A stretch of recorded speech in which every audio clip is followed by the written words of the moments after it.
ذائقة الموت كل نفس ذائقة الموت ثم إلينا ترجعون والذين آمنوا وعملوا الصالحات لنبوئن لهم جنات غرفا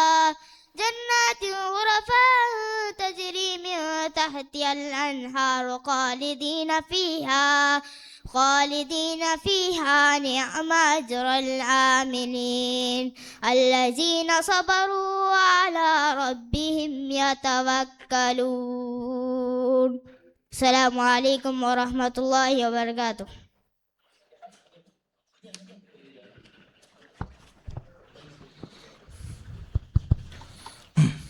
ಜಜಾಕಲ್ಲಾಹು ಖೈರ್ brother ಅದ್ಯಾನ್. ಮತ್ತೊಮ್ಮೆ ಇಲ್ಲಿ ನೆರೆದಿರುವ ಎಲ್ಲರಿಗೂ ಹೃತ್ಪೂರ್ವಕ ಸ್ವಾಗತವನ್ನು ಬಯಸುತ್ತಾ ಇಂದಿನ ಕಾರ್ಯಕ್ರಮದಲ್ಲಿ ನಮ್ಮ ಗೌರವಾನ್ವಿತ ಸಂಪನ್ಮೂಲ ವ್ಯಕ್ತಿಗಳಾಗಿ ಬಂದಿರುವ ಹರ್ಷ ಎಂ ಇವರು ಮೂಡಬಿದ್ರೆ SNM ಪಾಲಿಟೆಕ್ನಿಕ್ನಲ್ಲಿ ಉಪನ್ಯಾಸಕರಾಗಿರುತ್ತಾರೆ. ಜೊತೆಗೆ ಶ್ರೀ ರಾಮ್ ಪ್ರಸಾದ್ ಅವರು ಕೂಡ ಬಂದಿದ್ದಾರೆ. ಅವರು ಕೂಡ ಮೂಡಬಿದ್ರೆ SNM ಪಾಲಿಟೆಕ್ನಲ್ಲಿ ಉಪನ್ಯಾಸಕರಾಗಿರುತ್ತಾರೆ. ಅಷ್ಟೇ ಅಲ್ಲದೆ ಇವರಿಬ್ಬರು ಇವತ್ತು ನಮ್ಮ ಜೊತೆಗೆ SIR 2026 ಈ ಕಾರ್ಯಕ್ರಮದಲ್ಲಿ ನಿಮ್ಮ ಎಲ್ಲರ ಗೊಂದಲಗಳಿಗೆ ಪ್ರಶ್ನೆಗಳಿಗೆ ಉತ್ತರಿಸ್ತಾ ಇದ್ದಾರೆ. SIR 2026 ಇದರ ಕಂಪ್ಲೀಟ್ ಪ್ರಕ್ರಿಯೆಯ ವಿಷಯದಲ್ಲಿ ಅವರು ವಿವರಿಸಲಿಕ್ಕಿದ್ದಾರೆ. ಇವರು ಮೂಡಬಿದ್ರೆ ವಿಧಾನಸಭಾ ಕ್ಷೇತ್ರದ ಅಧಿಕೃತ BLOಗಳ ಮಾಸ್ಟರ್ ಟ್ರೈನಿಂಗ್ಗಳಾಗಿ ನಿಯೋಜಿಸಲ್ಪಟ್ಟಿರುತ್ತಾರೆ. ಇಂದಿನ ಕಾರ್ಯಕ್ರಮವನ್ನು ಜಮಿಯತುಲ್ ಫಲಾ ಮೂಡಬಿದ್ರೆ ತಾಲೂಕು ಘಟಕ, ಅದರ ಜೊತೆಗೆ ನಮ್ಮ ನಾಡ ಒಕ್ಕೂಟ ಮೂಡಬಿದ್ರೆ ಸಮುದಾಯ ಕೇಂದ್ರ ಮತ್ತು ಸೌಹಾರ್ದ ಮೂಡಬಿದ್ರೆ ಈ ಮೂರು ಸಂಸ್ಥೆಗಳ ಸಹಯೋಜಕತ್ವದಲ್ಲಿ ನಡೆಸ್ತಾ ಇದ್ದೇವೆ. ಇಂದು ಈ ಕಾರ್ಯಕ್ರಮದ ಸಂಪನ್ಮೂಲ ವ್ಯಕ್ತಿಗಳಾದ ಶ್ರೀಯುತ ರಾಮ್ ಪ್ರಸಾದ್ ಸರ್ ಮತ್ತು ಶ್ರೀಯುತ ಹರ್ಷ ಎಂ ಅವರಿಗೆ ನಾನು ವೇದಿಕೆಗೆ ಕರೀತಾ ಇದ್ದೇನೆ. ದಯವಿಟ್ಟು ಸರ್ ವೇದಿಕೆಗೆ ಬರಬೇಕು.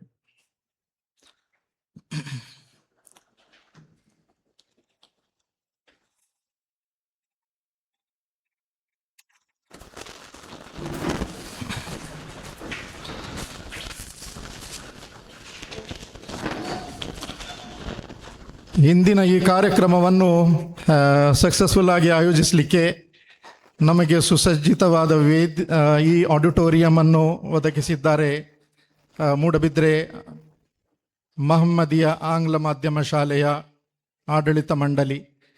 ಇಲ್ಲಿನ ಅಧ್ಯಕ್ಷರಾದ ಜನಾಬ್ ಶರೀಫ್ ಸಾಬ್ ಅವರಿದ್ದಾರೆ. ಓಕೆ, ದಯವಿಟ್ಟು ಶರೀಫ್ ಸಾಬ್ ಅವರು ವೇದಿಕೆಗೆ ಬಂದು ನಮ್ಮ ಸರ್ ಶ್ರೀ ರಾಮ್ ಪ್ರಸಾದ್ ಸರ್ ಅವರಿಗೆ ಹೂಗುಚ್ಛ ನೀಡಿ ವೆಲ್ಕಮ್ ಮಾಡಬೇಕಾಗಿ ಕೇಳಿಕೊಳ್ತಾ ಇದ್ದೇನೆ.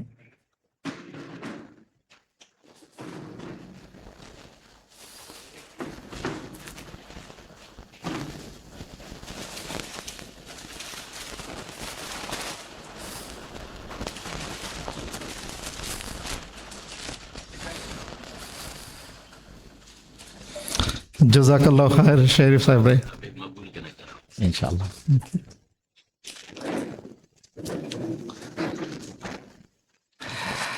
ಇಂದಿನ ಕಾರ್ಯಕ್ರಮದ ಇನ್ನೋರ್ವ ಸಂಪನ್ಮೂಲ ವ್ಯಕ್ತಿಗಳಾದ ಶ್ರೀಯುತ ಹರ್ಷ ಎಂ ಅವರಿಗೆ ಮಹಮ್ಮದಿಯ ಆಂಗ್ಲ ಮಾಧ್ಯಮ ಶಾಲೆಯ ಆಡಳಿತ ಮಂಡಳಿಯ ಅಧ್ಯಕ್ಷರಾಗಿರುವ ಮಕ್ಬೂಲ್ ಸಾಹೇಬರು ಬರಬೇಕು ವೇದಿಕೆಗೆ. ಅವರನ್ನು ಹೂಗುಚ್ಛ ನೀಡಿ ಸ್ವಾಗತಿಸಬೇಕಾಗಿ ಕೇಳಿಕೊಳ್ತಾ ಇದ್ದೇನೆ.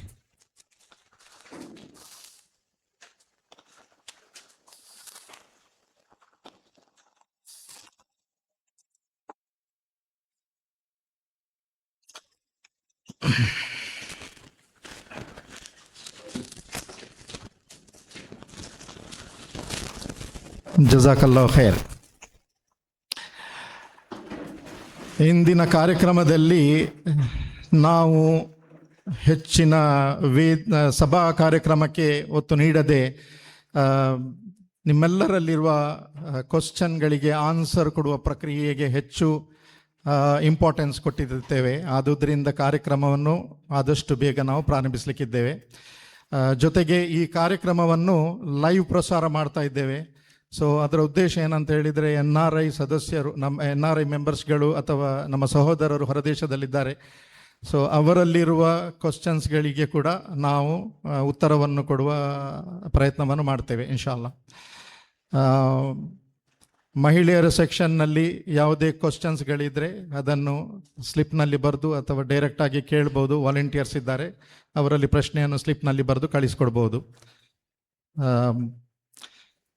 ಕಾರ್ಯಕ್ರಮವನ್ನು ಆರಂಭಿಸಲಿಕ್ಕೆ ನಾನು ವೇದಿಕೆಯನ್ನು ಹರ್ಷ ಸರ್ ಮತ್ತು ಶ್ರೀರಾಮ್ ಪ್ರಸಾದ್ ಸರ್ ಅವರಿಗೆ ಬಿಟ್ಟು ಕೊಡ್ತಾ ಇದ್ದೇನೆ. Over to you sir.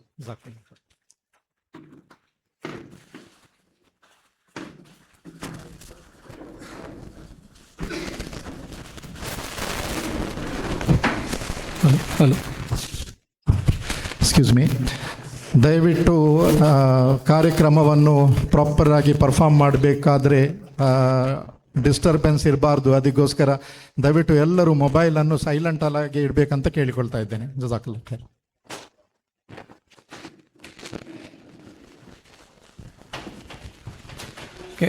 ಎಲ್ರಿಗೂ ನಮಸ್ತೆ. ಈಗಾಗಲೇ ಸರ್ ಎಕ್ಸ್ಪ್ಲೈನ್ ಮಾಡಿದರು. ಇಲ್ಲಿ ನಮ್ಮ ರೋಲ್, ನಂದು ಮತ್ತು ಹರ್ಷ ಸರಿದು ರೋಲ್ ಏನು ಅಂತ. ನಾವು ಮೂಡಬಿದ್ರೆಯ SNM ಪಾಲಿಟೆಕ್ನಿಕ್ನಲ್ಲಿ ಉಪನ್ಯಾಸಕರಾಗಿದ್ದೇವೆ. ಹಾಗೆ ಪ್ರಸ್ತುತ ಈಗ ಏನು SIR ಪ್ರಕ್ರಿಯೆ ನಡೀತಾ ಇದೆ, ಅದಕ್ಕೆ ಮೂಡಬಿದ್ರೆ ವಿಧಾನಸಭಾ ಕ್ಷೇತ್ರದ ಮಾಸ್ಟರ್ ಟ್ರೈನರ್ ಆಗಿ ನಮ್ಮನ್ನು ನಿಯೋಜನೆ ಮಾಡಿದ್ದಾರೆ. ಅದು ನಮ್ಮ ಕೆಲಸ ಇರುವಂಥದ್ದು, ಇಡೀ ಮೂಡಬಿದ್ರೆ ವಿಧಾನಸಭಾ ಕ್ಷೇತ್ರದಲ್ಲಿ ಒಟ್ಟಿಗೆ 219 ಬೂತ್ ಇದೆ. 219 ಬೂತ್ಗೆ 219 ಜನ BLOಗಳು ಇರ್ತಾರೆ. ಆ BLOಗಳಿಗೆ SIR ಪ್ರಕ್ರಿಯೆಯ ಬಗ್ಗೆ ಸಂಪೂರ್ಣವಾದಂಥ ಟ್ರೈನಿಂಗನ್ನು ಕೊಡುವಂಥದ್ದು. ಅಂದರೆ ಎಂಟೈರ್ ಪ್ರೊಸೆಸ್ ಫೀಲ್ಡಲ್ಲಿ ವರ್ಕ್ ಮಾಡುವಂಥವರು BLO. ಅವರು ಪ್ರತಿ ಮನೆಗೆ ಭೇಟಿ ಕೊಡಬೇಕು. ಆ ಫಾರ್ಮನ್ನು ನಿಮಗೆ ವಿತರಣೆ ಮಾಡ್ತಾರೆ. ಆನಂತರ ಆ ಫಾರ್ಮನ್ನು ಹೇಗೆ ಫಿಲ್ ಮಾಡೋದು, ಆ ಎಲ್ಲ ಪ್ರೊಸೆಸ್ಗಳನ್ನು BLOಗಳು ನಿಮ್ಮ ಮನೆಗೆ ಬಂದು ಆ ಪ್ರಕ್ರಿಯೆಯನ್ನು ಮಾಡ್ತಾರೆ. ಅವರಿಗೆ ಏನೆಲ್ಲ ಮಾಡಬೇಕು ಅಂದರೆ, ಫಾರ್ಮ್ ಕೊಡೋದ್ರಿಂದ ಹಿಡಿದು ನಿಮ್ಮ ಇನ್ಫಾರ್ಮೇಷನನ್ನು ಡಿಜಿಟೈಸೇಷನ್, ಅಂದರೆ BLOಗಳಿಗೆ ಅವರದ್ದೇ ಒಂದು ಆ್ಯಪ್ ಇದೆ, ಆ ಆ್ಯಪಿಗೆ ಅದನ್ನು ಅಪ್ಲೋಡ್ ಮಾಡಲಿಕ್ಕೆ ಇರ್ತದೆ. ಅದೆಲ್ಲ ಪ್ರಕ್ರಿಯೆ ಮಾಡುವಂಥದ್ದು BLOಗಳು. ಸೊ ಅವರಿಗೆ ಕೊಡುವಂಥ ಟ್ರೈನಿಂಗನ್ನು ನಾವು ಕೊಟ್ಟಿದ್ದೇವೆ. BLOಗಳಿಗೆ ಎಷ್ಟು ನಾಲೆಜ್ ಇರಬೇಕಾ ಅದರಷ್ಟೇ ನಾಲೆಜ್ ಜನರಿಗೆ ಕೂಡ ಇರಬೇಕು. ಈಗಾಗಲೇ BLOಗಳ ಜೊತೆಗೆ BLA ಅಂತ ಮಾಡಿದ್ದಾರೆ, ಅಂದರೆ ಬೂತ್ ಲೆವೆಲ್ ಏಜೆಂಟ್ ಅಂತ. ಅಂದರೆ ರಾಜಕೀಯ ಪಕ್ಷದ ಕಾರ್ಯಕರ್ತರಿಗೂ ಕೂಡ BLOಗಳ ಜೊತೆಗೆ ಮನೆಗೆ ಭೇಟಿ ಕೊಡುವಂಥ ಅವಕಾಶವನ್ನು ಕೂಡ ECI ಒದಗಿಸಿದೆ. ರಾಜಕೀಯ ಪಕ್ಷದವರು ಕೂಡ ಅವರ ಕಾರ್ಯಕರ್ತರುಗಳಿಗೆ ಟ್ರೈನಿಂಗನ್ನು ಕೊಟ್ಟಿದ್ದಾರೆ. ನಾವು ಕೂಡ BLAಗಳಿಗೆ ಕೂಡ ಟ್ರೈನಿಂಗ್ ಕೊಟ್ಟಿದ್ದೇವೆ. ಅಂದರೆ BLOಗಳ ರೋಲ್ ಅದು ಅಫಿಷಿಯಲ್ ಅವರೇ ಮಾಡಬೇಕು, ಫಾರ್ಮ್ ಕೊಡೋದ್ರಿಂದ ಹಿಡಿದು ಡಿಜಿಟೈಸೇಷನ್ ಮಾಡುವ ತನಕ. BLA ಅಂದರೆ ರಾಜಕೀಯ ಪಕ್ಷದ ಏಜೆಂಟ್ಗಳು ಅವರಿಗೆ ಹೆಲ್ಪಿಗೆ ಹೋಗ್ತಾರೆ ಅಷ್ಟೇ. ಅದರ ಜೊತೆಗೆ ಜನರಿಗೂ ಕೂಡ ಅದರ ಅರಿವಿರಬೇಕು ಅಂತ. ಸೊ ಈ ಉದ್ದೇಶದಿಂದ ನಾವು ಇವತ್ತು ಇಲ್ಲಿಗೆ ಬಂದಿದ್ದೇವೆ. ಮೊದಲನೇದಾಗಿ ನಾನು SIR ಬಗ್ಗೆ ಒಂದಿಷ್ಟು ಮಾಹಿತಿಯನ್ನು ಕೊಡ್ತೇನೆ. ಆನಂತರ ಹರ್ಷ ಸರ್ ಆ ಫಾರ್ಮನ್ನು ಹೇಗೆ ಫಿಲ್ ಮಾಡುವಂಥ, ಇಟ್ಸ್ ವೆರಿ ವೆರಿ ಇಂಪಾರ್ಟೆಂಟ್, ಆ ಫಾರ್ಮನ್ನು ಹೇಗೆ ಫಿಲ್ ಮಾಡುವಂಥದ್ದು ಅಂತ ಅವರು ಹೇಳ್ತಾರೆ. ಆನಂತರ ನಾವು ಇಂಟ್ರಾಕ್ಷನ್ ಮಾಡುವ, ಯಾಕಂದರೆ ಇಂಟ್ರಾಕ್ಷನ್ ಆದಷ್ಟು ಎಷ್ಟು ಆಗ್ತದೆ ಅಷ್ಟು ನಿಮ್ಮ ಡೌಟ್ ಎಲ್ಲ ಕ್ಲಿಯರ್ ಆಗ್ತದೆ. Okay, so SIR special intensive revision ಅಂತೇಳಿ ಕರೀತಾರೆ. ಇದು ಹೊಸ್ತಲ್ಲ, 1950ರಿಂದಲೇ ಅದು ಪ್ರಾರಂಭ ಆಗಿದೆ. ಪ್ರತಿ 10 ವರ್ಷ 15 ವರ್ಷಕ್ಕೊಮ್ಮೆ ಅಥವಾ 5 ವರ್ಷಕ್ಕೊಮ್ಮೆ ಅದು ರಿವಿಷನ್ಸ್ಗಳು ಆಗ್ತಾ ಹೋಗ್ತದೆ. ಅದರ ಬಗ್ಗೆ ಡೀಟೇಲ್ಸ್ ಕೊಟ್ಟಿದ್ದಾರೆ. ಲಾಸ್ಟ್ ಈಗ ಹೆಚ್ಚಿನವರಿಗೆ ಡೌಟ್ ಇರ್ಬೋದು, ಇದು ಯಾಕೆ 2002ರ ರಿಪೋರ್ಟನ್ನು ಕೇಳ್ತಾ ಇದ್ದಾರೆ. ನಾನು 2010ಕ್ಕೆ ವೋಟ್ ಹಾಕಿದ್ದೇನೆ, 15ಕ್ಕೆ ವೋಟ್ ಹಾಕಿದ್ದೇನೆ, ಮೊನ್ನೆ MLA MP ಎಲೆಕ್ಷನಿಗೂ ನಾನು ವೋಟ್ ಹಾಕಿದ್ದೇನೆ. ಆದರೆ ಯಾಕೆ 2002ರದ್ದು ಕೇಳ್ತಾ ಇದ್ದಾರೆ ಅಂತ ಹೇಳಿದರೆ, ಕರ್ನಾಟಕದಲ್ಲಿ ಲಾಸ್ಟಿಗೆ ಆದಂಥದ್ದು, ಕರ್ನಾಟಕ ಅಂತಲ್ಲ ಒಟ್ಟಿಗೆ 24 ರಾಜ್ಯಗಳಲ್ಲಿ ಕರ್ನಾಟಕವು ಸೇರಿದ ಹಾಗೆ SIR ಆಗಿರುವಂಥದ್ದು 2002. ಆನಂತರ ಸುಮಾರು 24 ವರ್ಷ SIR ಆಗಿರಲಿಲ್ಲ. ಈಗ SIR ಮಾಡ್ತಾ ಇದ್ದಾರೆ. ಅದಕ್ಕೋಸ್ಕರ ನಾವು 2002ರ ಡೀಟೇಲ್ಸನ್ನು ಕೇಳ್ತಾ ಇದ್ದಾರೆ. ನೆಕ್ಸ್ಟ್ ಸೊ ಯಾಕೆ ಇದು ಅಗತ್ಯ ಅಂತ ಹೇಳಿದರೆ, ಕೆಲವರದ್ದು ಎರಡೆರಡು ಕಡೆ ಮೂರು ಕಡೆ ವೋಟರ್ ಐ ಡಿ ಇರುವಂಥ ಚಾನ್ಸಸ್ಗಳು ಇರ್ತದೆ. ಬೇಸಿಕಲಿ ಅವರು ಊರಲ್ಲಿರ್ತಾರೆ, ಅನಂತರ ವರ್ಕಿಗೋಸ್ಕರ ಬ್ಯಾಂಗ್ಳೂರಿಗೆ ಹೋಗಿರ್ಬೋದು ಅಥವಾ ಬೇರೆ ಸ್ಟೇಟಿಗೆ ಹೋದಾಗ ಅಲ್ಲಿಯೂ ಕೂಡ ಅವರ ಹೆಸರುಗಳು ಇರುವ ಸಾಧ್ಯತೆಗಳು ಇರಬಹುದು. ಅನಂತರ ರಾಜಕೀಯ ಪಕ್ಷಗಳ ಪಟ್ಟಿಯ ಗುಣಮಟ್ಟದ ಅಂದರೆ ಸರಿ ಇಲ್ಲ ನಿಮಗೆ ಕೂಡ ಕೆಲವರಿಗೆ ಅನುಭವ ಆಗಿರ್ಬೋದು. ಆಟೋಮೆಟಿಕ್ ಆಗಿ ಕೆಲವರ ಹೆಸರುಗಳು ಡೆಲೀಟ್ ಆಗ್ತದೆ. ನಮ್ಮಲ್ಲಿ ವೋಟರ್ ಐ ಡಿ ಇರ್ತದೆ, ನಾವು ವೋಟರ್ ಐ ಡಿ ಹಿಡ್ಕೊಂಡು ಸ್ಕೂಲಿಗೆ ಹೋಗ್ತೇವೆ ವೋಟ್ ಹಾಕಲಿಕ್ಕೆ, ಅಲ್ಲಿ ಹೋದಾಗ ನಮಗೆ ಗೊತ್ತಾಗ್ತದೆ ನಮ್ಮ ಹೆಸರು ಹೋಗಿದೆ, ಡೆಲೀಟ್ ಆಗಿದೆ ಅಂತ. ಸೊ ಅಂಥದ್ದೆಲ್ಲ ಸಮಸ್ಯೆಗಳು ಇರುವಾಗ ಇದೆ ಅಂತ ಹೇಳಿ ಒಟ್ಟಾರೆಯಾಗಿ ಸಮಗ್ರವಾಗಿ ಅದನ್ನು ಪರಿಶೀಲನೆ ಮಾಡಬೇಕು ಅನ್ನುವ ಉದ್ದೇಶದಿಂದ SIR ಮಾಡಿದ್ದಾರೆ. ECI ಏನು ಹೇಳ್ತದೆ ಅಂತ ಹೇಳಿದರೆ, SIR ಯಾಕೆ ಬೇಕು ಅಂತೇಳಿ ಒಂದೇ ಲೈನಲ್ಲಿ ಹೇಳ್ತಾರೆ. ಏನು ಅಂತ ಹೇಳಿದರೆ, ಯಾವುದೇ ಒಬ್ಬ ಅರ್ಹ ವ್ಯಕ್ತಿಯ ಹೆಸರು ಪಟ್ಟಿಯಿಂದ ಹೊರಗಡೆ ಉಳಿಬಾರ್ದು, ಯಾವುದೇ ಅನರ್ಹ ವ್ಯಕ್ತಿಯ ಹೆಸರು ಪಟ್ಟಿಗೆ ಸೇರಬಾರ್ದು ಅಂತ ಒಂದೇ ಲೈನಲ್ಲಿ ಹೇಳುವಂಥದ್ದು. ಯಾವುದೇ ಒಬ್ಬ ಅರ್ಹ ವ್ಯಕ್ತಿಯ ಹೆಸರು ಪಟ್ಟಿಯಿಂದ ಬಿಟ್ಟು ಹೋಗಬಾರ್ದು, ಯಾವುದೇ ಕಾರಣಕ್ಕೂ ಬಿಟ್ಟು ಹೋಗಬಾರ್ದು. ಅದೇ ಥರ ಯಾವುದೇ ಒಬ್ಬ ಅನರ್ಹ ವ್ಯಕ್ತಿಯ ಹೆಸರು ಪಟ್ಟಿಗೆ ಸೇರ್ಪಡೆ ಕೂಡ ಆಗಬಾರ್ದು ಅಂತ ಈ ಉದ್ದೇಶಕ್ಕೋಸ್ಕರ SIR ಅನ್ನು ಮಾಡಿರುವಂಥದ್ದು. ನೆಕ್ಸ್ಟ್ ಇಲ್ಲಿ ERO ಅಂತ, ಅದು ನಾವು ತಹಶೀಲ್ದಾರ್ ಲೆವೆಲಲ್ಲಿ ಇರ್ತದೆ. ಅವರ ಕರ್ತವ್ಯ ಅದೇ ನಾನು ಹೇಳಿದಾಗ ಯಾವುದೇ ಅರ್ಹ ಮತದಾರರು ಹೊರಗೆ ಉಳಿಬಾರ್ದು ಮತ್ತು ಯಾವುದೇ ಅನರ್ಹ ವ್ಯಕ್ತಿ ಸೇರಬಾರ್ದು ಅನ್ನುವಂಥ ಉದ್ದೇಶ. ಎರಡನೇದು 2002ರಲ್ಲಿ ಏನು ಪಟ್ಟಿಯಲ್ಲಿ ಹೆಸರಿತ್ತು ಅದನ್ನು ಡೇಟಾ ಬೇಸ್ ಆಗಿ ತಕೊಂಡು ನಾವು ಅದನ್ನು ಪರಿಶೀಲನೆ ಮಾಡ್ತೇವೆ. ಇದರ ಬಗ್ಗೆ ತುಂಬ ಮಂದಿಗೆ ಡೌಟ್ ಇದೆ, ಅದನ್ನು ನಾವು ಖಂಡಿತವಾಗಿ ಇವತ್ತಿನ ಸೆಷನ್ನಲ್ಲಿ ಕ್ಲಾರಿಫೈ ಕೊಡ್ತೇವೆ. ಓಕೆ ಸರ್, ನೆಕ್ಸ್ಟ್ ನೋಡಿ, ಈಗ BLO ವರ್ಕ್ ಏನು ಅಂತ ನಾನು ಹೇಳ್ತೇನೆ. ಸೊ ಇದರಲ್ಲಿ ನಿಮ್ಮ ವರ್ಕ್ ಕೂಡ ತುಂಬ ಇದೆ. BLOಗಳು ನಿಮ್ಮ ಮನೆಗೆ ಭೇಟಿಯನ್ನು ಕೊಡ್ತಾರೆ. ಯಾವಾಗಿಂದ ಅಂತ ಹೇಳಿದರೆ 30ನೇ ತಾರೀಕಿಂದ ಸ್ಟಾರ್ಟ್ ಆಗ್ತದೆ. ನಾಡಿದ್ದು 30ರಿಂದ ಜುಲೈ 29ರ ತನಕ 1 ತಿಂಗಳ ಸಮಯಾವಕಾಶ ಇದೆ ಅವರಿಗೆ. ಅವತ್ತು ಅವರು ನಿಮ್ಮ ಮನೆಗೆ ಬರ್ತಾರೆ. ಈಗ ಪ್ರಶ್ನೆ ಬರ್ಬೋದು, ನಾನು ಇಲ್ಲದಿದ್ದರೆ ಏನಾಗ್ತದೆ, ಮನೆಯಲ್ಲಿ ನಾನು ಒಂದು ವೇಳೆ ಇಲ್ಲದಿದ್ದರೆ ಏನು ಅಂತ. ಅವರಿಗೆ 3 ಬಾರಿ ಭೇಟಿ ಕೊಡಲಿಕ್ಕೆ ಅವಕಾಶ ಉಂಟು. 3 ಬಾರಿ ಅಂದರೆ ಈಗ BLO ನಿಮ್ಮ ಮನೆಗೆ ಬಂದಾಗ ನಿಮ್ಮ ಮನೆಯಲ್ಲಿ ನೀವು ಯಾರಾದರೂ ಇದ್ದರೆ ಅವರು ಫಾರ್ಮನ್ನು ಕೊಡ್ತಾರೆ. ಆಮೇಲೆ ನಿಮಗೆ 2 ಆಪ್ಷನ್ ಇದೆ. ನೀವು ಅಲ್ಲಿಯೇ ಫಾರ್ಮನ್ನು ಫಿಲ್ ಮಾಡಿ ಕೊಡ್ಬೋದು ಅವತ್ತೇ, ಆಗ BLOದು ಕೆಲಸ ಮುಗೀತು, ಮತ್ತೆ ನಿಮ್ಮ ಮನೆಗೆ ಬರೋದಿಲ್ಲ. ಅಥವಾ ನಿಮಗೆ 2ನೇ ಆಪ್ಷನ್, ಇಲ್ಲ ಮನೆಯಲ್ಲಿ ನಾನು ಒಬ್ಬನೇ ಇರೋದು, ನನಗೆ ಗೊತ್ತಿಲ್ಲ, ಮನೆಯವರು ಸಾಯಂಕಾಲ ಬರ್ತಾರೆ ಅಂತ ಹೇಳಿದರೆ ಆಪ್ಷನ್ ಕೊಡ್ತಾರೆ. ಅವ್ರು ಹೇಳ್ತಾರೆ ನಾವು ಇಂಥ ದಿವಸ ಬರ್ತೇವೆ, ಮತ್ತೊಮ್ಮೆ ಬರ್ತೇವೆ, ಆಗ ಫಿಲ್ ಮಾಡಿ ಇಡಿ ಅಂತ. ಸೊ ಅದು 3ನೇದು ಅಂದರೆ ಅವರು ಫಸ್ಟ್ ಟೈಮ್ ಬಂದಾಗ ನೀವು ಮನೆಯಲ್ಲಿ ಯಾರು ಇರೋದಿಲ್ಲ, ಎಲ್ಲರೂ ವರ್ಕಿಗೆ ಹೋಗಿರ್ತೀರಿ. ಆಗ ಅವರು ನಿಮ್ಮ ಮನೆಗೆ ಒಂದು ಸ್ಟಿಕ್ಕರ್ ಅಂಟಿಸಿ ಹೋಗ್ತಾರೆ, ರೌಂಡ್ ಸ್ಟಿಕ್ಕರ್ ಅಂತ ಹೇಳ್ತಾರೆ. ಆ ಸ್ಟಿಕ್ಕರ್ ಅಂಟಿಸಿ ಅಲ್ಲಿ ಡೇಟ್ ಹಾಕ್ತಾರೆ, ಮುಂದಿನ ವಿಸಿಟ್ ನಾವು ಇಂಥ ದಿವಸ ಬರ್ತೇವೆ. ಫಾರ್ ಎಕ್ಸಾಂಪಲ್ ಜುಲೈ 2ನೇ ತಾರೀಕಿಗೆ ನಿಮ್ಮ ಮನೆಗೆ ಬಂದಿದ್ದಾರೆ, ನೀವು ಯಾರೂ ಇಲ್ಲ, ನಿಮ್ಮ ಮನೆಗೆ ಒಂದು ಸ್ಟಿಕ್ಕರ್ ಅಂಟಿಸ್ತಾರೆ, ನಾವು ಜುಲೈ 10ಕ್ಕೆ ಬರ್ತೇವೆ ಅಂತ. ನೀವು ಜುಲೈ 10ಕ್ಕೆ ಯಾರಾದರೂ ಇರಬೇಕಾಗ್ತದೆ, ಯಾಕಂದರೆ SIRಗೆ ಸೇರ್ಪಡೆ ಆಗುವಂಥದ್ದು ನಮ್ಮದು ಕೂಡ ಕರ್ತವ್ಯ. ಸರಿ, ಏನೋ ಅನಿವಾರ್ಯ ಕಾರಣ ಜುಲೈ 10ಕ್ಕೂ ನೀವಿಲ್ಲ, ಆಗ ಮತ್ತೊಮ್ಮೆ ಅವರು ಸ್ಟಿಕ್ಕರ್ ಅಂಟಿಸಿ ಹೋಗ್ತಾರೆ, ನಾವು ಜುಲೈ 15ಕ್ಕೆ ಬರ್ತೇವೆ ಅಂತ. ಅಂದರೆ ಒಬ್ಬ BLO 3 ಬಾರಿ ಭೇಟಿ ಕೊಡಲಿಕ್ಕೆ ಅವಕಾಶ ಇರ್ತದೆ. ಒಂದು ವೇಳೆ 3 ಬಾರಿ ಭೇಟಿ ಕೊಟ್ಟಾಗಲೂ ನೀವು ಮನೆಯಲ್ಲಿ ಇಲ್ಲದೇ ಇದ್ದರೆ ನಿಮ್ಮ ಹೆಸರು SIR ಅಲ್ಲಿ ಸೇರ್ಪಡೆ ಆಗುವುದಿಲ್ಲ. ಹಾಗಾಗಿ ಇದು ನಮ್ಮದು ಕೂಡ ಕರ್ತವ್ಯ. BLOಗಳು 3 ಬಾರಿ ಭೇಟಿಗೆ ಬರಲಿಲ್ಲ ಅಂತ ಹೇಳಿದ್ರೆ, ನೀವಾದರೂ ನಿಮಗೆ ಗೊತ್ತಿದೆ BLO ಯಾರು ಅಂತೇಳಿ ಎಲ್ರಿಗೂ ಗೊತ್ತಿರ್ತದೆ, ನೀವು ಅವರಿಗೆ ಒಂದು ಕಾಂಟ್ಯಾಕ್ಟ್ ಮಾಡಿ ಕೇಳಿ, ನಮ್ಮ ಮನೆಗೆ ಯಾವಾಗ ಬರ್ತೀರಿ ಅಂತ ಕೇಳಬಹುದು, ಆಯಿತಾ. ಇದೊಂದು. ಆನಂತರ EF, ಈಗ ನಿಮ್ಮ ಎಲ್ಲರ ಕೈಯಲ್ಲಿ ಒಂದೊಂದು ಫಾರ್ಮ್ ಇದೆ ಅಲ್ವಾ, ಅದು ಡ್ರಾಫ್ಟ್, ಅಂದರೆ ಅದು ಫೈನಲ್ ಅಲ್ಲ, ಸೇಮ್ ಅದೇ ಥರ ಇರ್ತದೆ. ಆದರೆ ಇದನ್ನು ನೀವು ನಿಮ್ಮ ರೆಫರೆನ್ಸಿಗೋಸ್ಕರ ಈಗ ಫಿಲ್ ಮಾಡ್ಬೋದು. ಆದರೆ BLOಗಳು ನಿಮ್ಮ ಕೈಗೆ ಕೊಡುವ ಫಾರ್ಮಲ್ಲಿ ಆಲ್ರೆಡಿ ನಿಮ್ಮ ಹೆಸರು, ಎಪಿಕ್ ನಂಬರ್, ಭಾಗ ಸಂಖ್ಯೆ, ಕ್ರಮ ಸಂಖ್ಯೆ, ಒಂದು QR ಕೋಡ್ ಮತ್ತು ನಿಮ್ಮ ಫೋಟೋ ಆಲ್ರೆಡಿ ಪ್ರಿಂಟ್ ಆಗಿರ್ತದೆ. ಈಗ ನಿಮ್ಮ ಕೈಯಲ್ಲಿ ಇರುವಂಥದ್ದು ಬ್ಲ್ಯಾಂಕ್ ಅಲ್ವಾ, ಅದರಲ್ಲಿ ನಿಮ್ಮ ಹೆಸರು ಏನೂ ಇಲ್ಲ, ಜಸ್ಟ್ ಬ್ಲ್ಯಾಂಕ್ ಕಾಪಿ ಮೇಲ್ಗಡೆ ಲೈನಲ್ಲಿ ಇರುವಂಥದ್ದು.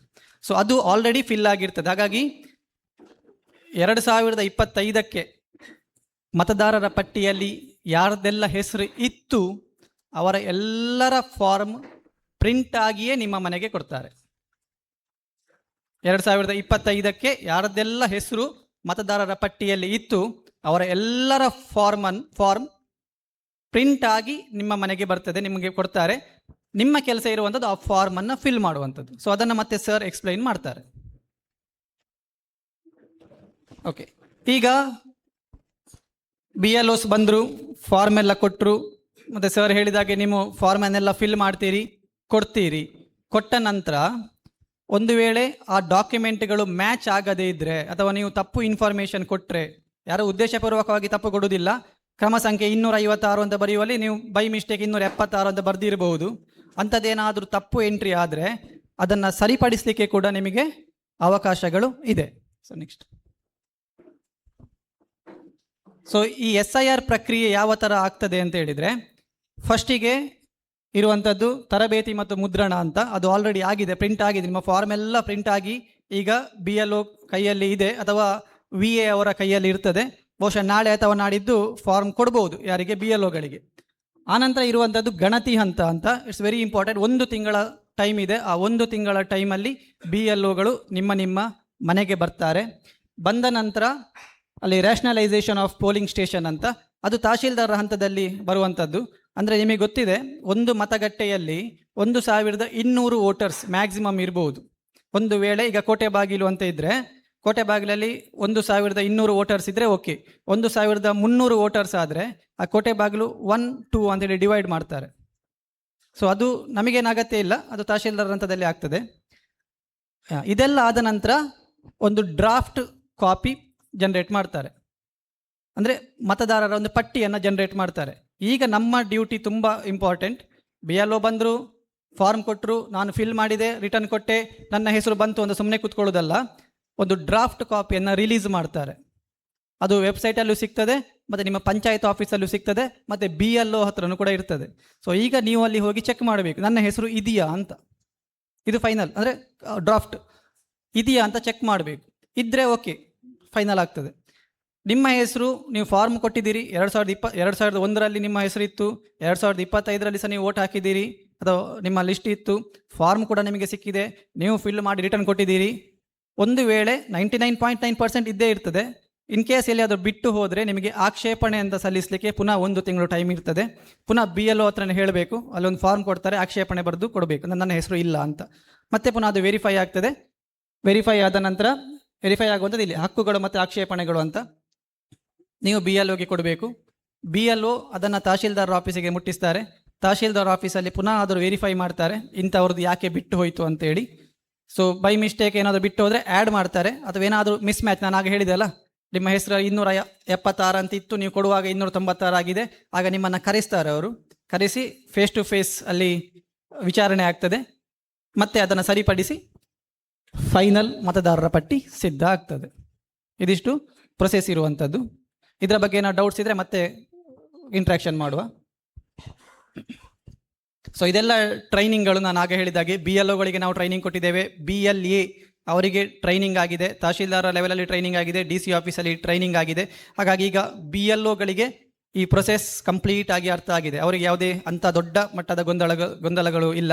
ಅದೇ ಥರ ರಾಜಕೀಯ ಪಕ್ಷದ ಕಾರ್ಯಕರ್ತರಿಗೂ ಕೂಡ ಅದರ ಬಗ್ಗೆ ಮಾಹಿತಿಗಳು ಸಿಕ್ಕಿದೆ. ಮತ್ತು ನಿಮಗೆ ಫಾರ್ಮನ್ನು ಕೊಡುವಾಗ 2 ಫಾರ್ಮ್ ಕೊಡ್ತಾರೆ, ಅಂದರೆ ಅಕ್ನಾಲೆಜ್ಮೆಂಟ್ ಅಂತೇಳಿ. ನೀವು 2 ಫಾರ್ಮ್ ಫಿಲ್ ಮಾಡಬೇಕು, ಒಂದನ್ನು ನೀವು ಇಟ್ಕೊಳ್ಬೇಕು, ಅಂದರೆ ನಿಮ್ಮ ಪ್ರೂಫಿಗೆ. ಅದು ಅಲ್ಲಿ ಸಿಗ್ನೇಚರ್ ಹಾಕಿ ಒಂದು ಫಾರ್ಮನ್ನು ನಿಮಗೆ ರಿಟರ್ನ್ ಕೊಡ್ತಾರೆ, ಅದು ನಿಮ್ಮ ಪ್ರೂಫಿಗೆ. ಒಂದು ಫಾರ್ಮನ್ನು BLOಸ್ಗಳು ತಗೊಳ್ತಾರೆ. ಅದರಲ್ಲಿ ಸಿಗ್ನೇಚರ್ ಇರುವಂಥದ್ದು BLOದು ಸಿಗ್ನೇಚರ್ ಇರ್ತದೆ, ಮತ್ತು ನಿಮ್ಮ ಸಿಗ್ನೇಚರ್ ಇರ್ತದೆ, ರೈಟ್. ಒಂದು ಮನೆಯಲ್ಲಿ 4 ಜನ ಇದ್ದರೆ, ಅಂದರೆ ವೋಟರ್ಸ್ ಲಿಸ್ಟಲ್ಲಿ 4 ಜನರ ಹೆಸರು ಇದ್ದರೆ 4 ಫಾರ್ಮ್ ಬರ್ತದೆ. ಆ 4 ಫಾರ್ಮನ್ನು ಅವರವರೇ ಫಿಲ್ ಮಾಡಬೇಕು ಅಂತೇನಿಲ್ಲ. ಕೆಲವರು ಫಾರಿನಲ್ಲಿ ಇರ್ಬೋದು, ಊರಲ್ಲಿ ಇರ್ಬೋದು, ಮನೆಯಲ್ಲಿದ್ದಂಥ ಹಿರಿಯವರು ಅದನ್ನು ಫಿಲ್ ಮಾಡಿ ಸಿಗ್ನೇಚರ್ ಹಾಕಿ ಕೊಡುವ ಆಪ್ಷನ್ಸ್ ಇದೆ. ಕೆಲವರಿಗೆ ಅದು ಕೂಡ ಡೌಟ್ ಇರ್ಬೋದು, ಅಂದರೆ ಫಾರಿನಲ್ಲಿದ್ದಾರೆ, ಅವ್ರದ್ದು ಫಾರ್ಮ್ ಹೇಗೆ ಫಿಲ್ ಮಾಡೋದು. ಮನೆಯಲ್ಲಿ ಯಾರಾದರೂ ಒಬ್ರು ಇರ್ತಾರಲ್ವ, ಅವರು ಅದನ್ನು ಫಿಲ್ ಮಾಡಿ ಕೊಡ್ಬೋದು. Next, okay. ಸೊ ನೆಕ್ಸ್ಟ್ ಅಲ್ಲಿ ವೆಬ್ಸೈಟ್ನ ಲಿಂಕ್ ಇದೆ, ಅದು ಮತ್ತೆ ಸರ್ ಎಕ್ಸ್ಪ್ಲೈನ್ ಮಾಡ್ತಾರೆ.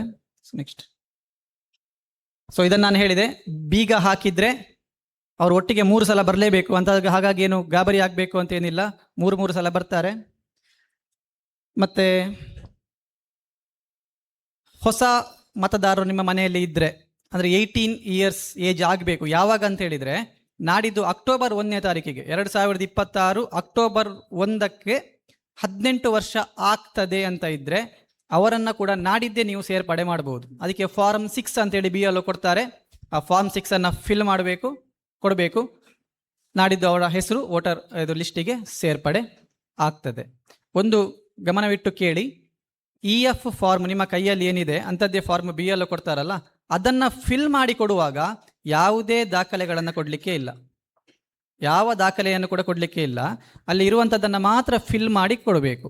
ದಾಖಲೆ ಯಾವಾಗ ಕೊಡಬೇಕು ಅಂತ ಹೇಳಿದರೆ, ನೀವು ಕೊಟ್ಟಿರುವಂಥ ಇನ್ಫಾರ್ಮೇಷನ್ಗಳು ಮಿಸ್ ಮ್ಯಾಚ್ ಆಗಿದ್ದರೆ, ಅದು ಹೆಸರಿನಲ್ಲಿ ಸ್ವಲ್ಪ ವೇರಿಯೇಷನ್ ಇದ್ದರೆ ಅಥವಾ ಕ್ರಮ ಸಂಖ್ಯೆಯಲ್ಲಿ ವೇರಿಯೇಷನ್ಸ್ ಇದ್ದರೆ, ತಾಲೂಕು ಆಫೀಸಿಂದ ನಿಮಗೊಂದು ನೋಟಿಸ್ ಬರ್ತದೆ, ನಿಮ್ಮದೇನೋ ವೆರಿಫಿಕೇಶನ್ ಉಂಟು, ಡಾಕ್ಯುಮೆಂಟ್ಸ್ ತಗೊಂಡು ಬನ್ನಿ ಅಂತ. ಆಗ ಮಾತ್ರ ಡಾಕ್ಯುಮೆಂಟ್ಸನ್ನು ತರಬೇಕು. ಅದು ಯಾವುದು ಅಂತ ಕೂಡ ನಾವು ಹೇಳ್ತೇವೆ. ಇದೆ ನಮ್ಮ ಆಧಾರ್ ಕಾರ್ಡ್, ಪಾಸ್ಪೋರ್ಟ್ ಅಥವಾ SSLC ಮಾರ್ಕ್ಸ್ ಕಾರ್ಡ್ ಇರ್ಬೋದು, ಅಥವಾ ಬ್ಯಾಂಕ್ ಪಾಸ್ಬುಕ್ ಇರ್ಬೋದು, ಬರ್ತ್ ಸರ್ಟಿಫಿಕೇಟ್ಸ್ ಇರ್ಬೋದು, ಅಥವಾ ಗೌರ್ಮೆಂಟ್ ಇಂದ ಕೊಡುವಂಥ ಯಾವುದಾದ್ರೂ ID ಕಾರ್ಡ್ಸ್ಗಳು ಇರ್ಬೋದು. ಇದೆಲ್ಲ ಡಾಕ್ಯುಮೆಂಟ್ಸನ್ನು ಆಗ ನೀವು ತಗೊಂಡು ಹೋಗ್ಲಿಕ್ಕೆ ಇದೆ ವಿನಃ BLOಗಳಿಗೆ ಕೊಡಲಿಕ್ಕೆ ಇಲ್ಲ, ಯಾವಾಗ EF ಫಾರ್ಮನ್ನು ಫಿಲ್ ಮಾಡುವಾಗ. ಆದರೆ ಹೊಸ ವ್ಯಕ್ತಿಯ ಸೇರ್ಪಡೆ ಮಾಡ್ತೀರಲ್ಲ, 18 ಇಯರ್ಸ್ ಆದವರು, ಅವರದ್ದು ಫಾರ್ಮ್ ಫಿಲ್ ಮಾಡುವಾಗ ನೀವು ಡಾಕ್ಯುಮೆಂಟನ್ನು ಅವ್ರು ಕೇಳಿದರೆ ಕೊಡ್ಬೋದು. ಓಕೆ. So next BLA. BLOಗಳ ಜೊತೆಗೆ ಎಲ್ಲಿಯಾದರೂ ರಾಜಕೀಯ ಪಕ್ಷದ ಕಾರ್ಯಕರ್ತರು ಬರಲಿಕ್ಕೆ ಆಪ್ಷನ್ ಉಂಟು ಅವರಿಗೆ. ಅವರು ಬಂದರೆ ಅವರು ಫಾರ್ಮ್ ನಿಮಗೆ ಕೊಡೋದಿಲ್ಲ, ಅವ್ರು ಜಸ್ಟ್ ಅವರೊಟ್ಟಿಗೆ ಇರ್ತಾರೆ. ಆದರೆ ECI ಒಂದು ಅವಕಾಶ ಕೊಟ್ಟಿದೆ BLAಗಳಿಗೆ, ಅಂದರೆ BLOಗಳಿಗೆ ಹೆಲ್ಪ್ ಮಾಡಲಿಕ್ಕೆ. ಫಾರ್ಮನ್ನು ಹಿಂದೆ ತಗೊಳ್ಳಿಕ್ಕೆ ಅವರು ಬರ್ಬೋದು ಅಂತ. ಕಂಪಲ್ಸರಿ ಅಲ್ಲ, ಆಪ್ಷನಲ್ ಅದು. ಮನೆಗೆ ಹಿಂದೆ ತಗೊಳ್ಳಿಕ್ಕೆ ಬರ್ತಾರಲ್ಲ, ಹಿಂದೆ ತಗೊಳ್ಳಿಕ್ಕೆ ಬರುವಾಗ BLAಗಳು ಕೂಡ ಕಲೆಕ್ಟ್ ಮಾಡ್ಬೋದು ಅಂತ. ಓಕೆ. ಇಲ್ಲಿ ಯಾವುದೇ ರೀತಿ ಕನ್ಫ್ಯೂಷನ್ಸ್ ಮಾಡ್ಕೊಳ್ಬೇಡಿ. BLO ಏನು ಅಂಗನವಾಡಿ ಟೀಚರ್ಸ್ ಹೆಚ್ಚಾಗಿರ್ತಾರೆ, ಅಥವಾ ಪ್ರೈಮರಿ ಸ್ಕೂಲ್ನ ಟೀಚರ್ಸ್ ಇರ್ಬೋದು, ಅವರು ನಿಮ್ಮ ಮನೆಗೆ ಬಂದು ಅವರೇ ಕೊಡಬೇಕು, ಅವರು ಮನೆಗೇ ಬಂದು ಕೊಡಬೇಕು. ಕೊಟ್ಟ ನಂತರ ನೀವು ಅವತ್ತೇ ಫಿಲ್ ಮಾಡಿ ಕೊಡ್ತೀರಾ ಅಂತಂದರೆ ತಗೊಂಡು ಹೋಗ್ತಾರೆ. ಕಷ್ಟ ಆಗ್ತದೆ ಅಂತ ಹೇಳಿದರೆ 4 ದಿವಸ ಬಿಟ್ಟು ಮತ್ತೊಮ್ಮೆ ಬರ್ತಾರೆ, ಆಗ ನೀವು ಕೊಡ್ಬೋದು. ಅಥವಾ ಅವರು ಫೋನ್ ಮಾಡಿ ಹೇಳ್ಬೋದು ಇಂಥವ್ರ ಹತ್ರ ಕೊಟ್ಟು ಕಳಿಸಿ ಅಂತ. ಅದು ರಿಸ್ಕ್ ಬೇಡ, ನೀವು ಹೇಳಿ ನೀವೇ ಬನ್ನಿ ಅಂತೇಳಿ, ಅಥವಾ ಅವರ ಜೊತೆಗಿದ್ದಂಥ BLAಗಳ ಹತ್ರ ಕೊಟ್ಟು ಕಳಿಸ್ಬೋದು. ಸೊ ಯಾವುದೇ ಕಾರಣಕ್ಕೂ ಫಾರ್ಮನ್ನು ಮಿಸ್ ಮಾಡಲಿಕ್ಕೆ ಹೋಗಬೇಡಿ. ನೆಕ್ಸ್ಟ್. ಓಕೆ. ಸೊ ಇದಿಷ್ಟು ಅಬೌಟ್ SIR ಬಗ್ಗೆ. ರೈಟ್. ಫಾರ್ಮ್ ಫಿಲ್ ಮಾಡುವಂಥದ್ದು ಈಗ ಸರ್ ಹೇಳ್ತಾರೆ. ಇದರಲ್ಲಿ ಏನಾದರೂ ಗೊಂದಲಗಳು ಇದೆಯಾ ಸರ್? ಕನ್ನಡದಲ್ಲೇ ಇರ್ತದೆ ಸರ್, ಫಾರ್ಮ್ ಕನ್ನಡದಲ್ಲೇ ಇರ್ತದೆ. ಯಾವುದು ಫಿಲ್ ಮಾಡ್ಬೋದು. ಹೌದು, ಯಾಕಂದರೆ BLOಗಳಿಗೆ ಸುಲಭ ಆಗಲಿ ಅಂತೇಳಿ ಇದರಲ್ಲಿ ಆ್ಯಕ್ಚುಲಿ ನಾವು ತೋರಿಸುವಂಥದ್ದು ಇಂಗ್ಲೀಷ್, ನಮಗೆ ಫಾರ್ಮ್ಯಾಟ್ ಕೊಟ್ಟದ್ದು ಇಂಗ್ಲೀಷ್, ನಿಮ್ಮ ಕೈಯಲ್ಲಿ ಇರುವಂಥದ್ದು ಕೂಡ ಇಂಗ್ಲೀಷೇ. ಬಟ್ ನಾಡಿದ್ದು ಕನ್ನಡದಲ್ಲಿ ಬರ್ತದೆ. ನೀವು ಫಿಲ್ ಮಾಡುವಂಥದ್ದು ಯಾವುದರಲ್ಲಿ ಬೇಕಾ, ಅಥವಾ ಕನ್ನಡ ಅಥವಾ ಇಂಗ್ಲೀಷ್ ಯಾವುದರಲ್ಲಿ ಕೂಡ ಫಿಲ್ ಮಾಡ್ಬೋದು. ಮತ್ತು ಅಲ್ಲಿ BLOದು ಸಿಗ್ನೇಚರ್ ಇರ್ತದೆ. ಮತ್ತು BLAಗಳಿಗೆ ಯಾವುದೇ ಸಿಗ್ನೇಚರ್ಸ್ ಇರೋದಿಲ್ಲ, ರಾಜಕೀಯ ಪಕ್ಷದ ಕಾರ್ಯಕರ್ತರಿಗೆ ಸಿಗ್ನೇಚರ್ ಇರೋದಿಲ್ಲ. ಮತ್ತು ನಿಮ್ಮ ಸಿಗ್ನೇಚರ್ ಅಲ್ಲಿ ಅಗತ್ಯ. ನಿಮ್ಮ ಫಾರ್ಮಿಗೆ ನಿಮ್ಮದೇ ಸಿಗ್ನೇಚರ್ ಅಂತ ಏನಿಲ್ಲ, ನಿಮ್ಮ ಮನೆಯವರ ಯಾರ ಸಿಗ್ನೇಚರ್ ಆಗ್ಬೋದು. ಉದಾಹರಣೆಗೆ ಒಂದು ಮನೆಯಲ್ಲಿ 5 ಜನ ಇರ್ತಾರೆ, 3 ಜನ ವಿದೇಶದಲ್ಲಿ ಇರ್ಬೋದು ಅಥವಾ ಬ್ಯಾಂಗ್ಳೂರಲ್ಲಿ ಇರ್ಬೋದು. ಮನೆಯಲ್ಲಿ ಇಬ್ಬರೇ ಇದ್ದರೂ ಕೂಡ ನಿಮ್ಮ ಮನೆಯವರ ಪರವಾಗಿ ನಿಮ್ಮ ಸಹಿಯನ್ನು ಹಾಕಿ ಬ್ರ್ಯಾಕೆಟಲ್ಲಿ ತಂದೆ ತಾಯಿ ಅಂತ ಮೆನ್ಷನ್ ಮಾಡಿ, ನಿಮ್ಮ ರಿಲೇಷನ್ಶಿಪ್ಪನ್ನು ಮೆನ್ಷನ್ ಮಾಡಬೇಕು ಅಷ್ಟೇ. ಮತ್ತು ಒಂದು ಕಾಪಿಯನ್ನು ನೀವು ಇಟ್ಕೊಳ್ಬೇಕು ಅಂತ. BLOಗಳಿಗೆ ಒಂದು ಕಾಪಿಯನ್ನು ರಿಟರ್ನ್ ಕೊಡಬೇಕು, ಒಂದು ಕಾಪಿಯನ್ನು ನೀವು ಜಾಗ್ರತೆಯಾಗಿ ತೆಗೆದಿಡಬೇಕು. ಮತ್ತು ಯಾವುದೇ ಡಾಕ್ಯುಮೆಂಟ್ಸ್ಗಳು ಈಗ ಅಗತ್ಯ ಇಲ್ಲ. ನೀವು ಕೊಟ್ಟಿರುವಂಥ ಇನ್ಫಾರ್ಮೇಷನ್ಗಳು ಮ್ಯಾಚ್ ಆಗ್ತದೆ ಅಂತ ಹೇಳಿದರೆ ಯಾವ ಡಾಕ್ಯುಮೆಂಟ್ನ ಅಗತ್ಯ ಕೂಡ ಇಲ್ಲ. ಎಲ್ಲಿಯಾದರೂ ಮಿಸ್ ಮ್ಯಾಚ್ ಆದರೆ ನೋಟಿಸ್ ಬಂದು ನಿಮಗೆ ವಿಚಾರಣೆಗೆ ಅಲ್ಲಿ ನೀವು ತಾಲೂಕು ಆಫೀಸಿಗೆ ಹೋದಾಗ ಆಗ ನೀವು ಪ್ರೊಡ್ಯೂಸ್ ಮಾಡಬೇಕಾಗ್ತದೆ. ಮತ್ತು ಇನ್ನೊಂದು ಫೋಟೋ ಹಾಕುವಂಥದ್ದು ಫಾರ್ಮಲ್ಲಿ, ಅದು ಕಂಪಲ್ಸರಿ ಅಂತ ಏನಿಲ್ಲ. ಅದರ ಬಗ್ಗೆ ಈಗ ಸರ್ ಎಕ್ಸ್ಪ್ಲೈನ್ ಮಾಡ್ತಾರೆ. ಓಕೆ.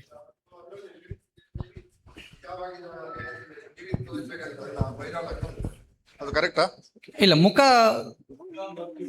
ಕಿವಿ ಕಾಣ್ಬೇಕಂತ ಇಲ್ಲ.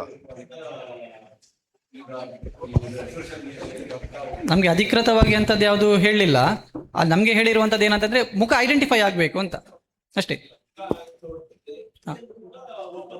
ಅದು ECIಯಲ್ಲಿ ನಮಗೆ ಅಧಿಕೃತವಾಗಿ ಅಂತದ್ದು ಯಾವುದು ಬರಲಿಲ್ಲ ಸರ್. ಇಲ್ಲ, ನಮಗೆ ಅಧಿಕೃತವಾಗಿ ಬಂದಿರುವಂಥದ್ದು ಮುಖ ಐಡೆಂಟಿಫೈ ಆಗಬೇಕು, ಇವ್ರ ಪರ್ಸನ್ ಅಂತೇಳಿ ಐಡೆಂಟಿಫೈ ಆಗಬೇಕು.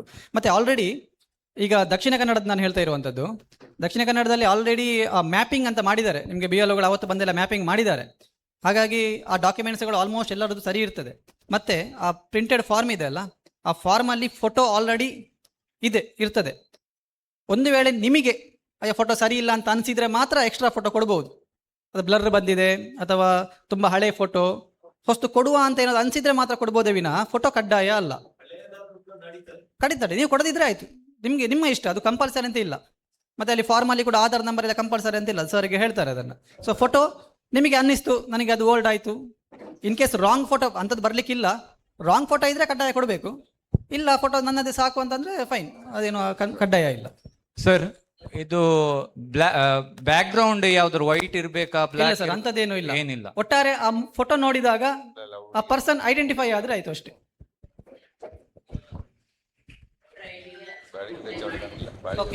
ಎಸ್, ಅದು ಬರ್ತದೆ ಸರ್. ಅದು ಲಾಸ್ಟ್ ಟೈಮ್ ನೀವು ಮ್ಯಾಪಿಂಗ್ ಮಾಡುವಾಗ ಮಾಡಿರುವಂಥದ್ದು, ಅದು ಪ್ರೊಸೆಸ್ ಅಲ್ಲಿ ಇದೆ ಅಂತೆ, ಪೋಸ್ಟ್ ಮಾಡ್ತಾ ಇದ್ದಾರೆ, ಕೆಲವರಿಗೆ ಸಿಕ್ಕಿದೆ ಆಲ್ರೆಡಿ, ಅದು ಕೆಲವರಿಗೆ ಬರ್ಬೋದು.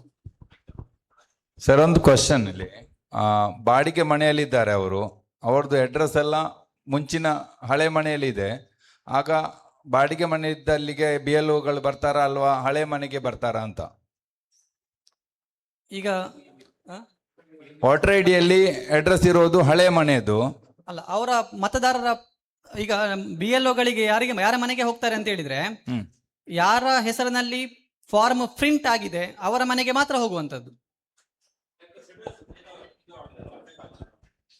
ನೀವು ಲಾಸ್ಟ್ ಟೈಮ್ ಎಲ್ಲಿ ವೋಟ್ ಮಾಡಿದಿರಿ? 2025 ಮೊನ್ನೆ MLA ಎಲೆಕ್ಷನ್ ಮತ್ತೆ MP ಎಲೆಕ್ಷನ್ಗೆ ವೋಟ್ ಹಾಕಿದ್ದಾರೆ, ಅವರು ಹಾಕಿದ್ದಾರೆ. ಅದು ಯಾವ ಬೂತಲ್ಲಿ ಹಾಕಿದಾರಾ ಆ ಬೂತಿನ BLOಗೆ ಅವರ ಫಾರ್ಮ್ ಹೋಗಿರ್ತದೆ. ಯಾವುದು ಅಡ್ರೆಸ್ಸಾ? ಅಡ್ರೆಸ್ ಚೇಂಜ್ ಇರ್ತದೆ ಅಂತ ಹೇಳುದು ಅವರು. ಈಗ ಆ ಪರ್ಸನ್ ಬಾಡಿಗೆ ಮನೆಯಲ್ಲಿ ಇದ್ರೆ ಸಹ ಆ ಪರ್ಸನ್ ಆ ಊರಲ್ಲಿ ಆ ಬೂತಲ್ಲಿ ಇರ್ತಾರಲ್ಲ, ಅವರು ಆ ಬೂತಲ್ಲಿ ಇರ್ತಾರೆ, ಆ ಬೂತಿಗೆ ಹೋಗಿ ಕೊಡುವ ಜವಾಬ್ದಾರಿ BLOಗಳದ್ದು. ಒಂದು ವೇಳೆ ಅವರು ಆ ಬೂತಲ್ಲಿ ಇಲ್ಲ, ಅವರು ಬೇರೆ ಕಡೆ ಹೋಗಿದ್ದಾರೆ, ವಲಸೆ ಹೋಗಿದ್ದಾರೆ ಅಂತ ಹೇಳಿದ್ರೆ ಇವರು ಕಾಲ್ ಮಾಡಿ ಕೇಳ್ತಾರೆ, ನಿಮ್ಮ ಫಾರ್ಮ್ ಬಂದಿದೆ ಏನು ಮಾಡಬೇಕು ಅಂತ. ಆಗ ಆ ಪರ್ಸನ್ನ ಜವಾಬ್ದಾರಿ, ನೀವು ಅಲ್ಲಿ ಕ್ಯಾನ್ಸಲ್ ಮಾಡಿ ನಾನು ಇಲ್ಲಿ ಹೊಸ್ತು ಮಾಡಿಸ್ತೇನೆ ಅಂತ ಹೇಳ್ಬೋದು. ಈಗ ಉದಾಹರಣೆಗೆ ಕೋಟೆಬಾಗ್ಲಲ್ಲಿ ಇದ್ದವರು ಶಿರ್ತಾಡಿಗೆ ಹೋಗಿರ್ಬೋದು, ಆಗ ಅವ್ರು ಹೇಳ್ತಾರೆ ನನಗೆ ಕೋಟೆಬಾಗ್ಲಿದ್ದು ಬೇಡ, ನಾನು ಶಿರ್ತಾಡಿಯಲ್ಲಿ ಕಂಟಿನ್ಯೂ ಮಾಡ್ತೇನೆ ಅಂತ ಹೇಳಿದ್ರೆ ಆ ಶಿರ್ತಾಡಿಯ BLO ಅವರಿಗೆ ಫಾರ್ಮ್ 6 ಮಾಡಬೇಕು, ಅಲ್ಲಿ ಕಂಟಿನ್ಯೂ ಆಗ್ತದೆ, ಇಲ್ಲಿ ಡೆಲಿಟ್ ಆಗ್ತದೆ. ಇಲ್ಲ ನಾನೀಗ ಶಿರ್ತಾಡಿಯಲ್ಲಿ ಇರುವುದು, ನಾನು ಪುನಃ ಕೋಟೆಬಾಗ್ಲಿಗೆ ಬರ್ತೇನೆ, ಅಲ್ಲಿದ್ದು ಬೇಕು ಅಂತ ಹೇಳಿದ್ರೆ ಅವ್ರು ಪುನಃ ಬರಬೇಕು, ಫಾರ್ಮ್ ಕಲೆಕ್ಟ್ ಮಾಡಬೇಕು, ಫಿಲ್ ಮಾಡಿ ರಿಟರ್ನ್ ಕೊಡಬೇಕು. ಓಕೆ, ಇನ್ನೇನಾದರೂ ಡೌಟ್ಸ್ ಇದ್ರೆ ಮತ್ತೆ ಲಾಸ್ಟಿಗೆ ಡಿಸ್ಕಷನ್ ಮಾಡುವ. ಈಗ ಫಾರ್ಮ್ ಫಿಲ್ ಮಾಡೋದು ಇಸ್ ವೆರಿ ಇಂಪಾರ್ಟೆಂಟ್, ಕರೆಕ್ಟಾಗಿ ಒಮ್ಮೆ ಕೇಳಿಸ್ಕೊಳ್ಳಿ.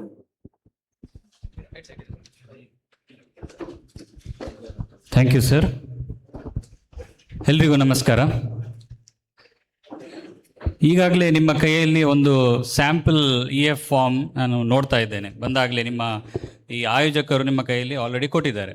ಇದು ಒಂದು ನಿಮಗೆ ರೆಫರೆನ್ಸ್, ನಾಡಿದ್ದು EF ಫಾರ್ಮ್ BLOಗಳು ನಿಮ್ಮ ಕೈಗೆ ತಂದು ಕೊಡ್ತಾರೆ, ಅದು ಪ್ರಿಂಟೆಡ್ ಆಗಿರ್ತದೆ, ಅದನ್ನು ಮಾತ್ರ ನೀವು ಮುಂದಿನ ಪ್ರಾಸೆಸ್ಗೆ ಕೊಡುವಂಥದ್ದು. ಇದು ನಿಮ್ಮ ರೆಫರೆನ್ಸಿಗೆ ಮಾತ್ರ. ಇದರಲ್ಲಿ ನೀವು ವರ್ಕೌಟ್ ಮಾಡಿ ನಿಮ್ಮ ಡೀಟೇಲ್ಸ್ ಎಲ್ಲ ಫಿಲ್ ಮಾಡಿ ಇಟ್ಟರೆ ನಾಡಿದ್ದು BLOಗಳು ಬಂದಾಗ ನಿಮಗೆ ಅವರಿಗೆ ತೋರಿಸಿದರೆ ಕೆಲಸ ಬೇಗ ಮುಗೀತದೆ. ಅರ್ಥ ಆಯ್ತಲ್ಲ? ಓಕೆ ಓಕೆ, ಈಗ ನಾನು ಹೇಳಿದ್ದು ಅಂದ್ರೆ ಇಲ್ಲಿ ಸ್ವಲ್ಪ ಓಕೆ ನೋಡಿ, ಈಗ ನಿಮ್ಮ ಕೈಯಲ್ಲಿ ಈಗಾಗಲೇ ಒಂದು printed sample EF form, enumeration form ಅಂತ ಕರಿತೇವೆ, ಅದು ಗಣತಿ ಫಾರ್ಮ್ ಅಂತ ಕನ್ನಡದಲ್ಲಿ. ಈ ಫಾರ್ಮ್ ನಿಮ್ಮ ರೆಫರೆನ್ಸಿಗೆ ಮಾತ್ರ ನೀವು ಇಟ್ಕೊಳ್ಬಹುದು.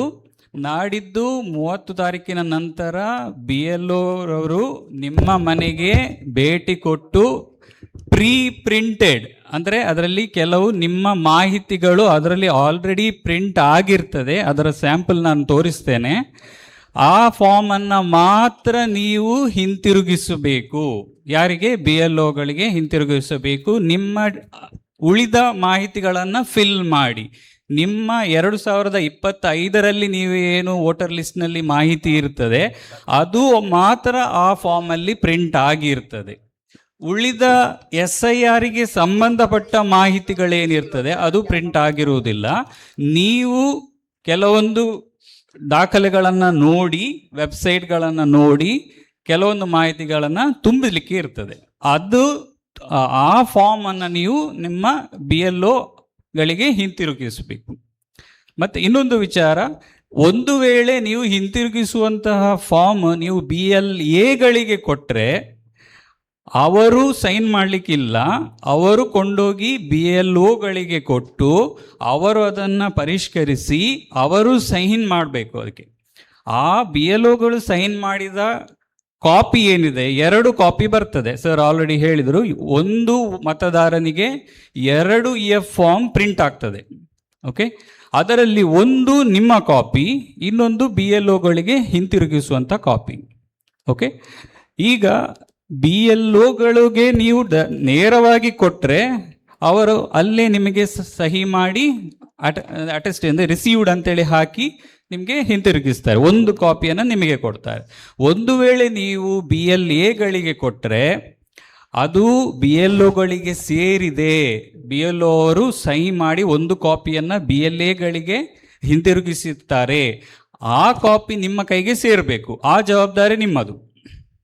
ಒಂದು ವೇಳೆ ನೀವು BLAಗಳಿಗೆ ಕೊಟ್ಟರೆ ಅದನ್ನ ಸರ್ಟಿಫೈಡ್ ಕಾಪಿ ರಿಸೀವ್ಡ್ ಅಂತೇಳಿ ವಾಪಸ್ ನಿಮ್ಮ ಕೈಯಲ್ಲಿ ಅದು ಇರಬೇಕು, ಆ ದಾಖಲೆ. ಓಕೆ, ಇಷ್ಟು ಕ್ಲಿಯರ್ ಆಯ್ತಾ? ಹಾಂ, ಬರಬಹುದು. BLA ಕಂಪಲ್ಸರಿ ಇಲ್ಲ.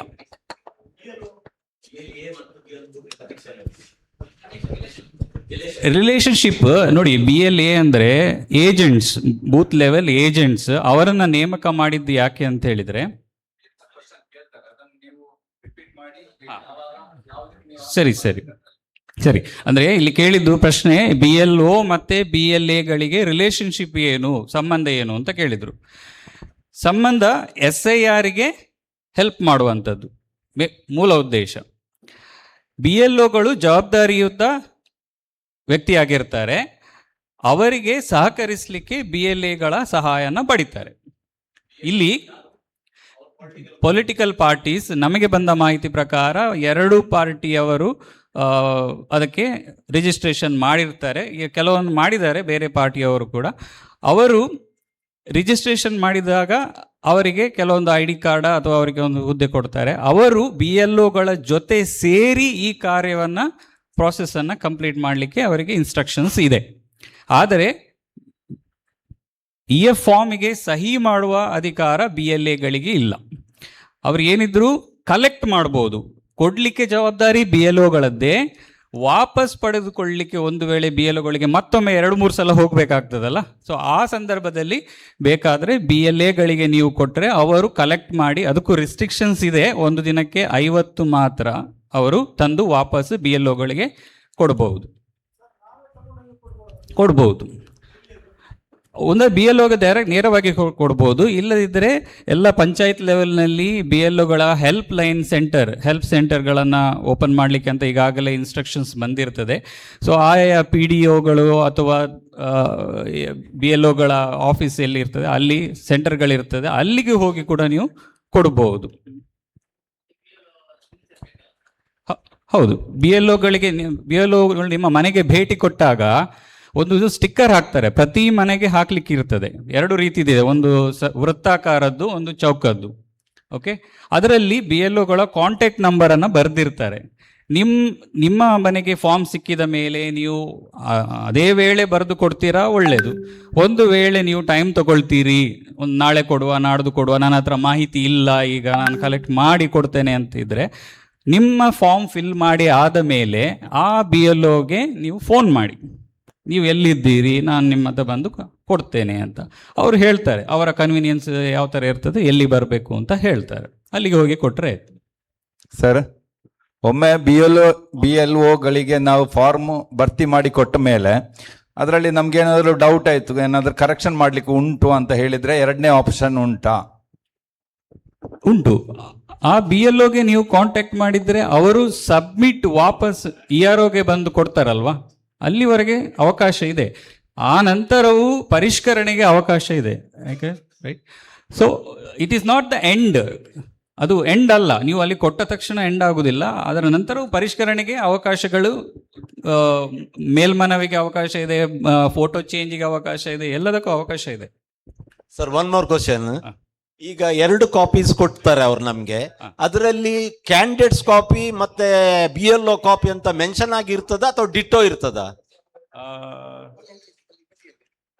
ಕಾಪಿ ಬೇರೆ ಬೇರೆ ಪ್ರಿಂಟೆಡ್ ಅಲ್ಲಿ 2 ಕಾಪಿಯಲ್ಲಿ BLO 2 ಸೇಮ್ ಇರ್ತದೆ. ಎಲ್ಲ ಸೇಮ್ ಇರ್ತದ ಅಥವಾ ಮೆನ್ಷನ್ ಮಾಡಿರ್ತಾರ ಕ್ಯಾಂಡಿಡೇಟ್ ಕಾಪಿ? ಐ ಡೋಂಟ್ ಇಲ್ಲ ಅಲ್ಲ? ಇಲ್ಲ ಕೊಟ್ಟ ಮೇಲೆ ನಮ್ಗೆ ಅದು ಕೊಟ್ಟಿದ್ದಾರೆ. ಕೆಲವು ಸಲ ಅಲ್ಲಿ ಹೇಳ್ತಾರೆ ನಮ್ಮ ಫಾರ್ಮೇ ಸಿಗ್ಲಿಲ್ಲ ಅಂತ ಹೇಳುವ ಸಾಧ್ಯತೆ ಇರ್ತದೆ. ಫಾರ್ಮ್ ಸಿಗ್ಲಿಲ್ಲ, ನಮ್ಮಲ್ಲಿ ಕಾಣೆ ಆಗಿದೆ ಅಂತ. ಸೊ ನಮ್ಗೆ ಅಕ್ನಾಲೆಜ್ಮೆಂಟ್ ಎಂತ, ನಾವು ಕೊಟ್ಟದಕ್ಕೆ ಪ್ರೂಫ್ ಎಂತದು? ಇದು 2 ಕಾಪಿ ಇರ್ತದೆ. ಒಂದು ಕಾಪಿಯನ್ನ ಅವರು ಸೈನ್ ಮಾಡಿ BLO ಸೈನ್ ಮಾಡಿ ನಿಮ್ಗೆ ವಾಪಸ್ ಕೊಡ್ತಾರೆ, ಅದೇ ದಾಖಲೆ. ಒಂದನ್ನ BLO ಇಟ್ಕೊಂಡಿರ್ತಾರೆ. ಸೈನ್ ಇರಲೇಬೇಕು. ಅದನ್ನ ಖಾತ್ರಿ ಪಡಿಸಿಕೊಳ್ಳೋ ಜವಾಬ್ದಾರಿ ನಿಮ್ಮದು. ಕಾರ್ಬನ್ ಅಲ್ಲ, ಅದು 2 ಕಾಪಿಯಲ್ಲೇ ಬರ್ತದೆ. ಹೌದು, 2 ಫಿಲ್ ಮಾಡಬೇಕು. ಇನ್ನೇನಾದ್ರು ಪ್ರಶ್ನೆ? ಓಕೆ, ನಾವು ಫಿಲ್ ಮಾಡೋದು ಹೇಗೆ ಅಂತ ಒಮ್ಮೆ ನೋಡುವ. ಇದು ಇಂಗ್ಲಿಷ್ ಫಾರ್ಮ್ಯಾಟ್ ನೋಡಿ. ಇದರಲ್ಲಿ ನಿಮ್ಮ ಕೈಯಲ್ಲಿ ಈಗ ಆಲ್ರೆಡಿ ಇದೆ. ಅದರಲ್ಲಿ ಮೊದಲನೇ ಲೈನಲ್ಲಿ ಒಂದು ರೋದಲ್ಲಿ ಇರುವಂತದ್ದು ಇದು ಪ್ರೀ ಪ್ರಿಂಟ್ ಆಗಿರ್ತದೆ, ಮೊದಲೇ ಮುದ್ರಿತವಾಗಿರ್ತದೆ. ಏನಿರ್ತದೆ ಇದರಲ್ಲಿ? ನಿಮ್ಮ ಹೆಸರು, ಎಪಿಕ್ ನಂಬರ್, ನಿಮ್ಮ ಅಡ್ರೆಸ್, ಆಮೇಲೆ ನೀವು ಈಗ 2025ರಲ್ಲಿ ಯಾವ ಭಾಗದಲ್ಲಿ ವೋಟರು ಆ ಭಾಗದ ಡೀಟೇಲ್ಸ್ ಪ್ರಿಂಟ್ ಆಗಿ ಇರ್ತದೆ. ಸೀರಿಯಲ್ ನಂಬರ್ ಇರ್ತದೆ, ಪಾರ್ಟ್ ನಂಬರ್ ಇರ್ತದೆ, ಯಾವುದು ಕಾನ್ಸ್ಟಿಟ್ಯೂನ್ಸಿ ನೇಮ್ ಇರ್ತದೆ, ಸ್ಟೇಟ್ ಇರ್ತದೆ, ಇದೆಲ್ಲ ಇರ್ತದೆ. ಹೆಚ್ಚು ಕಮ್ಮಿ ಇದು ನಿಮ್ಮ ವೋಟರ್ ID-ಯಲ್ಲಿ ಏನು ಮಾಹಿತಿ ಇರ್ತದೆ ಅದೇ ಇಲ್ಲಿರುವಂಥದ್ದು. ನಿಮ್ಮ ಹತ್ರ ಈಗಾಗಲೇ ಏನು 25ರಲ್ಲಿ ವೋಟರ್ ID ಇದೆ, ಅದೇ ಮಾಹಿತಿ ಇಲ್ಲಿ ಇರುತ್ತದೆ. ಅದರೊಂದಿಗೆ ಒಂದು QR ಕೋಡ್ ಇರ್ತದೆ. ಈ QR ಕೋಡು ಮತದಾರನಿಗೆ ಏನು ಸಂಬಂಧ ಇಲ್ಲ, ಅದು BLOಗಳಿಗೆ ಕೆಲಸ ಬೇಗ ಮಾಡಲಿಕ್ಕೆ ಅವರಿಗೊಂದು ಆ್ಯಪ್ ಕೊಟ್ಟಿದ್ದಾರೆ, ಮೊಬೈಲ್ ಆಂಡ್ರಾಯ್ಡ್ ಆ್ಯಪ್ ಕೊಟ್ಟಿರ್ತಾರೆ. ಅದರಲ್ಲಿ ಸ್ಕ್ಯಾನ್ ಮಾಡಲಿಕ್ಕೆ, ನಿಮ್ಮ ಮಾಹಿತಿಯನ್ನು ಪದೇ ಟೈಪ್ ಮಾಡುವುದು ಸಮಯಾವಕಾಶ ಕಡಿಮೆ ಆಗಲಿಕ್ಕೋಸ್ಕರ ಸ್ಕ್ಯಾನ್ ಮಾಡಲಿಕ್ಕೆ ಅಂತ ಕೊಟ್ಟಿರ್ತಾರೆ. ಇದು ನಮಗೆ ಅಗತ್ಯ ಇಲ್ಲ. ಅದರ ನೆಕ್ಸ್ಟ್ ಓಲ್ಡ್ ಫೋಟೋ. ಓಲ್ಡ್ ಅಂತ ಹೇಳಿದರೆ ಈಗಾಗಲೇ ನಿಮ್ಮ ವೋಟರ್ ID-ಯಲ್ಲಿ ಯಾವ ಫೋಟೋ ಇದೆ 99% ಅದೇ ಪ್ರಿಂಟ್ ಆಗಿರ್ತದೆ, ಈಗಾಗಲೇ ಪ್ರಿಂಟ್ ಆಗಿರ್ತದೆ. ಅದರ ಪಕ್ಕದಲ್ಲಿ ನಿಮಗೆ ಈಗಾಗಲೇ ಪ್ರಿಂಟ್ ಆದಂತಹ ಫೋಟೋ ಸಮಂಜಸ ಇಲ್ಲ, ಇದು ನಾನಲ್ಲ, ಇದು ನನ್ನದಲ್ಲ, ಇದರಲ್ಲಿ ದೋಷ ಉಂಟು ಅಂತ ಅನಿಸಿದರೆ ಮಾತ್ರ ನಿಮ್ಮ ಈಗದ ಪಾಸ್ಪೋರ್ಟ್ ಸೈಜ್ ಇರ್ಬೋದು ಅಥವಾ ಬೇರೆ ಸೈಜ್ ಯಾವ ಸ್ಟ್ಯಾಂಪ್ ಸೈಜು ಆಗ್ಬೋದು, ಅಲ್ಲಿ ಅಂಟಿಸಿ, 2ಕ್ಕೂ ಅಂಟಿಸಿ. 2 ಫಾರ್ಮ್ ಇರ್ತದಲ್ಲ, ಅದು 2ಕ್ಕೂ ಅಂಟಿಸಿ. ಇದು ಆಪ್ಷನಲ್, ಐಚ್ಛಿಕ ಅಂತ ನಾವು ಹೇಳಿದೆ ಕನ್ನಡದಲ್ಲಿ. ಆಪ್ಷನಲ್, ಇದು ಕಂಪಲ್ಸರಿ ಅಲ್ಲ. ನಿಮಗೆ ಆಲ್ರೆಡಿ ಪ್ರಿಂಟೆಡು ಓಕೆ, ಅದು ಕ್ಲಿಯರ್ ಇದೆ ಅಂತೇಳಿ ಅನಿಸಿದರೆ ನೀವು ಅಂಟಿಸುವ ಅಗತ್ಯ ಬರುವುದಿಲ್ಲ. ಓಕೆ, ಇಲ್ಲಿವರೆಗೆ ಏನಾದರೂ ಡೌಟ್ ಇದೆಯಾ? ನಮಗೆ ಆ ರೀತಿಯ ಯಾವುದೇ ಇನ್ಸ್ಟ್ರಕ್ಷನ್ ಇಲ್ಲ. ಉದ್ದೇಶ ಇಷ್ಟೇ, ನಾಡ್ದು ವೋಟಿಂಗಿಗೆ ಹೋದಾಗ ನೀವು ಯಾರು ಅನ್ನೋದು ಅಲ್ಲಿ ಅಧಿಕಾರಿಗಳಿಗೆ, ಮತಗಟ್ಟೆ ಅಧಿಕಾರಿಗಳಿಗೆ ಖಚಿತಪಡಿಸಿಕೊಳ್ಳಲಿಕ್ಕೆ ಬೇಕಾದಂಥ ಒಂದು ವೋಟರ್ ಇನ್ಫಾರ್ಮೇಶನ್ ಫೋಟೋ ಅಷ್ಟೇ. ಸರ್, ಈಗ ಪ್ರಿಂಟ್ ಆಗಿ ಬಂದ ಫಾರ್ಮ್ನಲ್ಲಿ ನಮ್ಮ ಸ್ಪೆಲ್ಲಿಂಗ್ ಮಿಸ್ಟೇಕ್ ಇದ್ರೆ ಕರೆಕ್ಷನ್ ಅಲ್ಲೇ ಆಗ್ತದಾ ಈ BLOಗಳು ಬರುವಾಗ? ಕರೆಕ್ಷನ್ಸಿಗೆ ಈಗ ತಿದ್ದುಪಡಿ ಹಂತದಲ್ಲಿ ಮಾಡಿಕೊಳ್ಬೋದು. ಇದು ಖಾಲಿ ನಿಮ್ಮ ಮಾಹಿತಿ ಲಿಂಕ್ ಮಾಡಲಿಕ್ಕೆ, ಅಂದರೆ 2002ರ ವೋಟರ್ ಲಿಸ್ಟಿಗೂ ಈಗಕ್ಕೂ ಲಿಂಕ್ ಮಾಡಲಿಕ್ಕೆ ಇರುವಂಥ ಒಂದು ಪ್ರಾಸೆಸ್. ಇದರ ಮಿಡ್ಲಲ್ಲಿ ಬರ್ತದೆ, ಕರೆಕ್ಷನ್ಸ್ ಏನಾದರೂ ಇದ್ದರೆ ಮಾಡಲಿಕ್ಕೆ ಬರ್ತದೆ. ಆ ಹಂತದಲ್ಲಿ ನೀವು ಕರೆಕ್ಷನ್ಸ್ ಮಾಡ್ಬೋದು. ಹೆಚ್ಚಾಗಿ ಸ್ಪೆಲ್ಲಿಂಗ್ ಮಿಸ್ಟೇಕ್ ಇರ್ತದೆ, ಅದನ್ನು ಯಾವ ಹಂತದಲ್ಲಿ ಮಾಡಬೇಕು, ಎಲ್ಲಿ ಮಾಡಬೇಕು? EF ಫಾರ್ಮ್ ರಿಟರ್ನ್ ಬಂದಾಗ ನೀವು ಫಿಲ್ ಮಾಡಿ ಕೊಡ್ತೀರಲ್ಲ, ಬಂದಾಗ ಒಂದು ವೇಳೆ ಅಲ್ಲಿ ಎನ್ಕ್ವೈರಿಯಲ್ಲಿ ಅಂದರೆ ಮ್ಯಾಪಿಂಗ್ ಮಾಡುವಾಗ ERO ಹಂತದಲ್ಲಿ ಒಂದು ವೇಳೆ ಮಿಸ್ ಮ್ಯಾಚ್, ಅಂದರೆ ಇದು ಎಲ್ಲ ಕಂಪ್ಯೂಟರೈಸ್ಡ್, ನೀವು ಕೊಟ್ಟ ಮಾಹಿತಿಯನ್ನ ಡಿಜಿಟಲ್. ಇದು ಇಂಗ್ಲಿಷ್ನಲ್ಲಿ ಉಂಟಾ ಕನ್ನಡದಲ್ಲಿ ಉಂಟಾ? ಯಾವುದು ಈ ಫಾರ್ಮ್? ಫಾರ್ಮ್ ಎರಡರಲ್ಲೂ ಪ್ರಿಂಟ್ ಆಗ್ತದೆ, ನೀವು ಯಾವುದೇ ರೀತಿಯಲ್ಲೂ ಅಂದ್ರೆ ಕೊಡ್ಬೋದು. ಕನ್ನಡದಲ್ಲಿ ಬರೆಯುವ ಹೆಚ್ಚಾಗಿ ಮುಸ್ಲಿಮ್ಸ್ ಹೆಸರು ಕನ್ನಡದಲ್ಲಿ ಬರ್ದದ್ದು ಇಂಗ್ಲಿಷ್ನಲ್ಲಿ ಬರುವಾಗ ಉದಾಹರಣೆಗೆ ಮೊಹಮ್ಮದ್ ಇರ್ತದೆ, ಅದು MU ಬರ್ತದೆ, MO ಬರ್ತದೆ, MA ಬರ್ತದೆ. ಹಾಗೆ ಇವರು ಮಾಡುವಾಗ ಅವರಿಗೆ ಸರಿ ಕಂಡ ರೀತಿಯಲ್ಲಿ ಮಾಡಿರ್ತಾರೆ. ನಾನು ನಿಮಗೆ ಒಂದು ವೆಬ್ಸೈಟ್ ತೋರಿಸ್ತೇನೆ, ನೀವೇ ವೆರಿಫೈ ಮಾಡ್ಬೋದು ನಿಮ್ಮ ಹೆಸರು ಕನ್ನಡದಲ್ಲಿ ಹೇಗೆ ಬರ್ತಾ ಉಂಟು, ಇಂಗ್ಲಿಷಲ್ಲಿ ಹೇಗೆ ಬರ್ತಾ ಉಂಟು ಅಂತ. 2002ರ ಪಟ್ಟಿ ಡಿಜಿಟಲ್ ವೆಬ್ಸೈಟ್ ಇದೆ, ಅದನ್ನು ನಾನು ತೋರಿಸಿಕೊಡ್ತೇನೆ. ನೀವೇ ಹುಡುಕ್ಬೋದು, ನೀವೇ ವೆರಿಫೈ ಮಾಡ್ಬೋದು, ಈಗದ ಹೆಸರು ಸರಿ ಉಂಟಾ, 2002ರಲ್ಲಿ ಸರಿ ಉಂಟಾ ಅನ್ನೋದನ್ನು ನೋಡ್ಬೋದು. ನಾನು ಹೇಳಿಕೊಡ್ತೇನೆ ಲಾಸ್ಟಿಗೆ, ಆಯ್ತಾಯ್ತು, ಚೆಕ್ ಮಾಡ್ಬೋದು. ಸರ್, ಫೋಟೋಸ್ ವೈಟ್ ಬ್ಯಾಕ್ಗ್ರೌಂಡ್ ಇರುವಂಥದ್ದು ಆಗ್ತದ ಅಲ್ಲ ಬೇರೆ ಕಲರ್ ಬಂದರೆ ಆಗ್ತದ ಅಂತ? ಆಸ್ ಐ ಆಲ್ರೆಡಿ ಈಗಾಗಲೇ ಹೇಳಿದೆ, ನಮಗೆ ಯಾವುದೇ ಅಧಿಕೃತವಾಗಿ ಯಾವುದೇ ಇನ್ಸ್ಟ್ರಕ್ಷನ್ ಇಲ್ಲ ಫೋಟೋ ಈ ಥರ ಇರಬೇಕು ಆ ಥರ ಇರಬೇಕು ಅಂತ. ಉದ್ದೇಶವನ್ನು ಅರ್ಥ ಮಾಡ್ಕೊಳ್ಳಿ, ನಿಮ್ಮನ್ನು ಗುರುತು ಹಿಡಿಲಿಕ್ಕೆ, ಕನ್ನಡದಲ್ಲಿ ಹೇಳ್ತೇನೆ, ಗುರುತು ಹಿಡಿಯುವಂಥ ಒಂದು ಪ್ರಾಸೆಸ್ಸಿಗೆ ಬೇಕಾಗುವಂಥ ಮಾಹಿತಿ ಅದು. ನಿಮ್ಮ ಮುಖ ಈಗ ಹೇಗಿದೆ ಅದೇ ರೀತಿಯಲ್ಲಿ ಅಲ್ಲಿ ಕಂಡರೆ ಸಾಕು. ಬ್ಯಾಕ್ಗ್ರೌಂಡಿಗೆ ಏನು ಇನ್ಸ್ಟ್ರಕ್ಷನ್ಸ್ ಇಲ್ಲ, ಮುಂದೆ ಬಂದರೆ ತಿಳಿಸ್ತೇವೆ.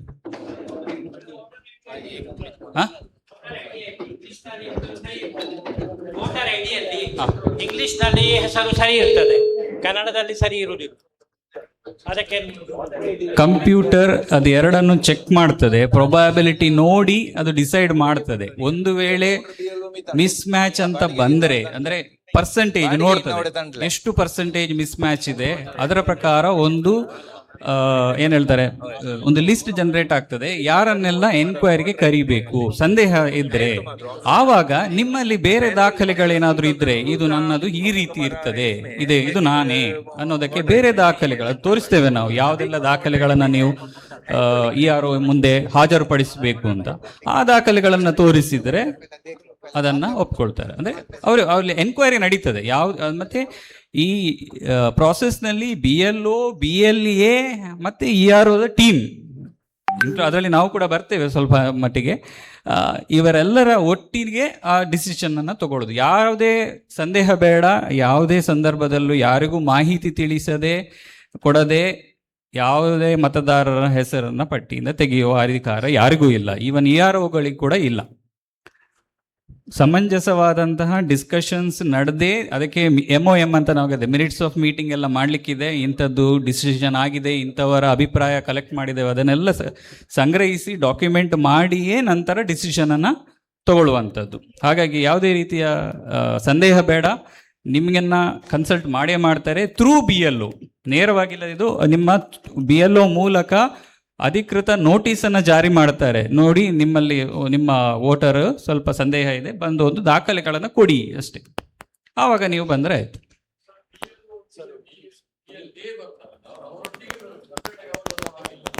ಇಲ್ಲ, ಕಲೆಕ್ಟ್ ಮಾಡಲಿಕ್ಕೆ ಬರ್ಬೋದು.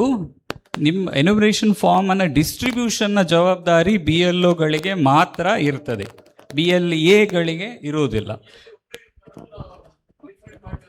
1200 ಮತದಾರರಿಗೆ ಒಬ್ಬ BLO.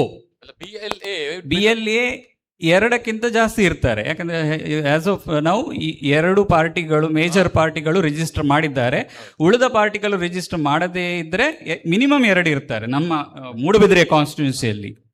BLA ಒಬ್ಬರೇ ಇರ್ಬೋದು, BLA may be more than one. ಅವರು ಬಾರದೇ ಇರ್ಬೋದು, BLOಗಳು ಒಬ್ಬರೇ ಬಂದು ಕೂಡ ಕೊಡ್ಬೋದು, ಅವರದೇನು ಕಂಪಲ್ಸರಿ ಇಲ್ಲ. BLAಗಳಿಗೆ ಯಾವುದೇ ಕಂಪಲ್ಸರಿ ಇಲ್ಲ, ಬರಲೇಬೇಕು ಅಥವಾ ನೀವು ಅವರ ಹತ್ರವೇ ಕೊಡಬೇಕು ಅನ್ನೋ ಯಾವ ಕಂಪಲ್ಷನ್ ಕೂಡ ಇಲ್ಲ. BLA ಬಂದ್ರೆ ನಾವು ಅವರಿಗೆ ಎಂಟರ್ಟೈನ್ ಮಾಡುವ ಅಗತ್ಯ ಇಲ್ಲ, ಅವರಾಗಿ ಬಂದ್ರೆ ಅಲ್ಲ, ಕಲೆಕ್ಟ್ ಕೊಡ್ಬೋದು. ನಿಮ್ಮ ಸಹಕಾರಕ್ಕೆ ಅವರನ್ನು ನಿಯೋಜಿಸಿದ್ದು ಮತದಾರನಿಗೂ ಅದು ನೀವು ವೆರಿಫೈ ಮಾಡಬೇಕು. BLAಗೆ ಒಂದು ವೇಳೆ ಫಾರ್ಮ್ ಕೊಟ್ಟರೆ, ಅದಕ್ಕೆ ನಾನು ಆಗ ಫಸ್ಟಿಗೆ ಹೇಳಿದ್ದು, ಅದು ಹೋಗಿ BLOಗಳಿಗೆ ಕೊಟ್ಟಿದ್ದೇ ಖಚಿತಪಡಿಸಿಕೊಳ್ಳುವ ಜವಾಬ್ದಾರಿ ಕೂಡ ನಿಮ್ಮದು. ಆ ಒಂದು ಕಾಪಿ ನಿಮ್ಮ ಹತ್ರ ವಾಪಸ್ ಬರಬೇಕು, ಅವರ ಸಿಗ್ನೇಚರ್ ಆದದ್ದು. ಆ ಜವಾಬ್ದಾರಿ ಇರ್ತದೆ ಮತದಾರನದ್ದು. ಹಲೋ, ನಂದು ವಾಮದನಲ್ಲಿ ಇರುವುದು, ಈಗ ಮೂಲ್ಕಿನಲ್ಲಿ ಇರುವುದು. ಆ ವಾಮದನಲ್ಲಿ ಎಲ್ಲ ನಮ್ದು ಡಿಲೀಟ್ ಮಾಡಿದ್ದಾರೆ. ಡಿಲೀಟ್ ಆಗಿದೆ, ಏನು ಹೆಸರಿಲ್ಲ, ತಂದೆದ್ದಿಲ್ಲ, ನಂದಿಲ್ಲ, ಯಾವುದಿಲ್ಲ. ನಾನು ಹೊರಗಡೆ ಇದ್ದಾರೆ ದುಬೈನಲ್ಲಿ. ಈಗ ಅಲ್ಲಿ ಮುಲ್ಕಿನಲ್ಲಿ ಆಗಿದೆ, ID ಎಲ್ಲ ಉಂಟು, ಓಟ್ ಹಾಕಿದ್ದೇನೆ ನಾನು. ಅವ್ರು ಹೇಳಿ ಮ್ಯಾಕಿಂಗ್ ಆಗುದಿಲ್ಲ ಅಂತ ಹೇಳ್ತಾರೆ, ಪ್ರೂಫ್ ತನ್ನಿ ಅಂತ. ನೋಡಿ, 2025 ಮತದಾರರ ಪಟ್ಟಿಯಲ್ಲಿ ಯಾರದೆಲ್ಲ ಹೆಸರು ಇದೆ ಆ ಮನೆಗಳಿಗೆ ಮಾತ್ರ, ಆ ಮತದಾರರನ್ನು ಮಾತ್ರ BLO ಭೇಟಿಯಾಗುವುದು. ಉಳಿದಂತೆ ಎಲ್ಲರೂ ಕೂಡ ನಿಮ್ಮ BLOಗಳ ಜೊತೆ ಮಾತನಾಡಿ ಸಮಸ್ಯೆಯನ್ನು ಅವರಿಗೆ ಹೇಳಿ, ಒಂದು ವೇಳೆ ನಿಮ್ಮದು ಮುಂಚೆಯೇ ಬಿಟ್ಟು ಹೋಗಿದೆ ಕಾರಣಾಂತರಗಳಿಂದ, ನಾವು ಹಳೆದನ್ನು ಈಗ ಒಕ್ಕಿ ಪ್ರಯೋಜನ ಇಲ್ಲ. ಸೊ ಇನ್ನು ಮುಂದೆಗೆ ಏನಾಗಬೇಕು ಅದನ್ನು ನಾವು ಮಾಡುವ. ಓಕೆ, ಸೊ ಈಗ ಏನು ಮಾಡಬೇಕು, ನೀವು ಫಾರ್ಮ್ 6 ಏನು ಹೊಸ ಮತದಾರರ ಪಟ್ಟಿಯನ್ನು ಸೇರಿಸಲಿಕ್ಕೆ, ಮತದಾರನ ಸೇರಿಸಲಿಕ್ಕೆ ಇರುವಂಥ ಫಾರ್ಮನ್ನು ಫಿಲ್ ಮಾಡಿ ನಿಮ್ಮ ಏನೆಲ್ಲ ದಾಖಲೆಗಳಿದೆ ಅದರ ಜೊತೆ ಲಗತ್ತಿಸಿ BLO ಅವರಿಗೆ ಕೊಡಿ. ಈಗಲಾದರೂ ಅದು ಸರಿಪಡ್ತದೆ. ಇದರ ಉದ್ದೇಶ ಇಷ್ಟೇ. ಈ SIR ನ ಉದ್ದೇಶ ಏನು, ತೆಗೆಯುವುದಲ್ಲ, ಹೊಸದನ್ನು ಸೇರಿಸ್ಲಿಕ್ಕೆ ಕೂಡ ಅವಕಾಶ ಇರುವುದರಿಂದ ಯಾರು ಭಯ ಪಡುವಂತ ಅಗತ್ಯ ಇಲ್ಲ. ಕರೆಕ್ಟ್, ಸರಿ. Excuse me, sir. Family members, total members, including married son ಅಥವಾ daughters include ಮಾಡಬೇಕಲ್ಲ? ಎಕ್ಸಾಕ್ಟ್ಲಿ ಮನೇಲಿ ಇದ್ದವರು ಮಾತ್ರ ಸೇರಿಸಬೇಕಾ? ಸಪೋಸ್ ಡಾಟರ್ ಮದುವೆ ಆಗಿ ಹೋಗಿದ್ದಾರೆ ಅಲ್ಲ, 18 ವರ್ಷ ತುಂಬಿದವರು ಎಲ್ಲರೂ ಅರ್ಹರು. ಅದು ಮೆಂಬರ್ಸ್ ಕರೆಂಟ್ ಮನೆಯಲ್ಲಿ ಇರುವವರ ಅಲ್ಲ, ಎಲ್ಲರೂ ಸೇರಿಸಬೇಕಾ? Number of members, total family members. ಅಲ್ಲ, ಮತದಾರರ ಪಟ್ಟಿಯಲ್ಲಿ ನಿಮಗೆ ಎಲ್ಲರನ್ನು ಸೇರಿಸುವಂತ ಮನಸ್ಸಿದ್ರೆ ದಯವಿಟ್ಟು ಸೇರಿಸಿ. ಡಾಟರ್ ಸನ್ ಸಪರೇಟ್ ಇದ್ರೆ, ಅವ್ರ ಮನೆ ಬೇರೆ ಇದ್ರೆ, ಅವರ ಮನೆ ಎಲ್ಲಿರ್ತದೋ ಆ ಮನೆಯಲ್ಲಿ ಆ ಕ್ಷೇತ್ರದ BLO ಯಾರು ಅವರಿಗೆ ಕೊಡಬೇಕು. ಅದು ಅದೇ BLO ವ್ಯಾಪ್ತಿಯಲ್ಲಿ ಬರ್ತದಂತಾದ್ರೆ ಅವರಿಗೆ ಕೊಟ್ಟರೆ ಆಯ್ತು. ಇದು ಇಡೀ ಕರ್ನಾಟಕದಲ್ಲಿ ಎಲ್ಲ ಏರಿಯಾದಲ್ಲೂ ನಡೀತದೆ, ಎಲ್ಲ ಭಾಗಗಳಲ್ಲೂ ನಡೀತದೆ ಏಕಕಾಲಕ್ಕೆ. ಹಾಗಾಗಿ ಅವರ ಮನೆ ಎಲ್ಲಿರ್ತದೋ ಅಲ್ಲೇ ಕೊಡಬೇಕು, ಆ ಕ್ಷೇತ್ರದ BLO ಯಾರು ಅವರಿಗೆ ಕೊಡಬೇಕು. ಸರ್, ಲೈವ್ ಸೆಷನ್ನಲ್ಲಿ ಕೆಲವು ಪ್ರಶ್ನೆಗಳು ಬಂದಿದೆ, ಓದಿ ಹೇಳ್ತಾ ಇದ್ದೇನೆ. ಒಂದು ಇಂಪಾರ್ಟೆಂಟ್ ಪ್ರಶ್ನೆ ಕೇಳಿದ್ದಾರೆ ಅಬ್ದುಲ್ ಮಜೀದ್ ಅನ್ನೋರ ಐಡಿಯಿಂದ. 2002 ಲಿಸ್ಟ್ನಲ್ಲಿ ಕೇರಳದಲ್ಲಿ ಇದೆ, ಇದಕ್ಕೆ ಏನು ಮಾಡಬೇಕು ಅಂತ. ಕರ್ನಾಟಕದಲ್ಲಿ ಇಲ್ಲಿದ್ದಾರೆ ಈಗ, 2002 ಲಿಸ್ಟ್ ಅವರದು ಕೇರಳದಲ್ಲಿ ಇದೆ ಅಂತ. ಫಾರ್ಮ್ 8 ಅಂತ ಇದೆ, ಅದರಲ್ಲಿ ಟ್ರಾನ್ಸ್ಫರ್ಡ್, ವರ್ಗಾವಣೆಗೊಂಡವರು ಅಂತೇಳಿ ಒಂದು ಫಾರ್ಮ್ ಇದೆ, ಅದರಲ್ಲಿ ಫಿಲ್ ಮಾಡಬೇಕು. ಅಲ್ಲಿಯ ಕ್ಷೇತ್ರದ ಡೀಟೇಲ್ಸ್ ಕೂಡ ಫಿಲ್ ಮಾಡಬೇಕು. ಈಗ ಎಲ್ಲಿಗೆ ಬೇಕು ಅದನ್ನು ಕೂಡ ಫಿಲ್ ಮಾಡಬೇಕಾಗ್ತದೆ. ಆಪ್ಷನ್ ಇದೆ. ಹೌದು, ಫಾರ್ಮ್ ನಿಮಗೆ ತೋರಿಸ್ತೇವೆ ನಾವು. 3 ಬೇರೆ ಬೇರೆ ರೀತಿಯ ಫಾರ್ಮ್ಗಳೇನಿದೆ, 6 ಆದ ಮೇಲೆ 7, 8, 9 ಅಂತ ಇದೆ, ಅದೆಲ್ಲ ತೋರಿಸ್ತೇವೆ. ಇನ್ನೊಂದು ಪ್ರಶ್ನೆ ಬಂದಿದೆ, ಇಂಪಾರ್ಟೆಂಟ್ ಕ್ವಶನ್. 2002 ಲಿಸ್ಟ್ನಲ್ಲಿ ಅವರ ಹೆಸರು ಇರುವುದಿಲ್ಲ, ತಂದೆ ಅಥವಾ ತಾಯಿಯ ಹೆಸರು ಕೂಡ ಇರುವುದಿಲ್ಲ, ಗ್ರ್ಯಾಂಡ್ ಫಾದರ್ ಹೆಸರು ಇದೆ. ಇದು ಅಕ್ಸೆಪ್ಟೇಬಲ್? ಎಸ್. 2002ರಲ್ಲಿ ಯಾರದ್ದೆಲ್ಲ ಆಗ್ತದೆ ಅಂತ ಹೇಳಿದ್ರೆ, ನಿಮ್ಮ ತಂದೆ, ನಿಮ್ಮ ತಾಯಿ, ನಿಮ್ಮ ಅಜ್ಜ, ನಿಮ್ಮ ಅಜ್ಜಿ, ಇದಿಷ್ಟು ಅಧಿಕೃತವಾಗಿ ನಮಗೆ ಇನ್ಸ್ಟ್ರಕ್ಷನ್ ಇರುವಂಥದ್ದು. ಇಷ್ಟು ಜನರದ್ದು 2002ನಲ್ಲಿ ಮತದಾರರ ಪಟ್ಟಿಯಲ್ಲಿ ಇದ್ದರೆ ಅದನ್ನು ನಮೂದಿಸಿ ಅಕ್ಸೆಪ್ಟ್ ಆಗ್ತದೆ. ಇದು ಹೊರತುಪಡಿಸಿ ಬೇರೆ ಯಾವುದರ ಬಗ್ಗೆಯೂ ಆಗೋದಿಲ್ಲ. ಇನ್ನೊಂದು ಪ್ರಶ್ನೆ ಇದೆ. 2002 ಲಿಸ್ಟ್ ಮತ್ತು ಈಗಿನ ಲಿಸ್ಟ್ನಲ್ಲಿ ಹೆಸರಿನಲ್ಲಿ ಸ್ಪೆಲ್ಲಿಂಗ್ ಮಿಸ್ಟೇಕ್ಸ್ ಇದೆ, ಇದಕ್ಕೆ ಏನು ಮಾಡಬೇಕು? ಇದು ಆಲ್ರೆಡಿ ರಿಪೀಟ್ ಆಗಿದೆ. ಆಲ್ರೆಡಿ ಹೇಳಿದ್ದೇನೆ, ಕರೆಕ್ಷನ್ಸ್ಗೆ ಅವಕಾಶ ಇದೆ. ಸದ್ಯದ ಮಟ್ಟಿಗೆ ಲಿಂಕಿಂಗ್ ಮಾತ್ರ ನಾವು ಮಾಡುವಂಥದ್ದು. ಅದರಲ್ಲಿ ವ್ಯತ್ಯಾಸಗಳು ಬಂದರೆ ನಿಮಗೆ BLOಗಳ ಮೂಲಕ ನೋಟಿಸ್ ಬರ್ತದೆ, ವ್ಯತ್ಯಾಸಗಳಿದೆ ಅಂತ. Okay, thank you. ಲೇಡೀಸ್ ಸೆಕ್ಷನ್ನಲ್ಲಿ ಕ್ವಶನ್ಸ್ ಇದ್ರೆ ಸ್ಲಿಪ್ನಲ್ಲಿ ಕೂಡ ಬರೆದು ಕೊಡ್ಬೋದು. ವಾಲಂಟಿಯರ್ಸ್ ಇದ್ದಾರೆ, ದಯವಿಟ್ಟು ಆದಷ್ಟು ನಿಮ್ಮ ಡೌಟ್ಸ್ಗಳನ್ನು ಕ್ಲಿಯರ್ ಮಾಡಿಕೊಳ್ಳಿ. Thank you. ಹಲೋ ಸರ್, ಇದು ಕೇವಲ ಕರ್ನಾಟಕಕ್ಕೆ ಅಲ್ಲ, ಎಲ್ಲ ಸ್ಟೇಟ್ನಲ್ಲಿ ಇದೇ ಥರ ಇರ್ತದ? ಎಲ್ಲ ಸ್ಟೇಟ್ನಲ್ಲಿ ಇದೇ ಥರ ಇರ್ತದ? ದಯವಿಟ್ಟು ಪ್ರಶ್ನೆ ಕೇಳುವಾಗ ವಾಲಂಟಿಯರ್ ಹತ್ರ ಮೈಕ್ರೋಫೋನ್ ತಗೊಂಡು ಮೈಕ್ನಲ್ಲಿ ಮಾತಾಡಿ, ಎಲ್ರಿಗೂ ಸಹ ಕೇಳ್ತದೆ. ಕರ್ನಾಟಕದಲ್ಲಿ ಇಂಗ್ಲಿಷ್ನಲ್ಲೂ ಪ್ರಿಂಟ್ ಆಗ್ತದೆ, ಕನ್ನಡದಲ್ಲಿಯೂ ಪ್ರಿಂಟ್ ಆಗ್ತದೆ. ಅಲ್ಲ ಸರ್, ನಾನೀಗ ಇರೋದು ಮಹಾರಾಷ್ಟ್ರದಲ್ಲಿ. ಹಲೋ, ನಾನೀಗ ಇರೋದು ಮಹಾರಾಷ್ಟ್ರದಲ್ಲಿ. ಎಲ್ಲ ಥರ ಹೀಗೇನೆ ಇರ್ತದ, ಅಲ್ಲ ಬೇರೆ ಬೇರೆ ಸ್ಟೇಟ್ನಲ್ಲಿ ಬೇರೆ ಬೇರೆ ಥರ ಇರ್ತದ? ಇದು ಸೆಂಟ್ರಲ್ ಗೌರ್ಮೆಂಟ್ ಆಫ್ ಇಂಡಿಯಾದಿಂದ ನಡೆಯುವಂತಹ ಪ್ರಾಸೆಸ್ ಆದದ್ರಿಂದ ಥ್ರೂಔಟ್ ಇಂಡಿಯಾ ಇಂಗ್ಲಿಷ್ ಫಾರ್ಮ್ ಏನಿದೆ ಸೇಮ್ ಪ್ರಿಂಟ್ ಆಗ್ತದೆ. Okay sir, okay sir, okay. ಬೇರೆ ಬೇರೆ ಸ್ಟೇಟ್ನಲ್ಲಿ ಆಯಾಯ ಸ್ಟೇಟ್ನ ಏನು ಲ್ಯಾಂಗ್ವೇಜ್ ಏನಿದೆ ಕನ್ನಡದ, ನಮ್ಮ ಕರ್ನಾಟಕದಲ್ಲಿ ಕನ್ನಡದಾಗೆ ಅಲ್ಲಿ ಮರಾಠಿ ಅಥವಾ ಬೇರೆ ಹಿಂದಿಯಲ್ಲಿ ಪ್ರಿಂಟ್ ಆಗ್ಬೋದು. ಹಲೋ ಸರ್, ಮ್ಯಾಪಿಂಗ್ ಮಾಡುವಾಗ ನಮ್ಮ ಹೆಸರು ಲಿಸ್ಟಲ್ಲಿ ಇದೆ, ಪುನಃ ಅವರನ್ನು ತಂದೆ ತಾಯಿಯ ಹೆಸರೊಟ್ಟಿಗೆ ಲಿಂಕ್ ಮಾಡಬೇಕಾ? ಒಂದು ವೇಳೆ ತಂದೆ ತಾಯಿಯ ಹೆಸರು ಇಲ್ಲದಿದ್ದರೆ ಆಗ ಏನು ಅಂದರೆ BLOಗಳು ಬಂದು ನಿಮ್ಮ ತಂದೆ ತಾಯಿಯ ಹೆಸರು ಇದ್ರೆ ಅದರೊಟ್ಟಿಗೆ ಲಿಂಕ್ ಮಾಡಬೇಕು ನೀವು. ಒಂದು ವೇಳೆ ನಿಮ್ಮ ತಂದೆ ತಾಯಿಯ ಹೆಸರು ಲಿಸ್ಟಲ್ಲಿ ಇಲ್ಲದಿದ್ದರೆ ಅಂದರೆ ಅವರು ಸತ್ತಿದ್ರೆ ಹಾಗೆಲ್ಲ ಇದ್ದರೆ ಅವರ ಹೆಸರು ಲಿಸ್ಟಲ್ಲಿ ಇಲ್ಲ, ಆಗ ಅವರು ಅತ್ತೆಯ ಹೆಸರೊಟ್ಟಿಗೆ ಲಿಂಕ್ ಮಾಡಿದ್ದಾರೆ, ಮಗಳಂತ ಸೊಸೆಯನ್ನು ಅತ್ತೆಯ ಹೆಸರೊಟ್ಟಿಗೆ ಲಿಂಕ್ ಮಾಡಿದ್ದಾರೆ. ಆಗ ನಿಮ್ಮ ಹೆಸರು 2002 ಪಟ್ಟಿಯಲ್ಲಿ ಇದ್ದರೆ ನೇರವಾಗಿ ಅದನ್ನ 2025 ವೋಟರ್ ಲಿಸ್ಟಿಗೆ ಲಿಂಕ್ ಮಾಡೋದು. ಇದರಲ್ಲಿ ಏನು ಸಂಶಯ ಇಲ್ಲ. 2002 ನಿಮ್ಮ ಹೆಸರು ಇಲ್ಲದೇ ಇದ್ದ ಸಂದರ್ಭದಲ್ಲಿ ಮಾತ್ರ ನಿಮ್ಮ ತಂದೆ ತಾಯಿ ಅಜ್ಜ ಅಜ್ಜಿ ಇಷ್ಟು ಜನರ ವೋಟರ್ ಹೆಸರು ಲಿಸ್ಟ್ನಲ್ಲಿ ಇದ್ದರೆ ಅದನ್ನು ಲಿಂಕ್ ಮಾಡಬಹುದು. ಒಂದು ವೇಳೆ ಅಜ್ಜ ಅಜ್ಜಿ ತಂದೆ ತಾಯಿಯ ಹೆಸರು ಇಲ್ಲದಿದ್ರೆ ಆಪ್ಷನ್ ಏನು ಇದರಲ್ಲಿ? ಅಂದರೆ ತಂದೆ ತಾಯಿ ಇಲ್ಲ ಅಜ್ಜಿ ಇಲ್ಲ ಅಲ್ಲ, ಆದರೆ BLOಗಳು ಲಿಂಕ್ ಮಾಡಲೇಬೇಕು ಅಂತ ಹೇಳಿ ಅತ್ತೆಯ ಹೆಸರೊಟ್ಟಿಗೆ ಲಿಂಕ್ ಮಾಡ್ತಾ ಇದ್ದಾರಲ್ಲ, ಅದರ ಎಂತ ಪರಿಹಾರ? ಅದೇನು ವಿಷಯ? ಅದು ಮತ್ತೊಮ್ಮೆ ಎನ್ಕ್ವೈರಿಗೆ ಬಂದಾಗ ಅದನ್ನು ಚೇಂಜ್ ಮಾಡುವಂಥ ಅವಕಾಶ ಇರ್ತದೆ. ನಮಗೆ ಬಂದ ಇನ್ಸ್ಟ್ರಕ್ಷನ್ಸ್ ಪ್ರಕಾರ ತಂದೆ ತಾಯಿ ಮತ್ತು ಅಜ್ಜ ಅಜ್ಜಿ ಇಷ್ಟು ಜನ ಬಿಟ್ಟರೆ ಬೇರೆ ಯಾರದನ್ನು ಲಿಂಕ್ ಮಾಡುವ ಅವಕಾಶ ಇಲ್ಲ ಅಂತೇಳಿ ಇದೆ. ಈಗ ನೀವು ಕೇಳ್ತಾ ಇರುವಂಥದ್ದು ಆಲ್ರೆಡಿ BLOಗಳು ಮೊನ್ನೆ ಮ್ಯಾಪ್ ಮಾಡುವಾಗ ನಿಮ್ಮ ಹೆಸರನ್ನು ಅತ್ತೆ ಹೆಸರಿನೊಟ್ಟಿಗೆ ಲಿಂಕ್ ಮಾಡಿ ಆಗಿದೆ ಅಂತ ಅಲ್ವಾ? ಸರಿ ಅಲ್ವಾ? ಓಕೆ.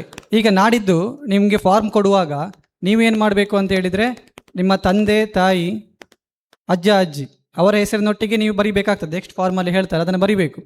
ಒಂದು ವೇಳೆ ತಂದೆ ತಾಯಿ ಅಜ್ಜ ಅಜ್ಜಿಯ ಯಾರ ಹೆಸರು ಅದರಲ್ಲಿ ಇರಲಿಲ್ಲ ಅಂತ ಆದರೆ ಅತ್ತೆಯ ಹೆಸರನ್ನು ಹಾಕಿ ಬರೀಲಿಕ್ಕೆ ಹೋಗಬೇಡಿ, ಅದನ್ನು ಬ್ಲ್ಯಾಂಕ್ ಕೊಡಬೇಕು. ಅದು ಸರ್ ಹೇಳ್ತಾರೆ, ಅಂದರೆ ಸರಿ ಸರ್ ಬ್ಲ್ಯಾಂಕ್ ಕೊಡಬೇಕು. ಆನಂತರ BLOs ಅದನ್ನು ಸ್ಕ್ಯಾನ್ ಮಾಡಿ ಅಪ್ಲೋಡ್ ಮಾಡಲಿಕ್ಕೆ ಇರ್ತದೆ. ಆಗ ಅವರಿಗೆ ಅಲ್ಲಿ ಎಡಿಟ್ ಆಪ್ಷನ್ ಇರ್ತದೆ BLOಗಳಿಗೆ.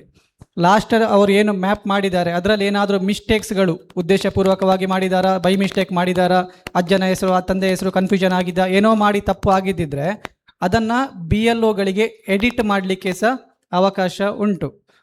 ಒಂದು ವೇಳೆ ನೀವು ಬ್ಲ್ಯಾಂಕ್ ಫಾರ್ಮನ್ನೇ ಕೊಟ್ಟರೆ, ನನ್ನ ಹೆಸರು 2002 ಇರಲಿಲ್ಲ, ತಂದೆ ತಾಯಿದ್ದು ಕೂಡ ಗೊತ್ತಿಲ್ಲ, ಅಜ್ಜ ಅಜ್ಜಿದ್ದು ಕೂಡ ಗೊತ್ತಿಲ್ಲ ಅಂತ ಇದ್ದರೆ ನೀವು ಬ್ಲ್ಯಾಂಕ್ ಕೊಡ್ತೀರಲ್ಲ, ಆಗ ನಿಮಗೆ 100% ನಿಮಗೆ ಒಂದು ನೋಟಿಸ್ ಬರ್ತದೆ, ನಿಮ್ಮ ಫಾರ್ಮ್ ಬ್ಲ್ಯಾಂಕ್ ಇದೆ ಅಂತ, ಅದಕ್ಕೆ ಎಕ್ಸ್ಪ್ಲನೇಷನ್ ಕೊಡಿ ಅಂತ. ಆಗ ನೀವು ಡಾಕ್ಯುಮೆಂಟ್ಸನ್ನು ತಗೊಂಡು ಹೋಗಬೇಕು. ಡೇಟ್ ಕೊಡ್ತಾರೆ, ಆ ದಿವಸಕ್ಕೆ ಹೋಗಿ ನೀವು ಡಾಕ್ಯುಮೆಂಟನ್ನು ಕೊಟ್ಟಾಗ ನಿಮ್ಮ ಹೆಸರು SIRಗೆ ಆ್ಯಡ್ ಆಗ್ತದೆ. ಓಕೆ, ಸರಿ, ಥ್ಯಾಂಕ್ ಯು. ಓಕೆ, ನಾವು ಫಿಲ್ ಮಾಡೋದು ಹೇಗೆ ಅಂತ ಒಮ್ಮೆ ನೋಡುವ, ಮತ್ತೆ ಕ್ವಶನ್ಸನ್ನು ತಗೊಳ್ತೇನೆ. ನೋಡಿ, ಮೊದಲನೇ ರೋ ಆದ ಮೇಲೆ ಅದು ಪ್ರೀ ಪ್ರಿಂಟೆಡ್ ಇರ್ತದೆ. ಅಲ್ಲಿ ಏನು ಆಪ್ಷನಲ್ ಆಗಿ ಒಂದು ಫೋಟೋ ಮಾತ್ರ ನಿಮಗೆ ಅಂಟಿಸ್ಲಿಕ್ಕೆ ಬರುವಂಥದ್ದು. ಅದರ ನಂತರ 2 ಕಾಲಮ್ ಇದೆ ಇಲ್ಲಿ. ಇದು ಇಂಪಾರ್ಟೆಂಟ್, ವೆರಿ ವೆರಿ ಇಂಪಾರ್ಟೆಂಟ್. ಎಡಬದಿಯಲ್ಲಿ details of elector in electoral role of the last SIR if applicable. Last SIR ಅಂತ ಹೇಳಿದರೆ ನಮಗೆ ಯಾವುದು ಅಪ್ಲಿಕೇಬಲ್? 2002 ಪಟ್ಟಿ. ಓಕೆ, ಈಗ ಇಲ್ಲಿ ಇಲೆಕ್ಟರ್ ನೇಮ್, ಯಾರು? ಮತದಾರನ ಹೆಸರು, ಅಂದರೆ ನಿಮ್ಮದು. ಓಕೆ, 2002 ಮತಪಟ್ಟಿಯಲ್ಲಿ ಹೆಸರು ಇದ್ದವರು ಮಾತ್ರ.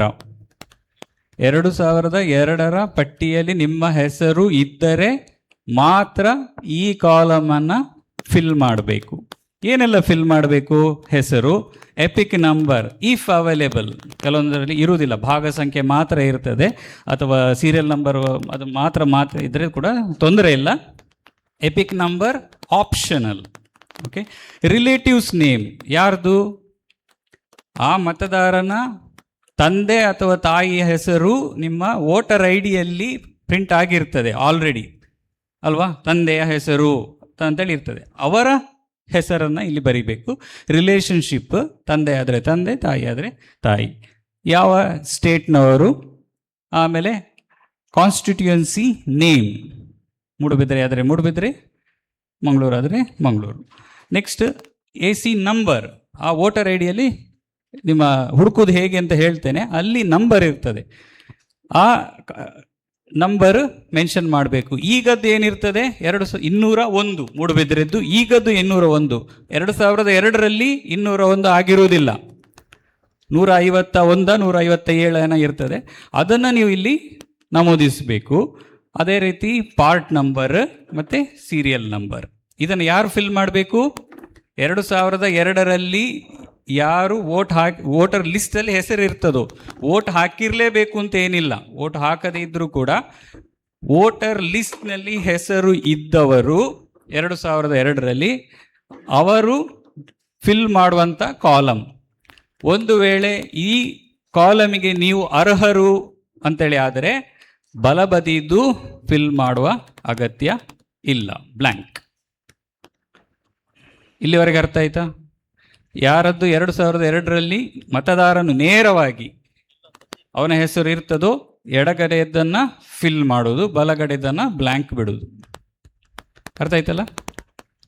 ನೆಕ್ಸ್ಟ್, ಒಂದು ವೇಳೆ ನನ್ನ ಹೆಸರು 2002ರಲ್ಲಿ ಪಟ್ಟಿಯಲ್ಲಿ ಇಲ್ಲ, ಬಲಬದಿಯಲ್ಲಿ ಕಾಲಮ್ನಲ್ಲಿ ಫಿಲ್ ಮಾಡಬೇಕು. ಏನು? Details of the relative whose name is given in the previous column in the last SIR. ಅಂದರೆ ನನ್ನ ತಂದೆ ಅಥವಾ ತಾಯಿ ಅಥವಾ ಅಜ್ಜ ಅಥವಾ ಅಜ್ಜಿ, ಇಷ್ಟು ಜನರಲ್ಲಿ 2002ರಲ್ಲಿ ಯಾರ ಹೆಸರಾದರೂ 2002ರ ಪಟ್ಟಿಯಲ್ಲಿ ಹೆಸರು ಇದ್ದರೆ ಅವರ ಮಾಹಿತಿಯನ್ನು ಫಿಲ್ ಮಾಡಬೇಕು.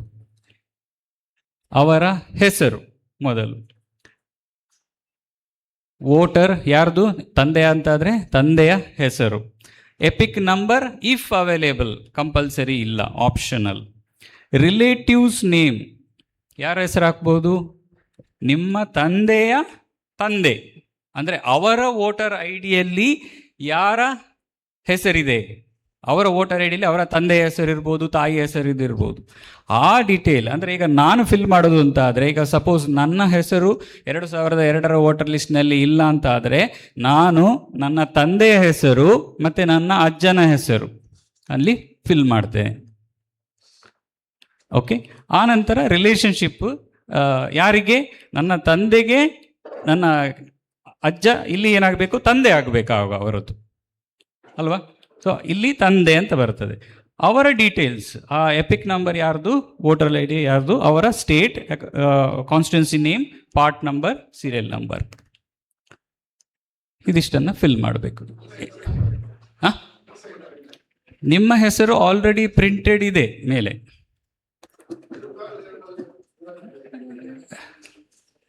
ಎರಡು 2002ರಲ್ಲಿ ನಿಮ್ಮ ಹೆಸರು ಇದ್ದರೆ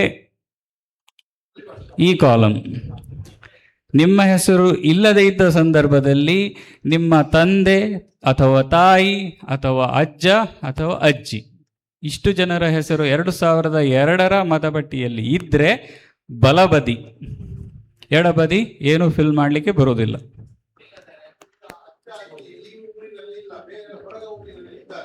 ಬರ್ತೇನೆ, ಅಲ್ಲಿಗೆ ಬರ್ತೇನೆ. ಇದ್ದರೆ ಏನೇನು? ಬಲಬದಿಯಲ್ಲಿ ನೇಮ್ ಹೇಳಿದ್ರಲ್ಲ, ಅಲ್ಲಿ ಯಾರ್ದು ಹೆಸರು ಹಾಕುವುದು? ತಂದೆ ತಾಯಿದ ಹೆಸರು ಹಾಕುದಾ ಅಲ್ಲಿ? ನೋಡಿ, ಇದು ಎಕ್ಸಾಂಪಲ್ ಹೇಳ್ತೇನೆ. ಇದು ಈ ಫಾರ್ಮ್ ನಂದು ಅಲ್ಲ, ಅದಲ್ಲ, ಎಕ್ಸಾಂಪಲ್. ರೈಟ್ ಸೈಡ್ ಹೇಳ್ತೀಗ ನೀವು? ಹೇಳ್ತೇನೆ, ಎಕ್ಸಾಂಪಲ್ ಹೇಳ್ತೇನೆ. ಇದು ನನ್ನದು EF ಫಾರ್ಮ್ ಅಂತ ಆದರೆ ನಾನು ಮತದಾರ, ನನ್ನ ಹೆಸರು 2002ರ ಪಟ್ಟಿಯಲ್ಲಿ ಇಲ್ಲ, ಯಾಕಂದರೆ ನನಗೆ 45 ವರ್ಷ ಆಗಲಿಲ್ಲ. ಸೊ ಹಾಗಾಗಿ ನನ್ನ ಹೆಸರು ಇರುವುದಿಲ್ಲ. ಆ ಸಂದರ್ಭದಲ್ಲಿ ನನ್ನ ತಂದೆ ಅಥವಾ ತಾಯಿ ಅಥವಾ ಅಜ್ಜ ಅಜ್ಜಿ ಈ 4ರಲ್ಲಿ ಯಾರಾದರೂ ಒಬ್ಬರಾದರೂ ವೋಟರ್ ಲಿಸ್ಟಲ್ಲಿ ಇರಬೇಕು. ಉದಾಹರಣೆಗೆ ನನ್ನ ತಂದೆದಿದೆ, ತಂದೆಯ ಹೆಸರನ್ನು ನಾನು ಇಲ್ಲಿ ನಮೂದಿಸ್ತೇನೆ, ನನ್ನ ತಂದೆಯ ಹೆಸರು. ಅವರ ವೋಟರ್ ಲಿಸ್ಟ್ನಲ್ಲಿ, ವೋಟರ್ ಐ ಡಿಯಲ್ಲಿ ಅವರ ತಂದೆಯ ಹೆಸರು ಇರ್ತದೆ, ಅಂದರೆ ನನ್ನ ಅಜ್ಜನ ಹೆಸರು ಇರ್ತದೆ. ಅದನ್ನು ಇಲ್ಲಿ ಬರಿಬೇಕು, ರಿಲೇಟಿವ್ಸ್ ನೇಮ್. ಇದು ನನ್ನ ತಂದೆಯ ಹೆಸರು, ಇಲ್ಲಿ ನನ್ನ ಅಜ್ಜನ ಹೆಸರು ಬರ್ತದೆ. ರಿಲೇಷನ್ಶಿಪ್ಪು ಯಾರದ್ದು, ಇವರದ್ದು, ಇವರಿಗೆ ಏನು ಅಂತ. ಸೊ ಇಲ್ಲಿ ಏನು ಬರ್ತದೆ, ತಂದೆ ಅಂತ ಬರ್ತದೆ. ಇನ್ನೊಂದು ಕ್ವಶನ್ ಸರ್, ಇದು ಎಲೆಕ್ಟ್ರಲ್ ನೇಮ್ ಉಂಟಲ್ಲ ನಮ್ದು ಬರೆಯೋದು, ಈಗ ನಾವು 2000 ಲೆಫ್ಟ್ ಸೈಡ್ ಇದು, ಅದರಲ್ಲಿ ನಾವು ಯಾವ ಹೆಸರು ಬರಿಬೇಕು? ನಮ್ದು ವೋಟರ್ ಲಿಸ್ಟ್ ಅಲ್ಲಿ ಇರುವ ಹೆಸರೇ ಬರಿಬೇಕಾ? ಸೇಮ್ ಸ್ಪೆಲ್ಲಿಂಗ್ ಎಲ್ಲ ಅದೇ ಬರೆಯುವುದಾ? 2002ರಲ್ಲಿ ಏನು ಲಿಸ್ಟ್ ಅಲ್ಲಿ ಯಾವ ರೀತಿ ಇದೆ ಅದನ್ನು ಬರಿಬೇಕು. ಓಕೆ ಸರಿ. ಅದು ವೆರಿಫೈ ಮಾಡ್ತಾರೆ BLOಗಳು. ನೀವು ಬರೆದ ಮಾಹಿತಿಯನ್ನು ವೆರಿಫೈ ಮಾಡಿ ಸೈನ್ ಮಾಡಿ ಕೊಡುವಂಥದ್ದು. ಅವ್ರು ಏನಾದರೂ ಮಿಸ್ಟೇಕ್ಸ್ ಇದ್ದರೆ ಅವರು ಹೇಳ್ತಾರೆ. ಬಟ್ 2002ರ ಪಟ್ಟಿ ಅವು BLOಗಳ ಕೈಯಲ್ಲೂ ಇರ್ತದೆ. ನೀವು ಕೂಡ ನೋಡ್ಬೋದು. ಅದು ನೋಡೋ ಮೆಥಡ್ ಹೇಗೆ ಅಂತ ನಾನು ಹೇಳಿಕೊಡ್ತೇನೆ. ಅದನ್ನು ನೋಡಿ ನೀವು ಫಿಲ್ ಮಾಡ್ಬೋದು. ಸರ್, 2002 ಅಲ್ಲಿ ನನ್ನ ಹೆಸರು ಅಶ್ರಫ್ ಅಂತ ಇತ್ತು ಅಂತ ಇಟ್ಕೊಳ್ಳಿ. ಇವಾಗ 2000 ನಾವು ಇವಾಗ ಹೊಸ್ತು ಮಾಡಬೇಕಾದ್ರೆ ನನ್ನ ಡಾಕ್ಯುಮೆಂಟಲ್ಲಿ ಮೊಹಮ್ಮದ್ ಅಶ್ರಫ್ ಅಂತ ಬಂದಿದೆ. ಆವಾಗ ನಾನು ಯಾವ ರೀತಿ ಅದನ್ನು ಮಾಡಬೇಕು ಅಂತ? 2002ರಲ್ಲಿ ಏನುಂಟು ಅದೇ ಅಲ್ಲ. 2002ರಲ್ಲಿ ಏನು ಮಾಹಿತಿ ಇದೆ ಪಟ್ಟಿಯಲ್ಲಿ, ನಿಮ್ಮ ಹೆಸರು ಹೇಗಿದೆ, ಈಗ ಉದ್ದೇಶ ಏನು, ಆವಾಗ ಯಾರಿದ್ರು ಅವರು ಇವರೇ ಅನ್ನೋದನ್ನು ಖಾತೆಪಡಿಸ್ಕೋಸ್ಕರ ಲಿಂಕ್ ಮಾಡಲಿಕ್ಕೆ ಇರುವಂಥದ್ದು. ನೀವು ಬೇರೆ ಹೆಸರು ಬರೆದ್ರೆ ಅದು ಟೋಟಲ್ ಮಿಸ್ ಮ್ಯಾಚ್ ಅಂತ ಬರ್ತದೆ. ಅರ್ಥ ಆಯ್ತಾ? ಈಗ ನೀವು 2002ರಲ್ಲಿ ನಿಮ್ಮ ಹೆಸರು ಹೇಗೆ ಇತ್ತು ಅದೇ ರೀತಿ ಆ ಪಟ್ಟಿಯಲ್ಲಿ ಹೇಗೆ ಇದೆ ಅದೇ ಕೊಡಿ. ಆ ನಂತರ ಒಂದು ವೇಳೆ ERO ಲೆವೆಲ್ನಲ್ಲಿ ಅದು ಎನ್ಕ್ವೈರಿಗೆ ಬಂದರೆ ಅಥವಾ ವಿಚಾರಣೆಗೆ ಬಂದಾಗ ನಿಮ್ಮ ಹತ್ರ ಏನು ದಾಖಲೆ ಇದೆ, ಅದು ನಾನೇ, ಆವಾಗ ನನ್ನ ವೋಟರ್ ಐ ಡಿ ಹೀಗಿತ್ತು, ಅಥವಾ ಬೇರೆ ದಾಖಲೆಗಳು ಒಂದು 13 ದಾಖಲೆಗಳಿದೆ, ಅದರಲ್ಲಿ ಯಾವುದಾದ್ರೂ ಒಂದನ್ನು ನೀವು ತೋರಿಸಿ ಅದನ್ನು ಸರಿಪಡಿಸ್ಕೊಳ್ಬೋದು, ಅವಕಾಶ ಇದೆ. ಅಲ್ಲ, ಅದಕ್ಕೆಲ್ಲ ಬೇರೆ ದಾಖಲೆಗಳಲ್ಲಿ ನಮ್ಮ ಹೆಸರು ಇವಾಗಿನ ಹೆಸರು ಮಾತ್ರ ಇರ್ತದೆ. ಉದಾಹರಣೆ ಪಾಸ್ಪೋರ್ಟ್ ಆಗಿರ್ಬೋದು, ಆಧಾರ್ ಆಗಿರ್ಬೋದು, ರೇಷನ್ ಕಾರ್ಡ್ ಆಗಿರ್ಬೋದು, ಅದರಲ್ಲೆಲ್ಲ ಮೊಹಮ್ಮದ್ ಅಶ್ರಫ್ ಅಂತಲೇ ಇರ್ತದೆ. ಬಟ್ 2002 ಅಲ್ಲಿ ಮಾತ್ರ ಅಶ್ರಫ್ ಅಂತ ಮಾತ್ರ ಇರ್ತದೆ. ಅದಕ್ಕೆ ಇದನ್ನು ಕೂಡ, ಈ ವೋಟರ್ ಐ ಡಿಯನ್ನು ಕೂಡ ಮೊಹಮ್ಮದ್ ಅಶ್ರಫ್ ಅಂತಲೇ ಮಾಡಬೇಕಾದ್ರೆ ನಾವೇನು ಮಾಡಬೇಕು ಅಂತ? ಈಗಾಗಲೇ ಹೇಳಿದ ಹಾಗೆ ನಿಮ್ಮ ಹತ್ರ ಏನೇನು ದಾಖಲೆಗಳಿದೆ ಅದು ನೀವೇ ಅನ್ನೋದನ್ನು ಸಿದ್ಧಪಡಿಸಲಿಕ್ಕೆ ಏನೇನು ದಾಖಲೆ ಇದೆ ವಿಚಾರಣೆ ಹಂತದಲ್ಲಿ ಅದನ್ನು ಪ್ರೊಡ್ಯೂಸ್ ಮಾಡಿದರೆ ಆಯಿತು. EF ಫಾರ್ಮ್ ಫಿಲ್ ಮಾಡಿ ತಗೊಳ್ಳೋ ಹಂತದಲ್ಲಿ ಯಾವುದೇ ದಾಖಲೆಗಳನ್ನು ವೆರಿಫೈ ಮಾಡುವುದಿಲ್ಲ, ಅದು ನಿಮ್ಮ ಮತದಾರನಿಗೆ ಬಿಟ್ಟದ್ದು. ನಾನು ಅಲ್ಲಿ ಒಂದು ದೃಢೀಕರಣ ಕೂಡ ಕೊಡಲಿಕ್ಕೆ ಇರ್ತದೆ, ಅದರಲ್ಲಿ ಮೆನ್ಷನ್ ಮಾಡಿರ್ತಾರೆ ಯಾವುದೇ ನಾನು ನನ್ನ ತಪ್ಪು ಮಾಹಿತಿಯನ್ನು ಕೊಟ್ಟಿರುವುದಿಲ್ಲ ಅಂತ. ಆ ಹಂತದಲ್ಲಿ ವಿಚಾರಣೆಗೆ ಹಂತದಲ್ಲಿ ಅದನ್ನು ಸರಿಪಡಿಸ್ಕೊಳ್ಳಿಕ್ಕೆ ಅವಕಾಶ ಇದೆ.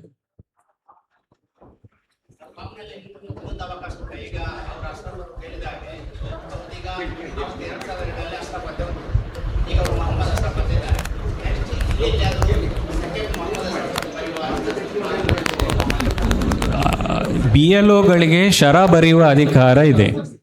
ಇದನ್ನು ವೆರಿಫೈ ಮಾಡಿ ಅಂತೇಳಿ ಬರೆದ್ರೆ ಅವರೊಂದು ಶರ ಬರೀಲಿಕ್ಕೆ ಇರ್ತದೆ. ಅಂಥ ಫಾರ್ಮ್ಗಳು ವಿಚಾರಣೆ ಹಂತಕ್ಕೆ ಹೋಗ್ತದೆ.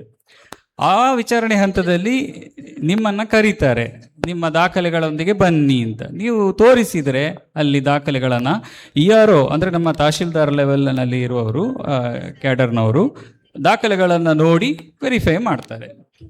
ಯಾವುದೇ ವಿಚಾರಣೆ ಮಾಡದೆ ನಿಮ್ಮ ಹೆಸರನ್ನು ತೆಗೆಯುವ ಅಧಿಕಾರ ಯಾರಿಗೂ ಇಲ್ಲ.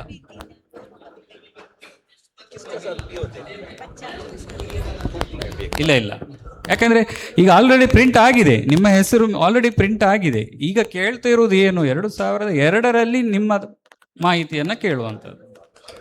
ಸರ್, 2002 ಅಲ್ಲಿ ಈಗ ಹೊಸ ಒಂದು ಮ್ಯಾಪಿಂಗ್ ಮಾಡಬೇಕಾದ್ರೆ 2002 ಅಲ್ಲಿ ತಂದೆ ಹೆಸರಲ್ಲಿ ಉಂಟು, ತಾಯಿ ಹೆಸರು ಸಹ ಉಂಟು. ಈಗ ತಂದೆ ಹೆಸರನ್ನು ಬಿಟ್ಟು ತಾಯಿ ಹೆಸರನ್ನು ಹಾಕಿದ್ರೆ ಪ್ರಾಬ್ಲಮ್ ಆಗ್ತದಾ ಅಂತ? ನೀವು ಈಗ ಒಂದು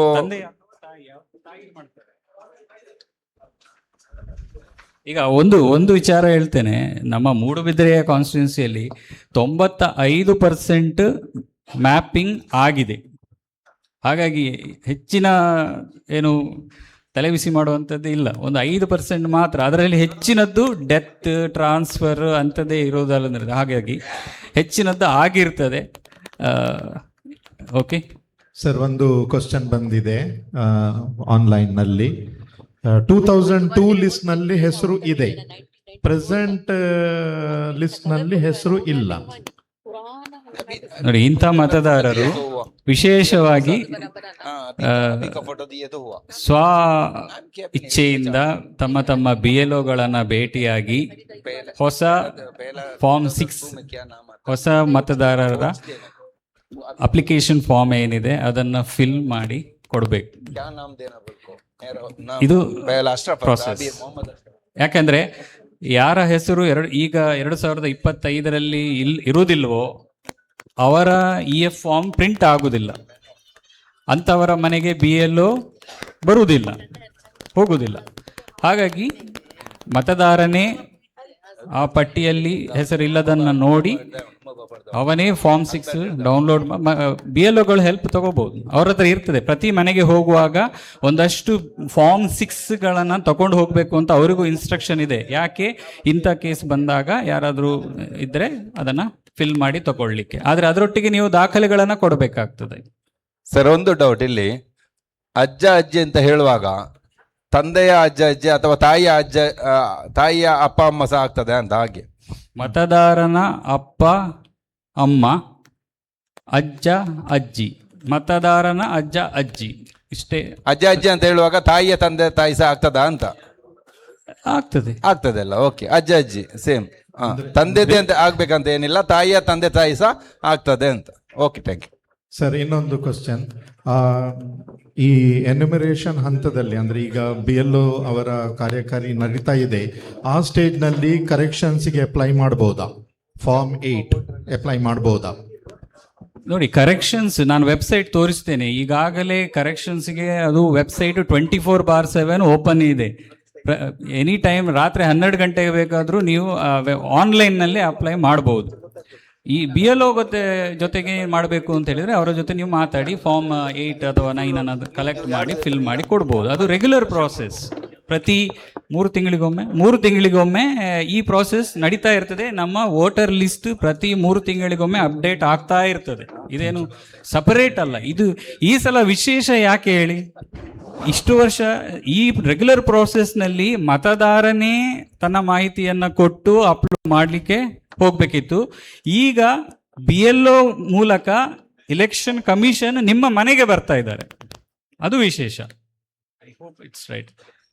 ಇದು ವಿಶೇಷ. ನಿಮ್ಮ ಮನೆಗೆ ಬಂದು ನಿಮ್ಮ ಮಾಹಿತಿಯನ್ನು ಕಲೆಕ್ಟ್ ಮಾಡುವಂಥ ಪ್ರಾಸೆಸ್ ವಿಶೇಷ ಆಗಿರುವಂಥದ್ದು. ಅದರ್ವೈಸ್ ನೀವು ಎನಿ ಟೈಮ್ ವೆಬ್ಸೈಟಿಗೆ ಹೋಗಿ ನಿಮ್ಮ ಮಾಹಿತಿಯನ್ನು ಕೊಟ್ಟು ವೋಟರ್ ID, ನನ್ನ ಹತ್ರ ಈಗ ವೋಟರ್ ID 3 ಬಂದಿದೆ. ನಾನು ಹೆಸರು ಚೇಂಜ್ ಮಾಡಿದಾಗ ಒಮ್ಮೆ, ಫೋಟೋ ಚೇಂಜ್ ಮಾಡಿದಾಗ ಒಮ್ಮೆ, 3 ಬಂದಿದೆ. It is a continuous process. ಒಮ್ಮೆ ಫಾರ್ಮ್ ಫಿಲ್ಲಿನ ಪ್ರಾಸೆಸ್ ಅನ್ನು ಕಂಪ್ಲೀಟ್ ಮಾಡಿಸಿಕೊಂಡು ಕ್ವಶನ್ ತಗೊಳ್ಳೋಣ ಅಂತ ಮಾಡ್ಬೋದು. Okay, thank you. ಒಂದು ಫಿಲ್ ಮಾಡೋದ್ರ ಬಗ್ಗೆ ವಿಡಿಯೋ ಕೂಡ ಇದೆ, ಅದನ್ನು ಕೇಳುವ, ಇನ್ನೂ ನಿಮಗೆ ಕ್ಲಾರಿಟಿ ಸಿಗ್ತದೆ. ಒಂದು ಕಾಲಮ್ ಆದ ಮೇಲೆ ಅದರ ಕೆಳಗಡೆ ಇನ್ನೊಂದಿದೆ, ಅಲ್ಲಿ ನಿಮ್ಮ date of birth, Aadhaar number optional ಇದ್ರೆ ಕೊಡಿ, ಇಲ್ಲದಿದ್ರೆ ಏನು ಕಂಪಲ್ಸರಿ ಇಲ್ಲ.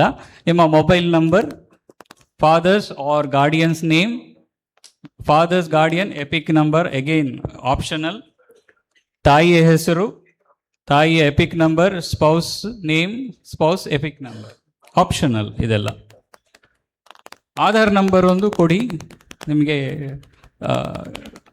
ನಿಮ್ಮ ಐಡೆಂಟಿಟಿಯನ್ನು ತೋರಿಸ್ಲಿಕ್ಕೆ ಈಸಿ ಆಗ್ತದೆ, ನೀವು ಎಂಥವರು ಅಂತ. Okay, next. ಕೊನೆಗೆ ಅಲ್ಲಿ ಆಪ್ಷನಲ್ ಅಂತ ಇದೆ ನೋಡಿ, ಇಫ್ ಅವೈಲೇಬಲ್ ಅಂತ ಕನ್ನಡದಲ್ಲಿ ಐಚ್ಛಿಕ ಅಂತ ಕೊಟ್ಟಿರ್ತಾರೆ. ಅಂದರೆ ಅದು ಕಂಪಲ್ಸರಿ ಅಲ್ಲ ಅಂತ, ಕೊಡದಿದ್ರೂ ನಡೀತದೆ. ನೆಕ್ಸ್ಟ್ ಅಲ್ಲಿಗೆ ಲಾಸ್ಟಲ್ಲಿ ಸಿಗ್ನೇಚರ್, ಇದೆಲ್ಲ ಏನೋ ಸ್ಟೇಟ್ಮೆಂಟ್ಗಳಿದೆ. ನಾನು ಕೊಡುವಂಥ ಮಾಹಿತಿಗಳೆಲ್ಲ ಸರಿಯಾಗಿರ್ತದೆ, ತಪ್ಪು ಕೊಟ್ಟಿಲ್ಲ ಅನ್ನೋದಕ್ಕೆ. ಯಾವ ಆ್ಯಕ್ಟ್ ಪ್ರಕಾರ ನನ್ನನ್ನು ಪನಿಷ್ ಮಾಡ್ಬೋದು ತಪ್ಪು ಮಾಹಿತಿ ಕೊಟ್ಟರೆ ಅದನ್ನು ಕೂಡ ಮೆನ್ಷನ್ ಮಾಡಿದ್ದಾರೆ. ಇದನ್ನೆಲ್ಲ ಓದಿ ಸೈನ್ ಮಾಡಿ ಅಥವಾ ಲೆಫ್ಟ್ ಥಂಬ್ ಇಂಪ್ರೆಷನನ್ನು ಕೊಡ್ಬೋದು.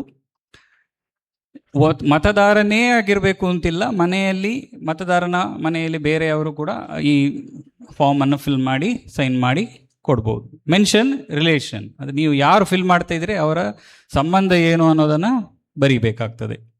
ಆಮೇಲೆ ನೋಡಿ, ಇಲ್ಲಿ BLOಗಳಿಗೆ ಎಷ್ಟು ಜವಾಬ್ದಾರಿ ಇದೆ ಅನ್ನೋದು ಈ ಒಂದು ಲೈನ್ನಲ್ಲಿ ನಿಮ್ಗೆ ಗೊತ್ತಾಗ್ತದೆ. ಇಲ್ಲಿ ಈ ಫಾರ್ಮ್ಗೆ ಅಧಿಕೃತವಾಗಿ ಯಾರು ಜವಾಬ್ದಾರಿ? BLOs undertaking. I have verified the above details from the elector roles of the last SIR. ಅಲ್ಲಿ ಕೊನೆಗೆ ಸಿಗ್ನೇಚರ್ BLO. ಎಲ್ಲ ನಾವು BLOಗಳ ತಲೆಗೆ ಹಾಕಿಬಿಟ್ರೆ ನಮ್ಮ ಕೆಲಸ ಮುಗೀತು ಅಂತೇಳಿ ಅಂದ್ಕೊಂಡಿದ್ದೇವೆ. ಹಾಗೆ ಆಗುವುದಿಲ್ಲ. ಆದಷ್ಟು ಮತದಾರ ತಮ್ಮ ಜವಾಬ್ದಾರಿಗಳನ್ನು ಮಾಡಿದರೆ BLO ಅವರಿಗೆ ಕೆಲಸ ಸ್ವಲ್ಪ ಸುಸೂತ್ರವಾಗಿ ನಡೀತದೆ. ಓಕೆ, ನೆಕ್ಸ್ಟ್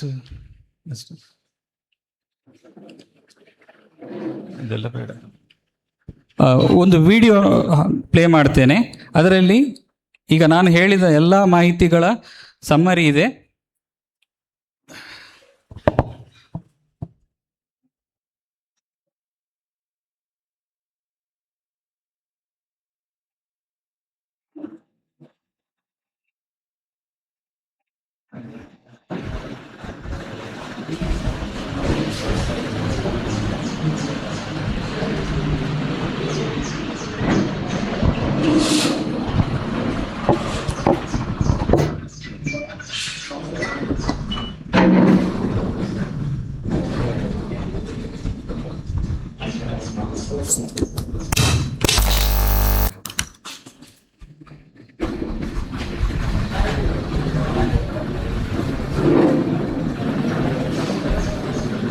ಗಳನ್ನು ಮುದ್ರಿಸಲಾಗಿದೆ.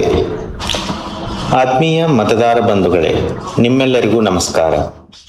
ಇಂದು ನಾನು ವಿಶೇಷ ಸಮಗ್ರ ಪರಿಷ್ಕರಣೆ ಅಂದರೆ SIRಗಾಗಿ ನಿಮ್ಮ ಎನ್ಯುಮರೇಷನ್ ಫಾರ್ಮ್ ಹೇಗೆ ಭರ್ತಿ ಮಾಡಬೇಕು ಎಂಬುದರ ಬಗ್ಗೆ ಮಾಹಿತಿ ನೀಡಲಿದ್ದೇನೆ. ಮೊದಲನೆಯದಾಗಿ ಭಾಗ 1 ನೋಡಿ. ಈ ಭಾಗದಲ್ಲಿ ನಿಮ್ಮ ವಿವರಗಳನ್ನು ಈಗಾಗಲೇ ಮುದ್ರಿಸಲಾಗಿದೆ. ನಿಮ್ಮ ಹೆಸರು, ಮತದಾರರ ಗುರುತಿನ ಚೀಟಿ ಅಂದರೆ ಎಪಿಕ್ ಸಂಖ್ಯೆ, ವಿಳಾಸ, ವಿಧಾನಸಭಾ ಕ್ಷೇತ್ರ ಮತ್ತು ನಿಮ್ಮ ಹಳೆಯ ಭಾವಚಿತ್ರಗಳನ್ನು ಮುದ್ರಿಸಲಾಗಿದೆ. ಅದಲ್ಲದೆ ನಿಮ್ಮ ಬೂತ್ ಮಟ್ಟದ ಅಧಿಕಾರಿಯ ಹೆಸರು ಅಂದರೆ BLO ರವರ ಹೆಸರು ಮತ್ತು ಮೊಬೈಲ್ ಸಂಖ್ಯೆಯನ್ನು ಸಹ ಮುದ್ರಿಸಲಾಗಿದೆ. ನಿಮ್ಮ ಮುದ್ರಿತವಾಗಿರುವ ಭಾವಚಿತ್ರ ಹಳೆಯದಾಗಿದ್ದರೆ ಅಥವಾ ಅಸ್ಪಷ್ಟವಾಗಿದ್ದರೆ ನೀವು ಹೊಸ ಭಾವಚಿತ್ರವನ್ನು ಒದಗಿಸಬೇಕಾಗುತ್ತದೆ. ಆದರೆ ಹಳೆಯ ಭಾವಚಿತ್ರವು ಸರಿಯಾಗಿದ್ದರೆ ನೀವು ಹೊಸ ಭಾವಚಿತ್ರವನ್ನು ನೀಡದೆ ಮುಂದುವರಿಯಬಹುದು. ಭಾಗ 2ರಲ್ಲಿ ಹಿಂದಿನ SIRನ ಅಂದರೆ 2002ನೇ ಸಾಲಿನ ಮತದಾರರ ಪಟ್ಟಿಯ ವಿವರಗಳನ್ನು ನೀವು ದಾಖಲಿಸಬೇಕಾಗಿದೆ. ಇಲ್ಲಿ ನಿಮಗೆ 2 ಆಯ್ಕೆಗಳಿವೆ. ಆಯ್ಕೆ 1, 2002ರ ಪಟ್ಟಿಯಲ್ಲಿ ನಿಮ್ಮ ಹೆಸರು ನೋಂದಣಿಯಾಗಿದ್ದರೆ ಆ ವರ್ಷದ ಮತದಾರರ ಪಟ್ಟಿಯಲ್ಲಿರುವ ನಿಮ್ಮ ವಿವರಗಳನ್ನು ನೀವು ಭರ್ತಿ ಮಾಡುತ್ತೀರಿ. ಇದನ್ನು ಸೆಲ್ಫ್ ಮ್ಯಾಪಿಂಗ್ ಎಂದು ಕರೆಯಲಾಗುತ್ತದೆ. ಆಯ್ಕೆ 2, ಒಂದು ವೇಳೆ 2002ರಲ್ಲಿ ನಿಮ್ಮ ಹೆಸರು ನೋಂದಣಿಯಾಗದಿದ್ದರೆ ನೀವು ನಿಮ್ಮ ತಂದೆ, ತಾಯಿ, ಅಜ್ಜ ಅಥವಾ ಅಜ್ಜಿಯವರ 2002ರ ಮತದಾರರ ಪಟ್ಟಿಯ ವಿವರಗಳನ್ನು ಒದಗಿಸಬೇಕು. ಇದನ್ನು ಪ್ರೊಜೆನಿ ಮ್ಯಾಪಿಂಗ್ ಎಂದು ಕರೆಯಲಾಗುತ್ತದೆ. 2002ರ ಮತದಾರರ ಪಟ್ಟಿಗಳ ವಿವರಗಳು ನಿಮ್ಮ ಬೂತ್ ಮಟ್ಟದ ಅಧಿಕಾರಿಗಳೊಂದಿಗೆ ಲಭ್ಯವಿರುತ್ತದೆ.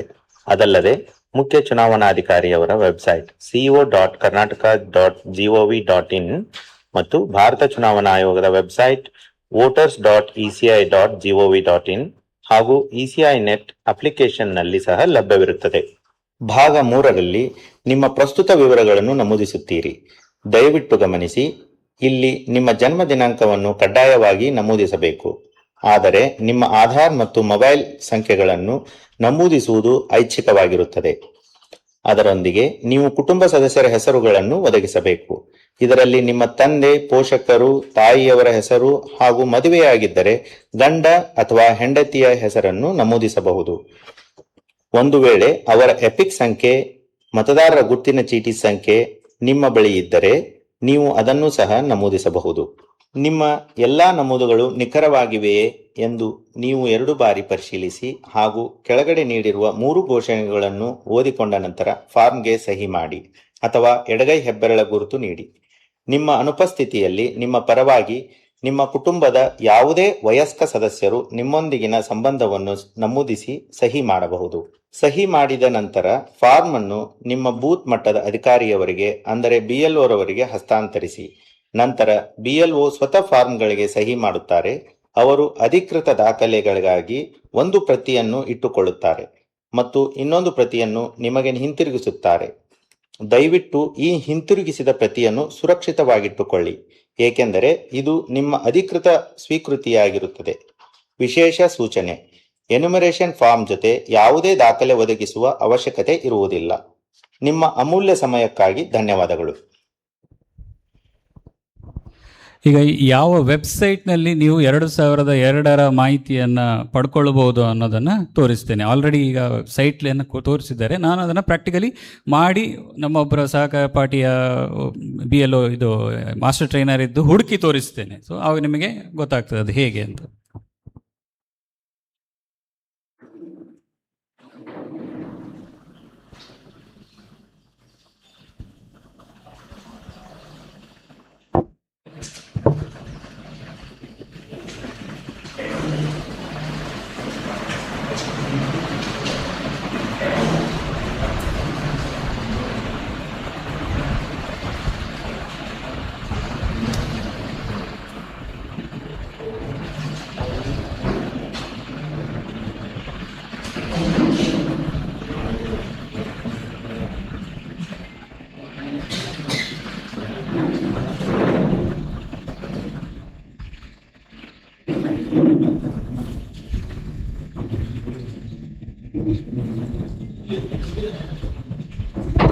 ಈ ವೆಬ್ಸೈಟ್ ಹೆಸರು ceo.karnataka.gov.in. ಇದು ಅಧಿಕೃತ ವೆಬ್ಸೈಟ್. ceo.karnataka.gov.in ಇಲ್ಲಿದೆ ನೋಡಿ. ಇಲ್ಲಿ ಹೋಮ್ ಪೇಜಲ್ಲಿ ಮತದಾರರ ಪಟ್ಟಿ 2002 ಅಂತ ಇದೆ. ಇದನ್ನು ಕ್ಲಿಕ್ ಮಾಡಬೇಕು.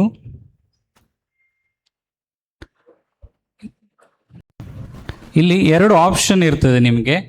ಮೊದಲನೇದು 2002ರ ಮತದಾರರ ಪಟ್ಟಿಯನ್ನು ವೀಕ್ಷಿಸಿ ಡೌನ್ಲೋಡ್ ಮಾಡಿ ಅಂತ. ಇಲ್ಲಿ ಏನಾಗ್ತದೆ, ಒಂದು PDF ಡೌನ್ಲೋಡ್ ಆಗ್ತದೆ, PDF ಫೈಲ್. ಅದರಲ್ಲಿ ಹುಡುಕುವುದು ಸ್ವಲ್ಪ ಕಷ್ಟ. ಸರ್ಚ್ ಆಪ್ಷನ್ನು ಅದರಲ್ಲಿ ಬರೋದಿಲ್ಲ. ನೀವು ಪ್ರತಿ ಪೇಜನ್ನು ಅಂದರೆ 1200 ಪೇಜನ್ನು ಸರ್ಚ್ ಮಾಡ್ತಾ ಕೂತ್ಕೊಳ್ಬೇಕು. ಅದು ಒಂದು ಮೆಥಡ್. ಇದರ ಪ್ರಿಂಟ್ ಆಲ್ರೆಡಿ ನಿಮ್ಮ BLO ಜೊತೆ ಇರ್ತದೆ. ಓಕೆ. ಇನ್ನೊಂದು ನಮಗೆ ಈಸಿ ಯಾವುದು ಅಂತ ಹೇಳಿದರೆ ಸೆಕೆಂಡ್ ಇದ್ದು ಹುಡುಕಿ ಅಂತ ಆಪ್ಷನ್ ಇದೆ.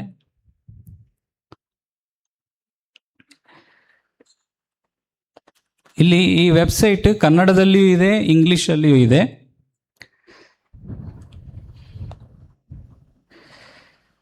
ಇಲ್ಲೀಗ ಡಿಸ್ಟ್ರಿಕ್ಟ್ ದಕ್ಷಿಣ ಕನ್ನಡ, ಆನಂತರ ನೋಡಿ ಮೂಡುಬಿದ್ರೆ 2002ರಲ್ಲಿ ಅದರ ಕಾನ್ಸ್ಟಿಟ್ಯೂನ್ಸಿ ನಂಬರ್ A151 ಆಗಿತ್ತು. ಅದನ್ನು ಸೆಲೆಕ್ಟ್ ಮಾಡ್ತೇನೆ. ನಂತರ ಮತದಾರನ ಹೆಸರು. ನಾನೊಂದು ಎಕ್ಸಾಂಪಲಿಗೆ ಶಿವಪ್ರಸಾದ್ ಹೆಗ್ಡೆ ಅಂತ ಸರ್ಚ್ ಮಾಡ್ತೇನೆ.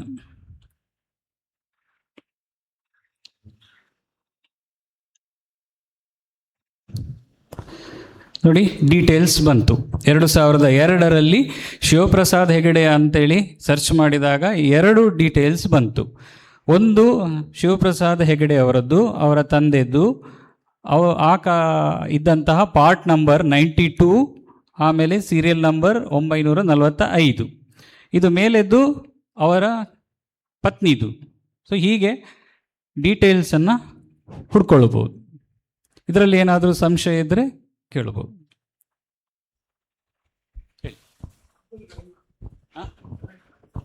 ಸರ್ಚ್ ಮಾಡಿ, ಈಗ ಪ್ರಾಕ್ಟಿಕಲ್ ನೀವು ಮಾಡಿ ನೋಡಿ. ಫೋನಲ್ಲಿ ಇದೇ ವೆಬ್ಸೈಟ್ ಹುಡುಕಿ ಮಾಡಬಹುದು. ಸರ್ ಇನ್ನೊಮ್ಮೆ ಅದು ಪ್ರಾಕ್ಟಿಕಲ್ ತೋರಿಸಿದೆ, ಸ್ವಲ್ಪ ಸ್ಲೋ ಹೋಗಿ, ಎಲ್ಲರಿಗೆ ಸಡನ್ ಸ್ಲೋ. ಓಪನ್. ಓಕೆ.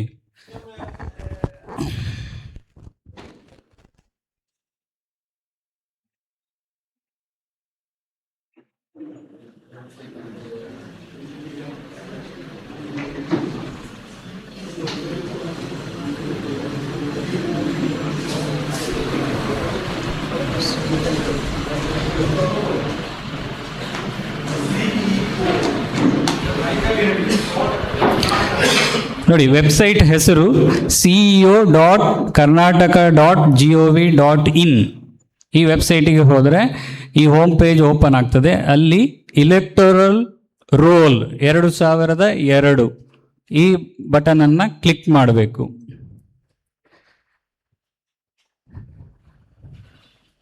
ಇಲ್ಲಿ 2 ಆಪ್ಷನ್ ಇದೆ. ಒಂದು ಡೌನ್ಲೋಡ್ ಮಾಡಲಿಕ್ಕೆ, ಫುಲ್ ಪಟ್ಟಿ ಡೌನ್ಲೋಡ್ ಆಗ್ತದೆ, ಇದನ್ನು ಆಪ್ಷನ್ ಆಗಿ ಮಾಡ್ಬೋದು. ಅದು ತುಂಬ ಟೈಮ್ ತಗೊಳ್ತದೆ. ಒಂದೊಂದು ಫೈಲ್ 1200 ವೋಟರ್ಸ್ ಇದ್ದಿರೋದ್ರಿಂದ 10 MB 15 MB ಇರ್ಬೋದು, ಟೈಮ್ ತಗೊಳ್ತದೆ. ಅದಕ್ಕಿಂತ easy method, search your name in 2002 electoral roll, ಇದನ್ನು ಕ್ಲಿಕ್ ಮಾಡಿ. ಈಗ ಇಲ್ಲಿ ನಿಮಗೆ 3 ಇನ್ಫಾರ್ಮೇಷನ್ ಫಿಲ್ ಮಾಡಲಿಕ್ಕೆ ಆಪ್ಷನ್ ಇರ್ತದೆ. ಒಂದು ಡಿಸ್ಟ್ರಿಕ್ಟ್, ನಿಮಗೆ ಗೊತ್ತಿರಬೇಕು ನೀವು 2002ರಲ್ಲಿ ಯಾವ ಡಿಸ್ಟ್ರಿಕ್ಟಲ್ಲಿ ಇದ್ರಿ ಅಂತ. ದಕ್ಷಿಣ ಕನ್ನಡ, ಯಾವ ಕಾನ್ಸ್ಟಿಟ್ಯೂನ್ಸಿಯಲ್ಲಿ ಇದ್ರಿ, ಮೂಡಬಿದ್ರೆ. ಆಮೇಲೆ ಇಲ್ಲಿ ಹೆಸರು. ಈಗ ಒಂದು ವೇಳೆ ನನ್ನ ಹೆಸರು ಹಾಕಿದೆ, ಸರ್ಚ್ ಮಾಡ್ತೇನೆ. 2002ರಲ್ಲಿ ನಾನು ಮೂಡುಬಿದ್ರೆಯಲ್ಲಿ ಇರಲಿಲ್ಲ, ನನ್ನ ವೋಟರ್ ಹೆಸರೇ ಇರಲಿಲ್ಲ. ಆದರೆ ನನ್ನ ಹೆಸರಿನ ತುಂಬ ಜನ ಮೂಡುಬಿದ್ರೆಯಲ್ಲಿ ಇದ್ದಾರೆ, ನಾನೊಬ್ಬನೇ ಅಲ್ಲ ಅಲ್ವಾ? ಹರ್ಷ ಅನ್ನೋ ಹೆಸರಿನವರು ತುಂಬ ಜನ ಇದ್ದಾರೆ. ಸೊ ಹಾಗಾಗಿ ಈ ದೊಡ್ಡ ಲಿಸ್ಟೇ ಬರ್ತದೆ ನೋಡಿ, ಇಷ್ಟು ಜನ HARSHA ಅನ್ನೋ ಸ್ಪೆಲ್ಲಿಂಗ್ ಇರುವಂಥ ಹೆಸರಿನವ್ರನ್ನೆಲ್ಲರನ್ನ ತಂದು ಕೊಡ್ತದೆ. ಇದರಲ್ಲಿ ಈಗ ಮತ್ತೆ ನೀವು ಹುಡುಕಬೇಕಾಗ್ತದೆ, ನಿಮ್ಮ ಹೆಸರು ಯಾವುದು ಅಂತ. ಹೇಗೆ ಹುಡುಕೋದು? ನಿಮ್ಮ ತಂದೆ ಹೆಸರನ್ನು ಮ್ಯಾಚ್ ಮಾಡಬೇಕು. ಹಾಗಾಗಿ ನಿಮ್ಮ ಹೆಸರು ಇಲ್ಲಿ ಪೂರ್ತಿ ಕೊಡಿ. ನಿಮಗೆ ಸರ್ನೇಮ್ ಇದ್ದರೆ ಅದನ್ನೆಲ್ಲ ಪೂರ್ತಿ ಕೊಟ್ಟರೆ ಮ್ಯಾಚಿಂಗ್ ಮ್ಯಾಕ್ಸಿಮಮ್ ಯಾವುದಕ್ಕೆ ಆಗ್ತದೆ ಅವರ ಹೆಸರನ್ನು ಕೊಡ್ತದೆ. ಅದಕ್ಕೆ ಎಕ್ಸಾಂಪಲ್ ಕೊಟ್ಟದ್ದು ನಮ್ಮ ಇವರದ್ದು, ಬೇರೆ ಯಾರ್ದಿದ್ರೆ ಹಾಕ್ಬೋದು ನೋಡಿ. ಇದು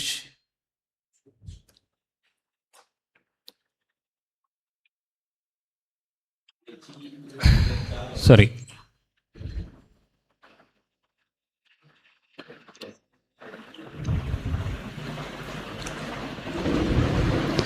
ನೋಡಿ 2 ಎಂಟ್ರಿ ಇದೆ. ಅದನ್ನು ನೋಡಿದ ತಕ್ಷಣ ಗೊತ್ತಾಗ್ತದೆ. ಅವರ ತಂದೆ ಹೆಸರನ್ನು ಮ್ಯಾಚ್ ಮಾಡಿದರೆ ಅದು ಶಿವಪ್ರಸಾದ್ ಹೆಗ್ಡೆ ಅಂದರೆ ಇಂಥವರು, ಅವರ ಮಿಸ್ಸಸ್ನ ಹೆಸರು ಇಂಥದ್ದು, ಅಲ್ಲಿ ರಿಲೇಟಿವ್ಸ್ ನೇಮ್ ಹಸ್ಬೆಂಡ್ ಅಂತ ಇದೆ. ಸೊ ಅದು ಫ್ಯಾಮಿಲಿದು ಒಟ್ಟಿಗೆ ಬಂದುಬಿಡ್ತದೆ, ಗೊತ್ತಾಗ್ತದೆ. ಈ ರೀತಿ ಮಾಡ್ಬೋದು. Any doubts in this case? ಇದರಲ್ಲಿ ಹೇಳಿ. ಹೌದು, ಆಗಿನ ಮತಪಟ್ಟಿಯಲ್ಲಿ ಏನು ಸೀರಿಯಲ್ ನಂಬರ್ ಇತ್ತು ಅದೇ ಬರ್ತದೆ. ನೀವು ಇದನ್ನು ಇನ್ನೂ ಕ್ರಾಸ್ ಚೆಕ್ ಮಾಡೋದಾದ್ರೆ ನಾನು ಹೇಳಿದ್ನಲ್ಲ, ಒಂದು PDF ಡೌನ್ಲೋಡ್ ಆಗ್ತದೆ ಅಂತ, ಅದರಲ್ಲಿ ಕೂಡ ಮತ್ತೆ ಕ್ರಾಸ್ ಚೆಕ್ ಮಾಡ್ಕೊಳ್ಬೋದು. ಅದರಲ್ಲಿ ವಿತ್ ಫೋಟೋ ಇರ್ತದೆ ನಿಮ್ಮ ಇದರದ್ದು. ಸರ್, ಈಗ ನಂದೊಂದು ಸಮಸ್ಯೆ ಇದೆ. ನಂದು 2002ರಲ್ಲಿ ಶೃಂಗೇರಿ ಕ್ಷೇತ್ರದಲ್ಲಿ ಇತ್ತು ನನ್ನ ಹೆಸರು. ನಾನು ಇಲ್ಲೇ ಕೋಟೆಬಾಗಿಲು ತಕಿಯಾ ಥರ್ಡ್ ಕ್ಲಾಸ್ನಲ್ಲಿ 7 ವರ್ಷದಿಂದ ನಾನು ಇಲ್ಲಿ ವಾಸ ಮಾಡ್ತಾಯಿದ್ದೇನೆ. ಇದುವರೆಗೂ ಮ್ಯಾಪಿಂಗ್ ಆಗಿಲ್ಲ. ನಾನು BLO NR ಪುರ ಅಲ್ಲಿಂದ ನನ್ನ ಮಾಹಿತಿಯನ್ನು ತರಿಸಿಕೊಂಡು ಇಲ್ಲಿರ್ತಕ್ಕಂಥ BLO ಕೊಟ್ಟು ಮ್ಯಾಪಿಂಗ್ ಆಗಿದೆಯಲ್ಲೋ ಅಂತ ಕೇಳಿದಾಗ ನನಗೆ ಸರಿಯಾದ ಮಾಹಿತಿ ಸಿಕ್ಕಿಲ್ಲ. ಹೀಗಾಗಿ ನನ್ನ ಮನೆಯಲ್ಲಿ 3 ವೋಟ್ ಇದೆ. ಅದು ಏನು ಮಾಡಬೇಕು? ಈಗಾಗಲೇ ನಾನು BLO ಕೈಯಲ್ಲಿ ನನ್ನ ಮಾಹಿತಿಯನ್ನು ಕೊಟ್ಟೇನೆ. 2002ರದು 2005ರದು ನಾನು ವೋಟ್ ಹಾಕಿಲ್ಲ. 2002ರದ್ದು ಇದೆ. ಅದು ಶೃಂಗೇರಿ ಕ್ಷೇತ್ರದಲ್ಲಿ ಇರ್ತಕ್ಕಂಥದ್ದು, ಚಿಕ್ಕಮಗಳೂರು ಡಿಸ್ಟ್ರಿಕ್ಟು. ನಾನು ಇಲ್ಲಿ ವಾಸವಾಗಿರೋದು ಒಂದು 7 ವರ್ಷದಿಂದ ಇಲ್ಲೇ ಇರೋದು. ಹೀಗಾಗಿ ಮತದಾರರ ಪಟ್ಟಿಯಲ್ಲಿ ನನ್ನ ಹೆಸರಿಲ್ಲ. ಈಗ ಸೇರಿಸ್ಬೇಕು. 30ನೇ ತಾರೀಕಿನಲ್ಲಿ ಈ ಫಾರ್ಮ್ ಕೊಡ್ತಿರೋ, ಎನ್ಯುಮರೇಷನ್ ಫಾರ್ಮ್ ಕೊಡ್ತಿರೋ ಅಥವಾ ಇಲ್ವೋ? ಸರ್, ಈಗ ನೀವು ಲಾಸ್ಟ್ ವೋಟ್ ಯಾವಾಗ ಹಾಕಿದ್ದು? 2002 ಚಿಕ್ಕಮಗಳೂರು ಡಿಸ್ಟ್ರಿಕ್ಟು, ಶೃಂಗೇರಿ ಕ್ಷೇತ್ರ. ಈಗ ನಿಮಗೆ 2 ಆಪ್ಷನ್ ಇದೆ. ಒಂದು 2002ಕ್ಕೆ ನೀವು ಎಲ್ಲಿ ಇದ್ರಿ ಅಲ್ಲಿಯ BLO ಹತ್ರ ಕೇಳಿ, ಅಲ್ಲಿ ನಿಮ್ಮ ಹೆಸರು ಇದೆಯಾ ಅಂತ ಒಂದು ಕನ್ಫರ್ಮ್ ಮಾಡಿ. ಆ ಮಾಹಿತಿಯನ್ನ ಈಗಾಗಲೇ ತರಿಸಿಕೊಂಡು ಇಲ್ಲಿಯ BLO, ಹಾಗಾದ್ರೆ ಅಲ್ಲಿ ಡೆಲಿಟ್ ಆಗಿದೆ. ಅದೇನಾಗಿದೋ ಗೊತ್ತಿಲ್ಲ. ಇಲ್ಲಿ ಕೊಟ್ಟೇನೆ, ಇವರು ಮ್ಯಾಪಿಂಗ್ ಮಾಡ್ಯಾರೋ ಇಲ್ಲೋ ನನಗೆ ಗೊತ್ತಿಲ್ಲ. ನೋಡಿ, 2025ರಲ್ಲಿ ಮತದಾರರ ಪಟ್ಟಿಯನ್ನು ಕೂಡ ಆನ್ಲೈನಲ್ಲಿ ಚೆಕ್ ಮಾಡಬಹುದು. ನಿಮ್ಮದು ಅಲ್ಲಿ ಇದೆಯೋ ಇಲ್ವೋ ಅಂತಾನು ಚೆಕ್ ಮಾಡ್ಕೊಳ್ಬಹುದು. ಸೊ ಈಗ ನಿಮಗೆ 2025ರಲ್ಲಿ ಈಗ ನೀವು ಮೂಡುಬಿದ್ರೆಯಲ್ಲಿದ್ದೀರಿ, ನಿಮ್ಮ ಹೆಸರು ಈ ಮೂಡುಬಿದ್ರೆ ವಿಧಾನಸಭಾ ಕ್ಷೇತ್ರದಲ್ಲಿ ಇಲ್ಲದೆ ಹೋದ್ರೆ ನಿಮ್ಮ ಹೆಸರಿಗೆ EF ಫಾರ್ಮ್ ಜನರೇಟ್ ಆಗುದಿಲ್ಲ. ಹಾಗಾಗಿ ನಿಮಗೆ ಇರುವಂತ 2 ಆಪ್ಷನ್. ಫಸ್ಟ್ ಆಪ್ಷನ್, ನೀವೇನು 2002ರಲ್ಲಿ ಯಾವ ಕ್ಷೇತ್ರದಲ್ಲಿ ಇದ್ರಿ ಅಲ್ಲಿಯ BLO ಹತ್ರ ಒಂದು ಕನ್ಫರ್ಮ್ ಮಾಡ್ಕೊಳ್ಳಿ, ಅಲ್ಲಿ ನಿಮ್ಮ ಹೆಸರು ಇದೆಯಾ ಅಂತ. ಅಲ್ಲ, ಈಗ ಇರ್ತಕ್ಕಂಥ ಮಾಹಿತಿಯನ್ನ ಬೈ ಫೋನ್ ಕಳಿಸಿದ್ರು ಅವರು. ಇದೇ ಮಾಹಿತಿಯನ್ನ ಇಲ್ಲಿರ್ತಕ್ಕಂಥ BLO ಕೈಯಲ್ಲಿ ನಾನು ಕೊಟ್ಟೆ. ಮುಂದಿನ ಪ್ರೊಸೀಜರ್ ಏನು? ನನ್ನ ಪ್ರೊಸೀಜರ್ ಮುಗೀತು, ಇನ್ನು ಅವ್ರದ್ದು ಇನ್ಕ್ಲೂಡ್ ಮಾಡ್ಯಾರೋ ಅಥವಾ ಇಲ್ವೋ? ಫಾರಂ 6 ಅನ್ನ ಕೊಟ್ಟು ಹೊಸ ಸೇರ್ಪಡೆ ಮಾಡಿಕೊಳ್ಳುವಂತ ಅವಕಾಶ ಇದೆ. ಅದು ಇಲ್ಲಿಯ BLOs ಮಾಡಬೇಕು. ಫಾರಂ 6 ನನಗೆ ಇದ್ರ ಬಗ್ಗೆ ಸರಿಯಾದ ಮಾಹಿತಿ ಇದುವರೆಗೂ ಕೊಟ್ಟಿಲ್ಲ. ನಾನು ಗೌರ್ಮೆಂಟ್ ರಿಟೈರ್ಡ್ ಆಫೀಸಿಯಲ್ಲು, ನಾನು PR ಹೋಗಿ 4 ಸಾರಿ ವರ್ಕ್ ಮಾಡೀನಿ. ಆದ್ದರಿಂದ ಇದ್ರ ಬಗ್ಗೆ ನನಗೆ ಏನೂ ಮಾಹಿತಿ ಇಲ್ಲ, ಯಾರೂ ಸರಿಯಾಗಿ ಹೇಳ್ತಾನೆ ಇಲ್ಲ. Form number 6, form number 8, form number 6 sir. ಅಲ್ಲ, ಅದನ್ನ ಯಾರು ಕೊಡ್ತಾರೆ, ಎಲ್ಲಿ ಕೊಡ್ತಾರ? ಇದು ಅದು ನಿಮ್ಮ BLO ಹತ್ರವೇ ಇರ್ತದೆ. ನಮ್ಗೆ ಸರಿಯಾಗಿ ಮಾಹಿತಿ ಕೊಡ್ತಾ ಇಲ್ಲ. ನಾ ಫೋನ್ ಮಾಡ್ತಾ ಇದ್ರು ಇಟ್ಬಿಡ್ತಾರೆ ಅವ್ರ ಫೋನು. 2 ಸಲ ನಾನು ಮುನ್ಸಿಪಾಲ್ಟಿಗೆ ಹೋಗಿದ್ದೆ. ನಾನು ಸೀನಿಯರ್ ಸಿಟಿಜನ್. ಯಾವ ಬೂತ್ ಅಲ್ಲಿ ಬರ್ತದೆ ಸರ್? ಯಾರು ನಿಮ್ಮ ಬೂತ್ ನಂಬರ್ ಅಥವಾ ಈಗ ನೋಡ್ರಿ, ಇವರು ಜಯಪ್ರಕಾಶ್ ಅಂತ ಅಂದ್ಬಿಟ್ಟು ಅವರು ನನ್ನ BLO 2 ಸಲ ಪರ್ಸನಲ್ ಆಗಿ ಭೇಟಿ ಇದೆ. ನಿನ್ನೆ ಫೋನಲ್ಲಿ ಮಾತಾಡಿದ್ರೆ ಆಯ್ತು ಅಂತ ಇಟ್ಟುಬಿಡ್ತಾರ. ಕಮ್ಯುನಿಕೇಶನ್ ಮಾಡ್ಬೇಕಾತಂದ್ರೆ ಪೂರ್ಣ ಕೇಳ್ಬೇಕು ಅವರು. ಏನು ಹೇಳೋದೂ ಇಲ್ಲ, ಕೇಳೋದೂ ಇಲ್ಲ ಅಂದ್ರೆ ನಾ ಏನು ಮಾಡ್ಲಿಕ್ಕೆ ಅದಕ್ಕೆ? ಸರ್, ನಿಮ್ಮ ಮನೆ ಎಲ್ಲಿ ಬರ್ತದೆ? ತಕಿಯಾ 3rd ಕ್ಲಾಸ್ ಬೋರ್ಡ್ ಎದುರುಗಡೆನೇ ಇದೆ. ಯಾರೂ ಇದುವರೆಗೂ ಮ್ಯಾಪಿಂಗ್ ಮಾಡಿಲ್ಲ, ಯಾವ ಗೌರ್ಮೆಂಟ್ ಆಫೀಸಲ್ಲೂ ಬಂದಿಲ್ಲ. ಸರ್, ಈಗ ನಿಮಗೆ ಆಪ್ಷನ್ ಇರುವಂಥದ್ದು ಒಂದು, ನಿಮ್ಮ ನಾಡ ಕಚೇರಿ ಅಂದ್ರೆ ಕೋಟೆ ಬಾಗಿಲು ಅನ್ನುವಂಥದ್ದು ಮುನ್ಸಿಪಾಲಿಟಿಗೆ ಬರೋದ್ರಿಂದ ತಾಲೂಕು ಆಫೀಸಲ್ಲಿ ಒಂದು ಚುನಾವಣಾ ಶಾಖೆ ಅಂತಾನೆ ಇದೆ ಸರ್. ನಿನ್ನೆ ಅಲ್ಲಿಗೂ ಹೋಗಿದ್ದೆ ನಾನು. ಓಕೆ, ಅವರು ಸಹಿತವಾಗಿ ಇಲ್ಲ ರೀ, ನೀವು ಆನ್ಲೈನ್ ಮಾಡಬೇಕು ಈ ರೀತಿ ಹೇಳಿದ್ರೆ ಆನ್ಲೈನ್ ಆಪ್ಷನ್ ಇದೆ. ಬಟ್ ನನಗೆ ಗೊತ್ತಿರ್ತಕ್ಕಂಥ ಎಲ್ಲ ಆಫೀಸನ್ನು ಕಾಂಟ್ಯಾಕ್ಟ್ ಮಾಡಿದೀಗ. ಅವರು ಇಲ್ಲ ರೀ, ನೀವು ಅಲ್ಲಿಗೆ ಭೇಟಿ ಆಗ್ಬೇಕು, ಇಲ್ಲಿ ಭೇಟಿ ಆಗ್ಬೇಕು ಅಂತ ಹೇಳ್ತಾರೆ. ಇದು ಸರಿಯಲ್ಲ. ಯಾಕಂದ್ರೆ ನಾವು ಸೀನಿಯರ್ ಸಿಟಿಜನ್ನು, ನಾನು ಶಿಕ್ಷಕಲ್ಲೇ ಹೋಗ್ಲಿಕ್ಕೆ ಆಗುದಿಲ್ಲ, ಯಾಕಂದ್ರೆ ನಮಗೂ ಹೆಲ್ತ್ ಪ್ರಾಬ್ಲಮ್ಸ್ ಇರುತ್ತೆ. ಸರ್, ಅದೇ SIR ಇರುವಂತದ್ದೇ. ನಿಮ್ಮಂತ ಅರ್ಹ ಮತದಾರರ ಹೆಸರು ಪಟ್ಟಿಯಿಂದ ಬಿಟ್ಟು ಹೋಗಬಾರ್ದು ಅನ್ನುವಂಥದ್ದಕ್ಕೆ SIR ಇರುವಂತದ್ದು. ಅಲ್ಲ, ಆಯ್ತು, ಅದಕ್ಕೆ BLOದ್ದು ಕಾಪರೇಷನ್ ಬೇಕೇ ಖಂಡಿತವಾಗಿ ಕೂಡ. BLOದ್ದೇ ಡ್ಯೂಟಿ ಇರುವಂತದ್ದು. ಹೌದು. ಬಟ್ ನಿಮ್ಮ BLO ಯಾಕೆ ಆ ತರ ಹೇಳಿದ್ರಿ ಗೊತ್ತಿಲ್ಲ.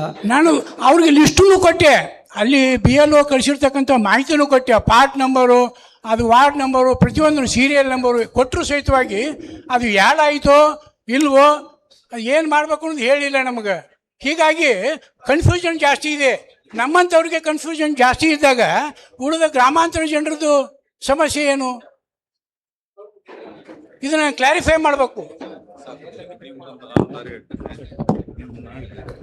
ಸರ್. ಇದು ಸೆಷನ್ ಆದ ನಂತರ ನೀವಿದ್ರೆ ಒಮ್ಮೆ ಆನ್ಲೈನ್ ಅಲ್ಲಿ ಚೆಕ್ ಮಾಡುವ. ಇನ್ನೇನಾದರೂ ಪ್ರಶ್ನೆಗಳಿದ್ರೆ ಕೇಳಿ.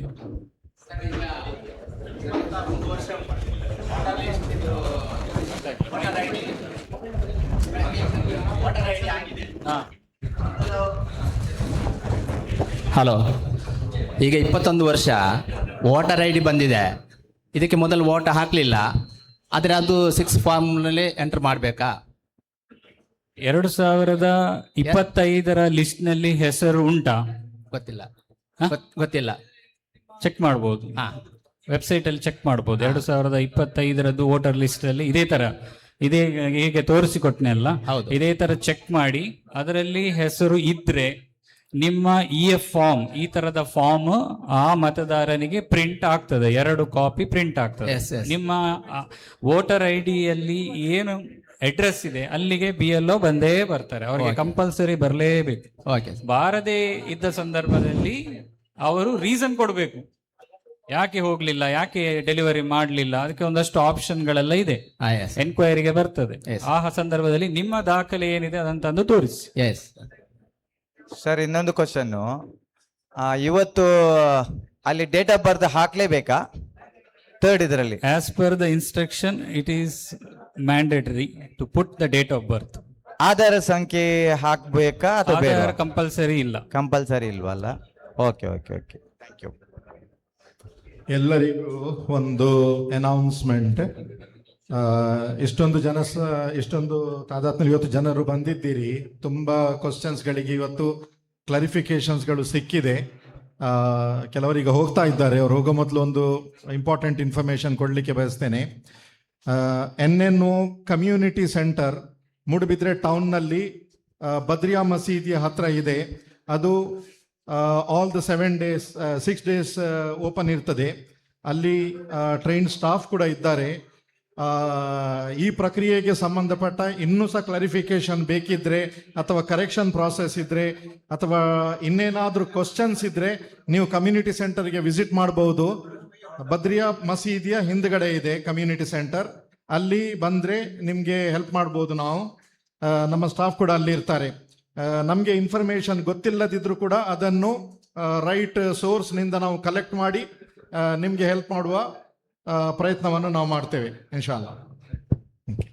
ಈಗಾಗಲೇ ನಿಮಗೆ ಕೊಟ್ಟಂತ ಎಲ್ಲ ಮಾಹಿತಿಯ ವಿಡಿಯೋ ಮತ್ತೆ PPT ನಾವು ಸಂಘಟಕರೊಂದಿಗೆ ಶೇರ್ ಮಾಡ್ತೇವೆ. ಅವರು ನಿಮಗೆ ವಾಟ್ಸಪ್ ಮೂಲಕ ಶೇರ್ ಮಾಡ್ಬೋದು. ಇದು ಅಧಿಕೃತ ಎಲೆಕ್ಷನ್ ಕಮಿಷನ್ ಇಂದ ಏನು ಡಾಕ್ಯುಮೆಂಟ್ ಇದೆ ನಮಗೆ ಟ್ರೈನರ್ಸ್ಗೆ, ಅದನ್ನೇ ನಾವು ಶೇರ್ ಮಾಡೋದು.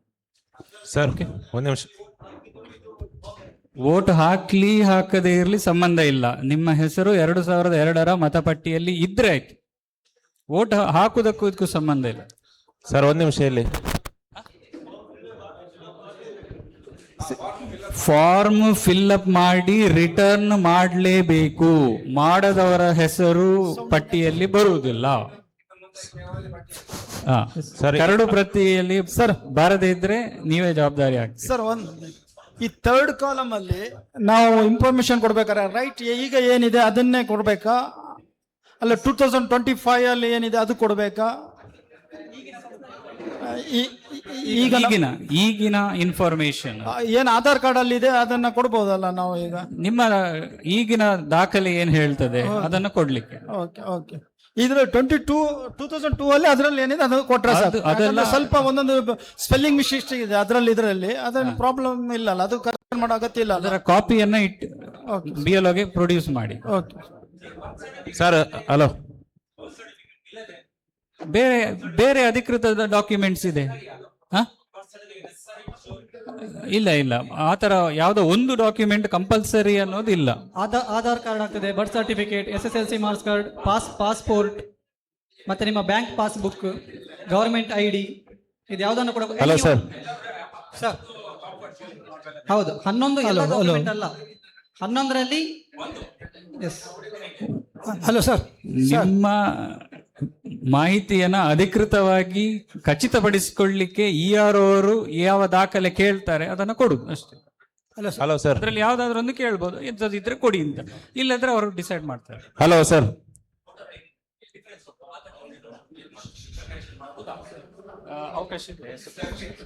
ದಯವಿಟ್ಟು ಎಲ್ಲರೂ ಕುತ್ಕೊಳ್ಳಿ. ಕ್ವಶನ್ಸ್ಗಳನ್ನು ಸ್ವಲ್ಪ ಒಬ್ಬೊಬ್ಬರಾಗಿ ಕೇಳಿದ್ರೆ ಅವರಿಗೆ ಆನ್ಸರ್ ಮಾಡಲಿಕ್ಕೆ ಕೂಡ ಸುಲಭ ಆಗ್ತದೆ. ದಯವಿಟ್ಟು ಎಲ್ಲರೂ ಕುತ್ಕೊಳ್ಳಿ.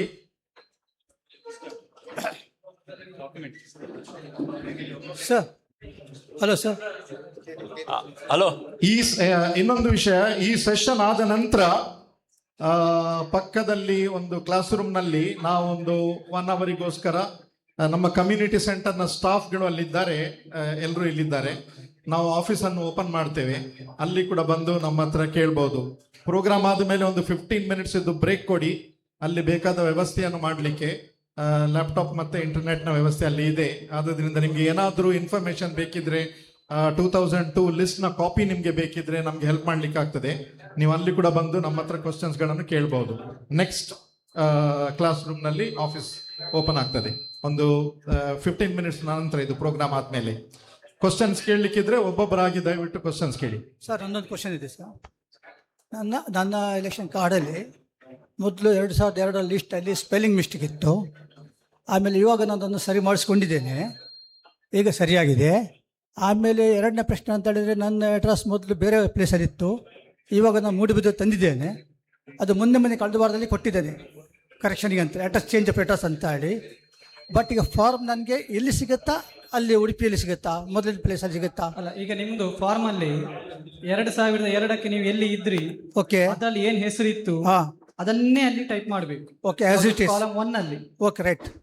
ಕೆಳಗಡೆ ಲೆಫ್ಟ್ ಸೈಡ್ ಅಲ್ಲಿ, ಲೆಫ್ಟ್ ಸೈಡ್ ಅಲ್ಲಿ Okay, right. 2001-2ರಲ್ಲಿ ನಿಮ್ಮದು ಏನಿತ್ತು Okay, right. As it is ಹಾಕಬೇಕು. Spelling Okay. ಮಿಸ್ಟೇಕ್ಸ್ ಏನೋ ಇದ್ರು ಆಗ ಅವ್ರು ಹೇಳಿದ್ರು ಅಶ್ರಫ್ ಅಂತ ಇತ್ತು ಆಗ, ಹಾಗೇ ಹಾಕಬೇಕು. Okay. ಅಲ್ಲಿಯ ಕ್ರಮ ಸಂಖ್ಯೆ ಈಗ ಶಿವಪ್ರಸಾದ್ ಹೆಗಡೆ ಅವರು ತೋರಿಸಿದ್ರು 151 ಸರಿ, okay, right. ಅದನ್ನ ಆಸ್ ಇಟ್ ಈಸ್ ಹಾಕಬೇಕು. Okay, right. ಬಲ ಸೈಡ್ ಇದು ನಿಮ್ಗೆ ಅಗತ್ಯ ಇಲ್ಲ, ಟಚ್ ಮಾಡ್ಲಿಕ್ಕಿಲ್ಲ. ಓಕೆ, ಕೆಳಗಡೆ ನಿಮ್ಮ ಪರ್ಸನಲ್ ಇನ್ಫಾರ್ಮೇಶನ್ ಹಾಕ್ಲಿಕ್ಕೆ ಇದೆ. ಹೌದು, ಹೌದು. ಆಗ ಈಗ ಏನ್ ಹೆಸರುಂಟು ಅದನ್ನೇ ಹಾಕಬೇಕು. ನಂದು ಹೆಸರೇ ರಿಪೀಟ್ ನಿಮ್ಮ ಹೆಸರು ಹೀಗಿದೆ. ಈಗ ಹೊಸ ಹೆಸರು. ಎಕ್ಸಾಂಪಲ್ ಹಿಡಿದು ಅಶ್ರಫ್ ಅಂತ ಆಗ ಇತ್ತು, ಈಗ ಮೊಹಮ್ಮದ್ ಅಶ್ರಫ್ ಅಂತ ಆಗಿದೆ. ಸರಿ, right. ಮೊಹಮ್ಮದ್ ಅಶ್ರಫ್ ಅಂತಲೇ ಹಾಕಿ ಕೊಡಿ. Okay, right. ಅಲ್ಲಿ ವೆರಿಫೈ ಮಾಡ್ತಾರೆ. ಈ ಸರಿ. ಪ್ರತಿಯೊಂದು ಡಾಕ್ಯುಮೆಂಟ್ ಅಲ್ಲಿ ವೆರಿಫೈ ಮಾಡ್ತಾರೆ. Okay. ಈಗ ವೆರಿಫೈ ಮಾಡುವಾಗ ಮೇಲಿದ್ದು ಮತ್ತೆ ಇಲ್ಲಿದ್ದು ಮ್ಯಾಚ್ ಆಗ್ತದ ನೋಡ್ತಾರೆ. ಮ್ಯಾಚ್ ಆದ್ರೆ ನಿಮ್ಮ ಹೆಸರು ಆಡ್ ಆಯ್ತು. Okay. ಮ್ಯಾಚ್ ಆಗದೇ ಇದ್ರೆ ನಿಮಗೊಂದು ನೋಟಿಸ್ ಬರ್ತದೆ, Okay. ಅಲ್ಲೇನೋ ಸಮಸ್ಯೆ ಇದೆ, ಮ್ಯಾಚ್ ಆಗ್ತಾ ಇಲ್ಲ, ನೀವು ಡಾಕ್ಯುಮೆಂಟ್ ತಕೊಂಡು ಬನ್ನಿ ಅಂತ. ಸರಿ, ಆಗ ನಿಮ್ಮಲ್ಲಿ ಇದ್ದಂತ ಡಾಕ್ಯುಮೆಂಟ್, ಅದು ಆಧಾರ್ ಕಾರ್ಡ್ ಆಗಿರ್ಬೋದು, ಯಾವುದೇ ಪಾಸ್ಪೋರ್ಟ್ ಆಗಿರ್ಬೋದು, SSLC marks card, birth certificate, bank passbook, government ಇಂದ ಕೊಡುವಂತದ್ದು ಡಾಕ್ಯುಮೆಂಟ್ಸ್ ಯಾವ್ದಾದ್ರು ತಕೊಂಡು ಹೋಗಿ Okay. ಅಲ್ಲಿ ಫೇಸ್ ಟು ಫೇಸ್ ತೋರಿಸಿದ್ರೆ ಆಯ್ತು. ಆಗ ಅವ್ರು ನೋಡ್ತಾರೆ, ಎಸ್ ಪ್ರೂಫ್ ಉಂಟು ಅಂತ ಹೇಳ್ತಾರೆ, ನಿಮ್ಮ ಹೆಸರು ಆಡ್ ಆಗ್ತದೆ. ಓಕೆ, ಎರಡನೇ ಕ್ವಶನ್ ಸರ್. ಎರಡನೇ, ಈಗ ನಾನು ಮೊದಲಿದ್ದು ಉಡುಪಿ ಪ್ಲೇಸಲ್ಲಿ ಇದ್ದದ್ದು, ಇವಾಗ ನಾನು ಕಳೆದ ವಾರದಲ್ಲಿ ಚೇಂಜ್ ಆಫ್ ಅಡ್ರೆಸ್ ಕೊಟ್ಟಿದ್ದೇನೆ. ಈಗ ಅಂಡರ್ ಪ್ರೊಸೆಸಲ್ಲಿ ಇದೆ, ಬಹುಶಃ 22ನೇ ತಾರೀಕು ಕೊಟ್ಟದ್ದು, ಈ ಜೂನ್ 22ಗೆ ಕೊಟ್ಟದ್ದು. ಅದು ಕರೆಕ್ಷನ್ ಪೇಪರ್ ಕೊಟ್ಟು ನಾನು ಇಟ್ಕೊಂಡಿದ್ದೇನೆ. ಬಟ್ ಇವಾಗ ನನಗೆ ನಾಳೆ 30 ತಾರೀಕು ನಂತರ ಅವರು ಎಲ್ಲಿ ಬರ್ತಾರೆ ಅಲ್ಲಿವ್ರು ಬರ್ಬೋದು. ಯಾರು ಫೋನ್ ಮಾಡ್ಬೋದು ನನಗೆ?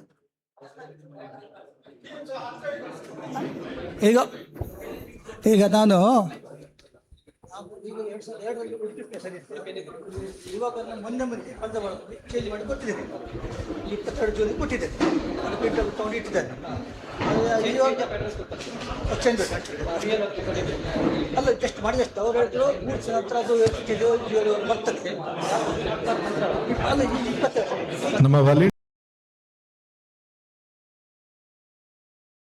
ಆಗ್ತಾ ಉಂಟು.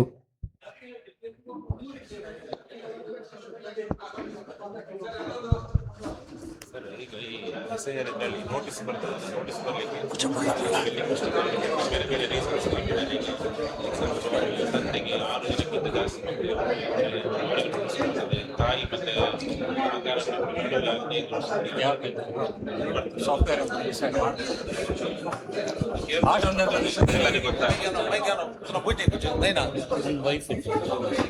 ದಯವಿಟ್ಟು ಕ್ವಶನ್ ಕೇಳುವವರು ಮೈಕಲ್ಲಿ ಕೇಳಿದ್ರೆ ಒಳ್ಳೇದು. ಮ್ಯಾಪಿಂಗ್ ಆಗಿದೆ. 2025 ಎಲೆಕ್ಷನ್ ವೋಟ್ ಹಾಕಿದ್ದಾರೆ, ಎಲ್ಲ ಕರೆಕ್ಟ್ ಇದೆ. ಹಲೋ, ಆದರೆ date of birth mistake. Form 8 ತಿದ್ದುಪಡಿ ಎಷ್ಟು ಬರಿದ್ದೇವೆ ಅದು ಆಗ್ತದೆ. ಇಲ್ಲಿ ಯಾವ ಫಾರ್ಮ್ನಲ್ಲಿ ನಾವು ಯಾವ ಡೇಟ್ ಬರೀಬೇಕು?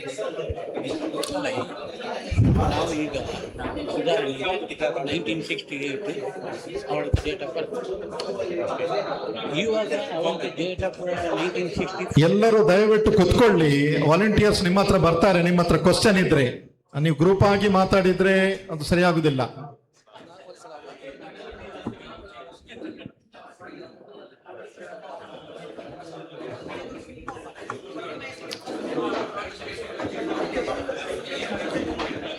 ಅಮಿತ್ ಭಾಯ್